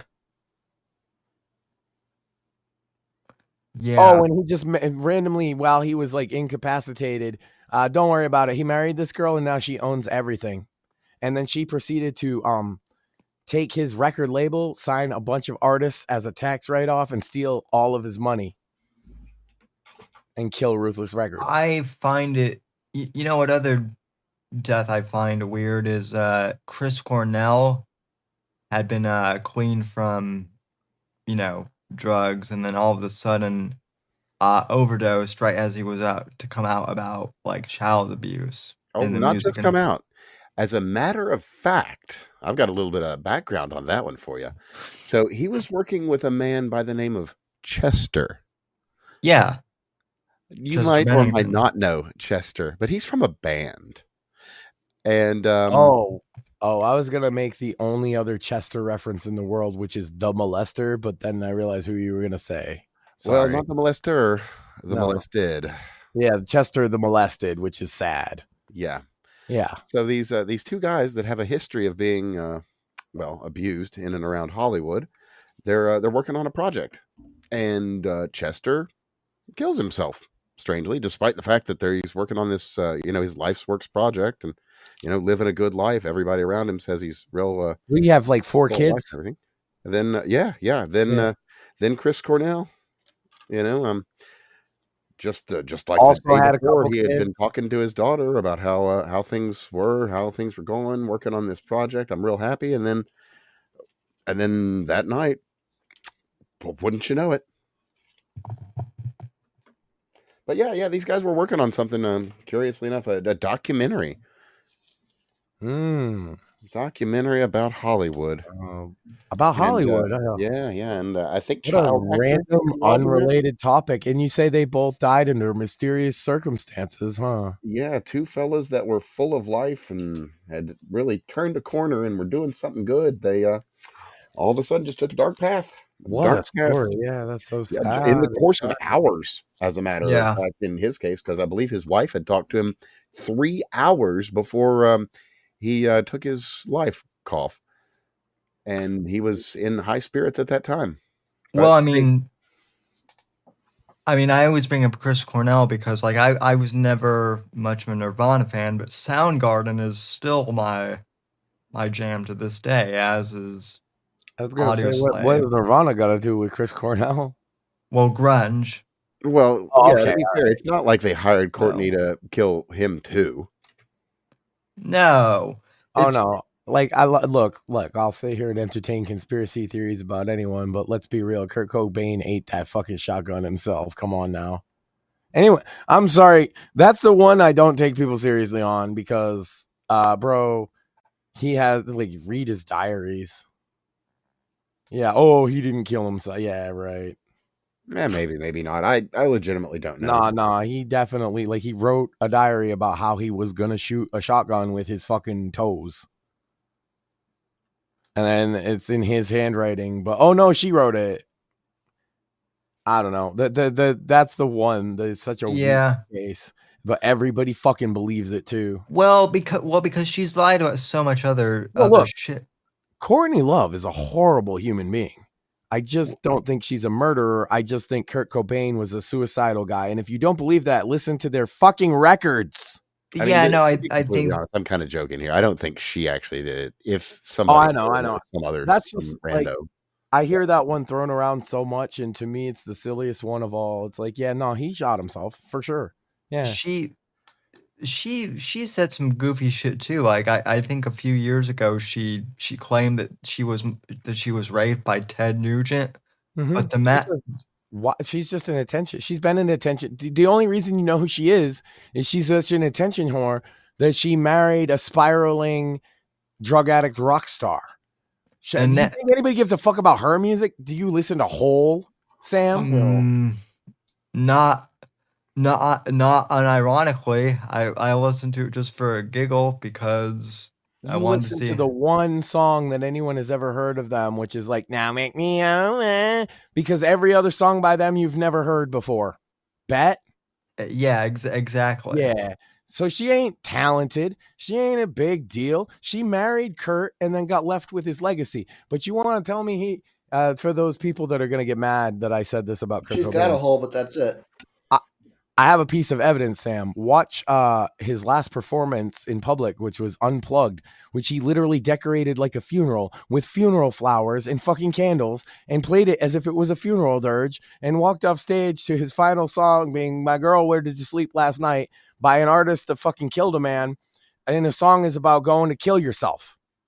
That's the last song he ever sang, was about going to kill yourself because your girl's a whore. But she did it, right? Good point. Yeah, I know. He planned his own little funeral because he was like an art fag because he's from Seattle. You know what I mean? And he's like, oh, I'll have it all done. And see, I actually don't really respect Kurt Cobain very much either. There's another side tangent, but I'll have it decorated like a funeral so everybody will see my pain, and then I'll go blow my brains out. And you know who knew? Probably Courtney had an idea. Look, she fucking knew him better than anybody. I knew he was going to kill himself, and I was like 12.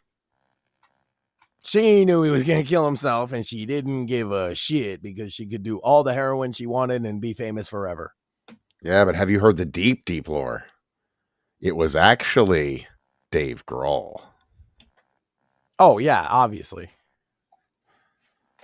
I mean, look how much bigger Foo Fighters is than Nirvana. Oh, man. They're going to be so mad that I said that. But guess what? Musically, they're better. But it's facts.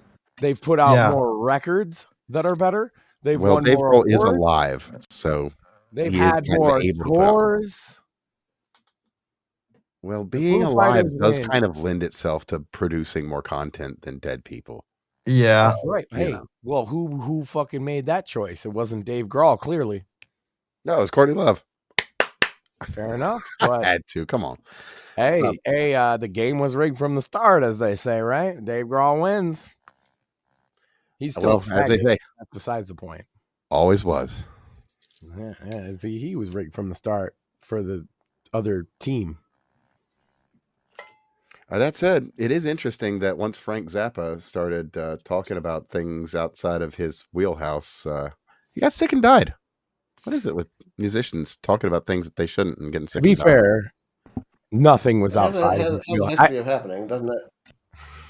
I agree with your sentiment there. I just want to point out that nothing was ever outside of Frank Zappa's wheelhouse. He just found their sore spot. No, he didn't find the source. He was the source. His dad was a CIA dude, and he was trained at the same place as like a bunch of these other cats that ended up becoming counterculture dudes. Yeah. I know. Yeah, but as they say, we've been lied to all our lives by the people that shouldn't have. But fellas, I genuinely appreciate you having me on. I gotta make it a little bit of a night because I got a couple things I get it to. So thank you kindly for having me aboard. And just a quick shout out, check out the Fake Untitled podcast. You got to do it. Yeah, check out the Fake Untitled podcast on Odyssey and Rumble and Spotify. So at all the things. This is not negotiable. Absolute pleasure. Thank you kindly for having me. And you guys have a lovely evening. Yeah. Sam's like, and it's on only that been note, 4.5 hours. We should wrap the show up. yeah, I mean, it has been like 4.5 hours, so yeah. And book. Oh yeah. It's the one thing. Well, no, I was just gonna say Rumble was frozen. One job, Sam. One job. And One book. 2 genders still. 2 genders. Actually, always 2 genders. Actually, there's 2 genders, but there's actually 4 books, ladies and gentlemen. Because let me see if I can reach this. As he fall out of his chair. Yeah, he's no. 4 no, books stack, Sam. Yeah. So, ladies and gentlemen, we have the new book, Stack of Sam, Night of the Vigilante, which you can find. Wait. Restart. I'm going to get out your way.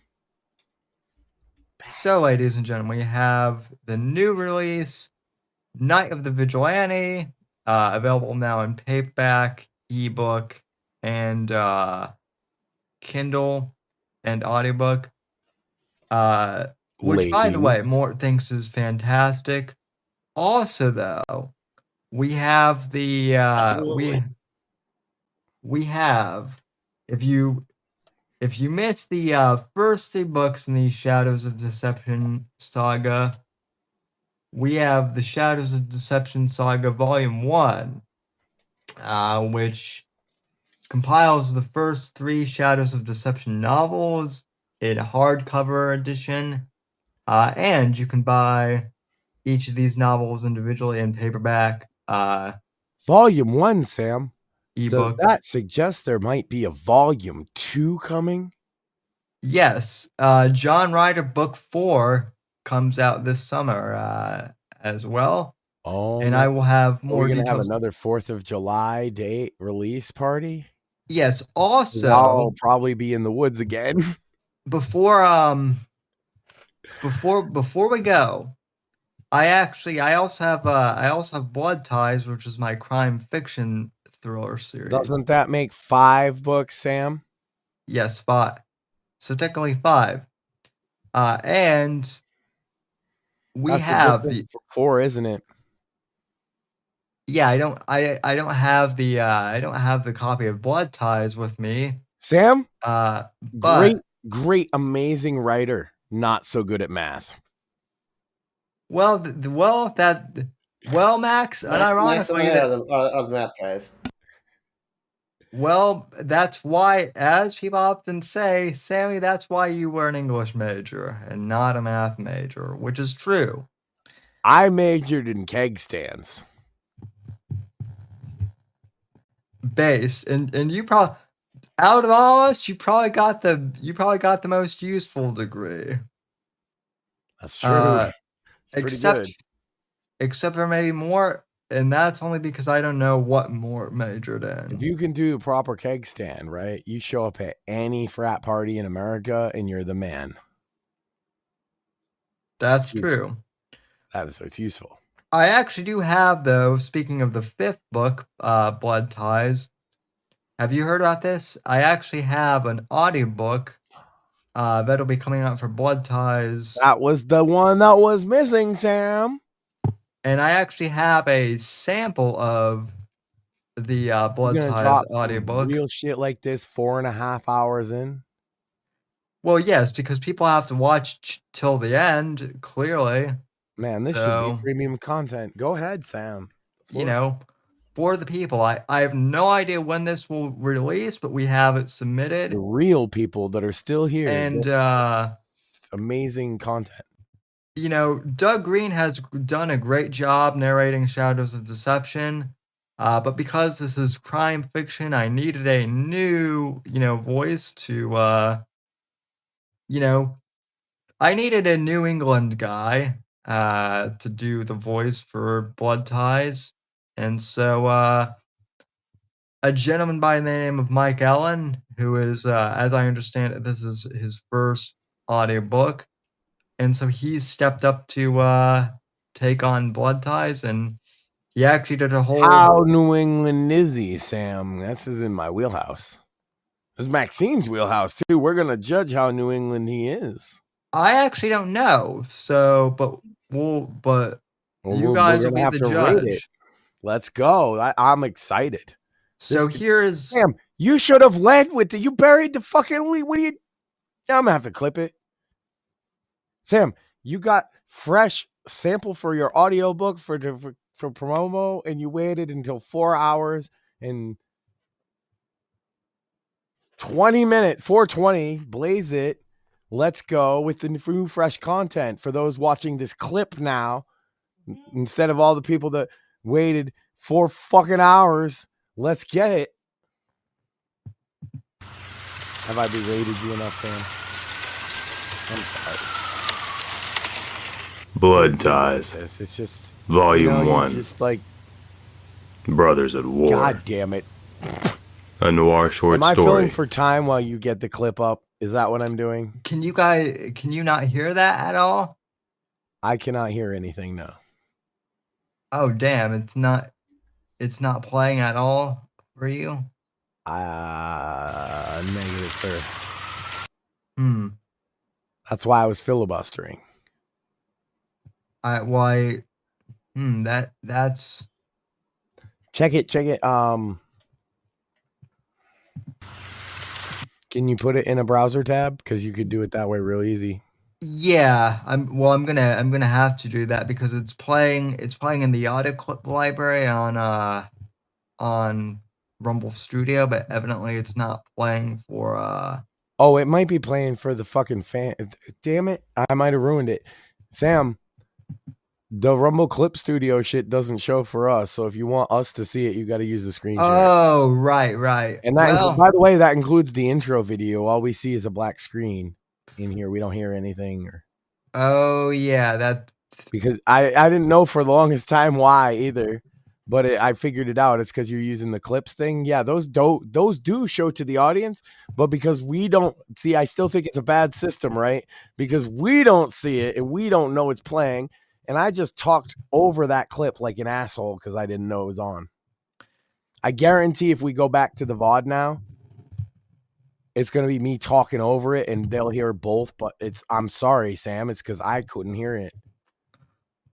Well, that's fine. Do another take. If you just say you're going to play it, I'll shut up and then they can hear it and that'll be fine. Let me see if I can pull it up in the browser window here. Yeah, they need a better system for sharing audio as well with Rumble Studio. They really do. Yeah, they should really look at what OBS does and try and emulate it more. But, that's just me rambling while you get the clip up. And it would say we wouldn't have to do this bit if they just had it more like, hey, here's an audio channel and you can post in your system audio. Wow. Fix your problem. Fix your entire.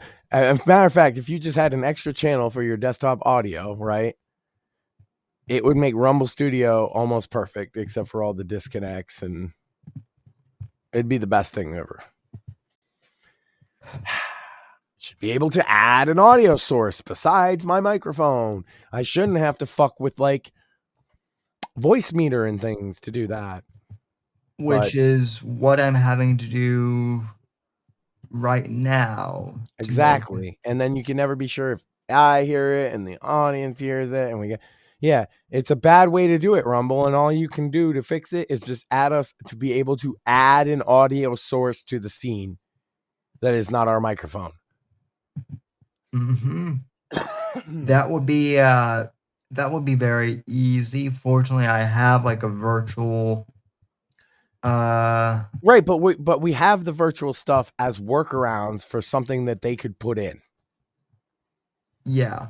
The reason you and I both know what voice meter is because we have to do workarounds like this. And I don't know. I'm gonna try and bring this one up to Rumble since they've listened to us before. But this is a biggie. Like being able for you as the streamer to, not everybody, right? Not everybody that joins the studio, but the host should be able to add an audio source, and then it should be either another. By the way, I should be able to add a second microphone. I have two. I have to switch between them like a jackass. I try to do it well when we do it, but it's tough, right? You gotta click the thing and fuck around. I should just be able to add infinite audio sources, quite honestly. Mm-hmm. All right, so Get it? I believe I have this uploaded into my mixer now. So, ladies and gentlemen, this is the first 5-minute sample of Blood Ties. I'm gonna tell you this, Sam. Hey. We gotta set it up again so I can clip it real good.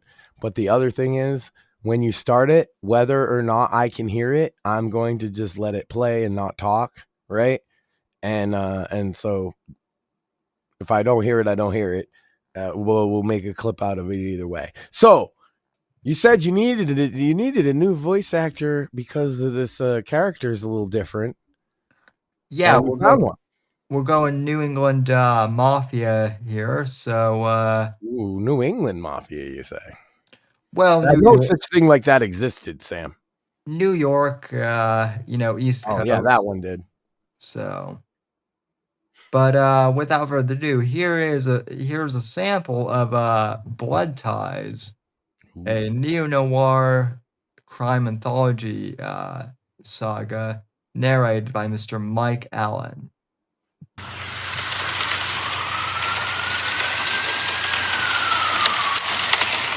Blood Ties, Volume 1, Brothers at War. A noir short story. Written by Sam Whitfield. Performed by Mike Allen. To Luke Goddich, fellow author and friend, thank you for your support and encouragement.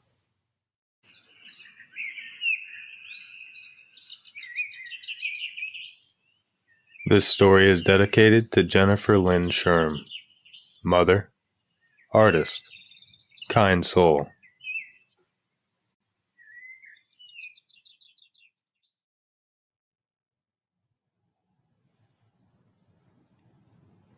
Prologue.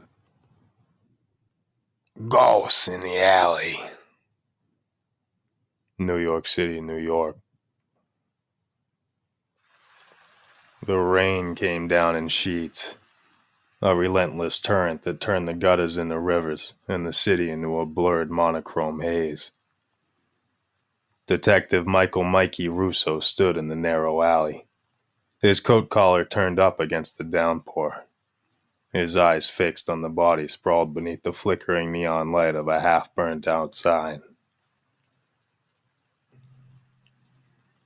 The girl lay crumpled in a dark puddle, her face turned upward, mouth slightly open as if caught in the middle of a breath. Her eyes, wide and vacant, stared up at the blackened sky. She couldn't have been more than 16. Russo lit a cigarette with shaking hands, the flame dancing wildly in the wind before he brought it to the corner of his mouth. The smoke filled his lungs, bitter and acrid, but he barely felt it. All he could focus on was the girl. Angela Moretti, a kid from the neighborhood who had ended up here, in this pit, discarded like so much trash. He knew her mother, knew the way she smiled whenever he stopped by for a coffee at her diner on the corner of 9th and Avenue A. Angela had a bright smile too once. Now, that smile was gone, replaced by something twisted, something that would haunt his dreams long after this night. The thin cut on her cheek, the bruises on her neck, the dark circular marks that speckled her arms like a grotesque constellation. All signs that this wasn't a simple mugging gone wrong. No, this was something else. Something darker. Something vicious. Another one for the morgue, Russo, called a voice from behind, rough and impatient. It was Detective Kowalski, a veteran with a heart full of gravel and a head full of disdain for anything that wasn't a paycheck or a stiff drink. Why the hell are you wasting your time here? You know nobody's gonna care about this one. Russo didn't turn. He knew what he'd see. Kowalski's smirk, the casual dismissal in his eyes. Just another dead hooker. Another statistic in a city drowning in its own filth. She's 16, Kowalski, Russo said softly, his voice nearly lost beneath the rain. A kid. Kowalski snorted. A dead kid. Save your energy, Mikey. Ain't worth the trouble. You know what they're gonna say back at the precinct. You push this too hard, you'll end up in the doghouse. Again. Russo felt the familiar rage boiling in his gut, but he swallowed it down. He had learned to swallow a lot over the years. Pride, anger, disgust. It was the only way to survive in this line of work, where the line between the good guys and the bad blurred into an indistinguishable smear of gray. But tonight, with Angela's dead eyes staring up at him, that line felt clearer than it had in a long time.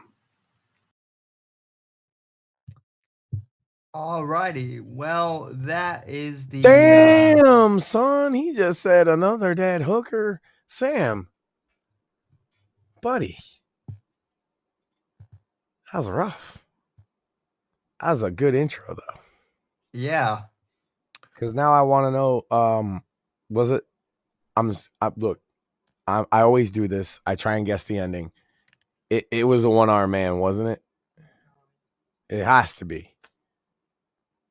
Yeah, well, I mean, you know, the answer is, well, who killed Jennifer? Now you're gonna make me read the damn book, huh? Mother. Okay. Or listen to the audiobook, which is coming soon. I mean, that was some pretty supreme audio booking there. I did hear it, and it was good. So, he made me jump. He made me jump a few times. The fury of the older detective came through. Yeah. And Mike also added like sound effects, and it's not just for this story. Chirping birds, Sam. I was there. Oh, there are gunshots. There's like music. I mean, royalty-free music, but still, like, there's a whole ambiance. Like, I only asked him to do, like, you know, the narration, but he decided to turn it into a full-blown production. So, whenever Audible decides that they want to approve it, I'll let you know. So, and that by you, I mean the folks listening, and you, obviously. Well, this is hot off the press, so like I haven't had time to get it to the nerds for the study, so I cannot confirm yet whether this raises your IQ or increases your dick size yet. But I have a sneaking suspicion, Sam, that it definitely increases dick size. So it does, and then we'll confirm it later. Well, I can confirm that it will make you more of a wise guy too, maybe. Even if you are, you know, there are people think Italians are, you know, people think that only Italians are wise guys, but you know, Irishmen are wise guys, you know, too, somewhat.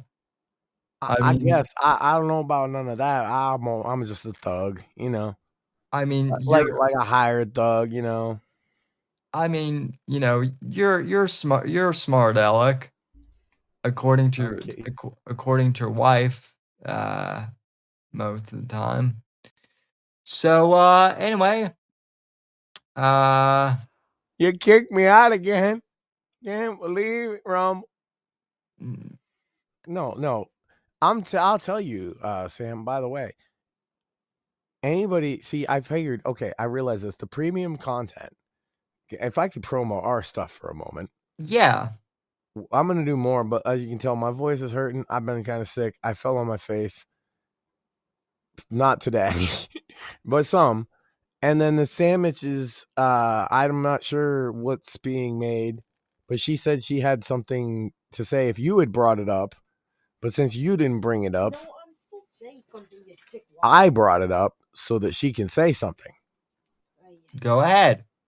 And she might beat me, but that's okay. I'm not gonna beat you. Thank God. Go ahead. First of all, let me turn it up a little. It's looking more at you. Go ahead. Okay, Sam. So I'm obviously changing things a little bit with sandwich makers right now.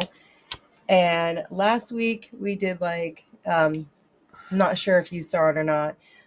Basically Maxine's Mortuary Live, and I had Mort on and we talked about the spooky stuff. I keep saying that you're going to be on Maxine's Mortuary. So would you mind joining me this Saturday and doing another live Maxine's Mortuary? And being spooky. Sam, can you be spooky? I can be spooky, and I have a few paranormal stories of my own. So awesome! I cannot wait to hear them. Paranormal and disabled based. Ow! You said you wouldn't hit me. I already said what I wanted to say. Now I can hit you. Okay, fair. Plus the joke was, Okay, so this Saturday at 9 p.m. Eastern Standard Time on the Sandwich Makers broadcast will be Maxine's Mortuary Live with Sam Whitfield. Oh, you're fucking changed sides on me again. This hold on, wait. So I guess ladies. I'll be talking about paranormal stuff with Maxine on Saturday for Maxine's Mortuary Live, which is a big step for that show too, because it's always been pre-recorded and you've done a great job. So thank you. And Sam, when are you writing that horror book that you never ever actually said out loud before? There's no indication of why I would assume you're going to do that. I'm just inserting it on you right now to make you feel obligated. But when is that coming out? God, why did I think about doing a horror book first? I'm an idiot. Well, Blood Ties is paranormal in some parts, so shit. You'll have to read it. Which that is available in Ghost Gangsters? I can't spoil anything, man. You are too good at this, Sam. You'll just have to read it for yourself. Fuck with you properly, because you got an answer for everything. Well, I mean, I work with you. I have to have an answer for everything. Fair enough. You do keep me sharp, and the audience, keeps me on my toes as well. Because I changed the questions, so you got to have an answer. Indeed.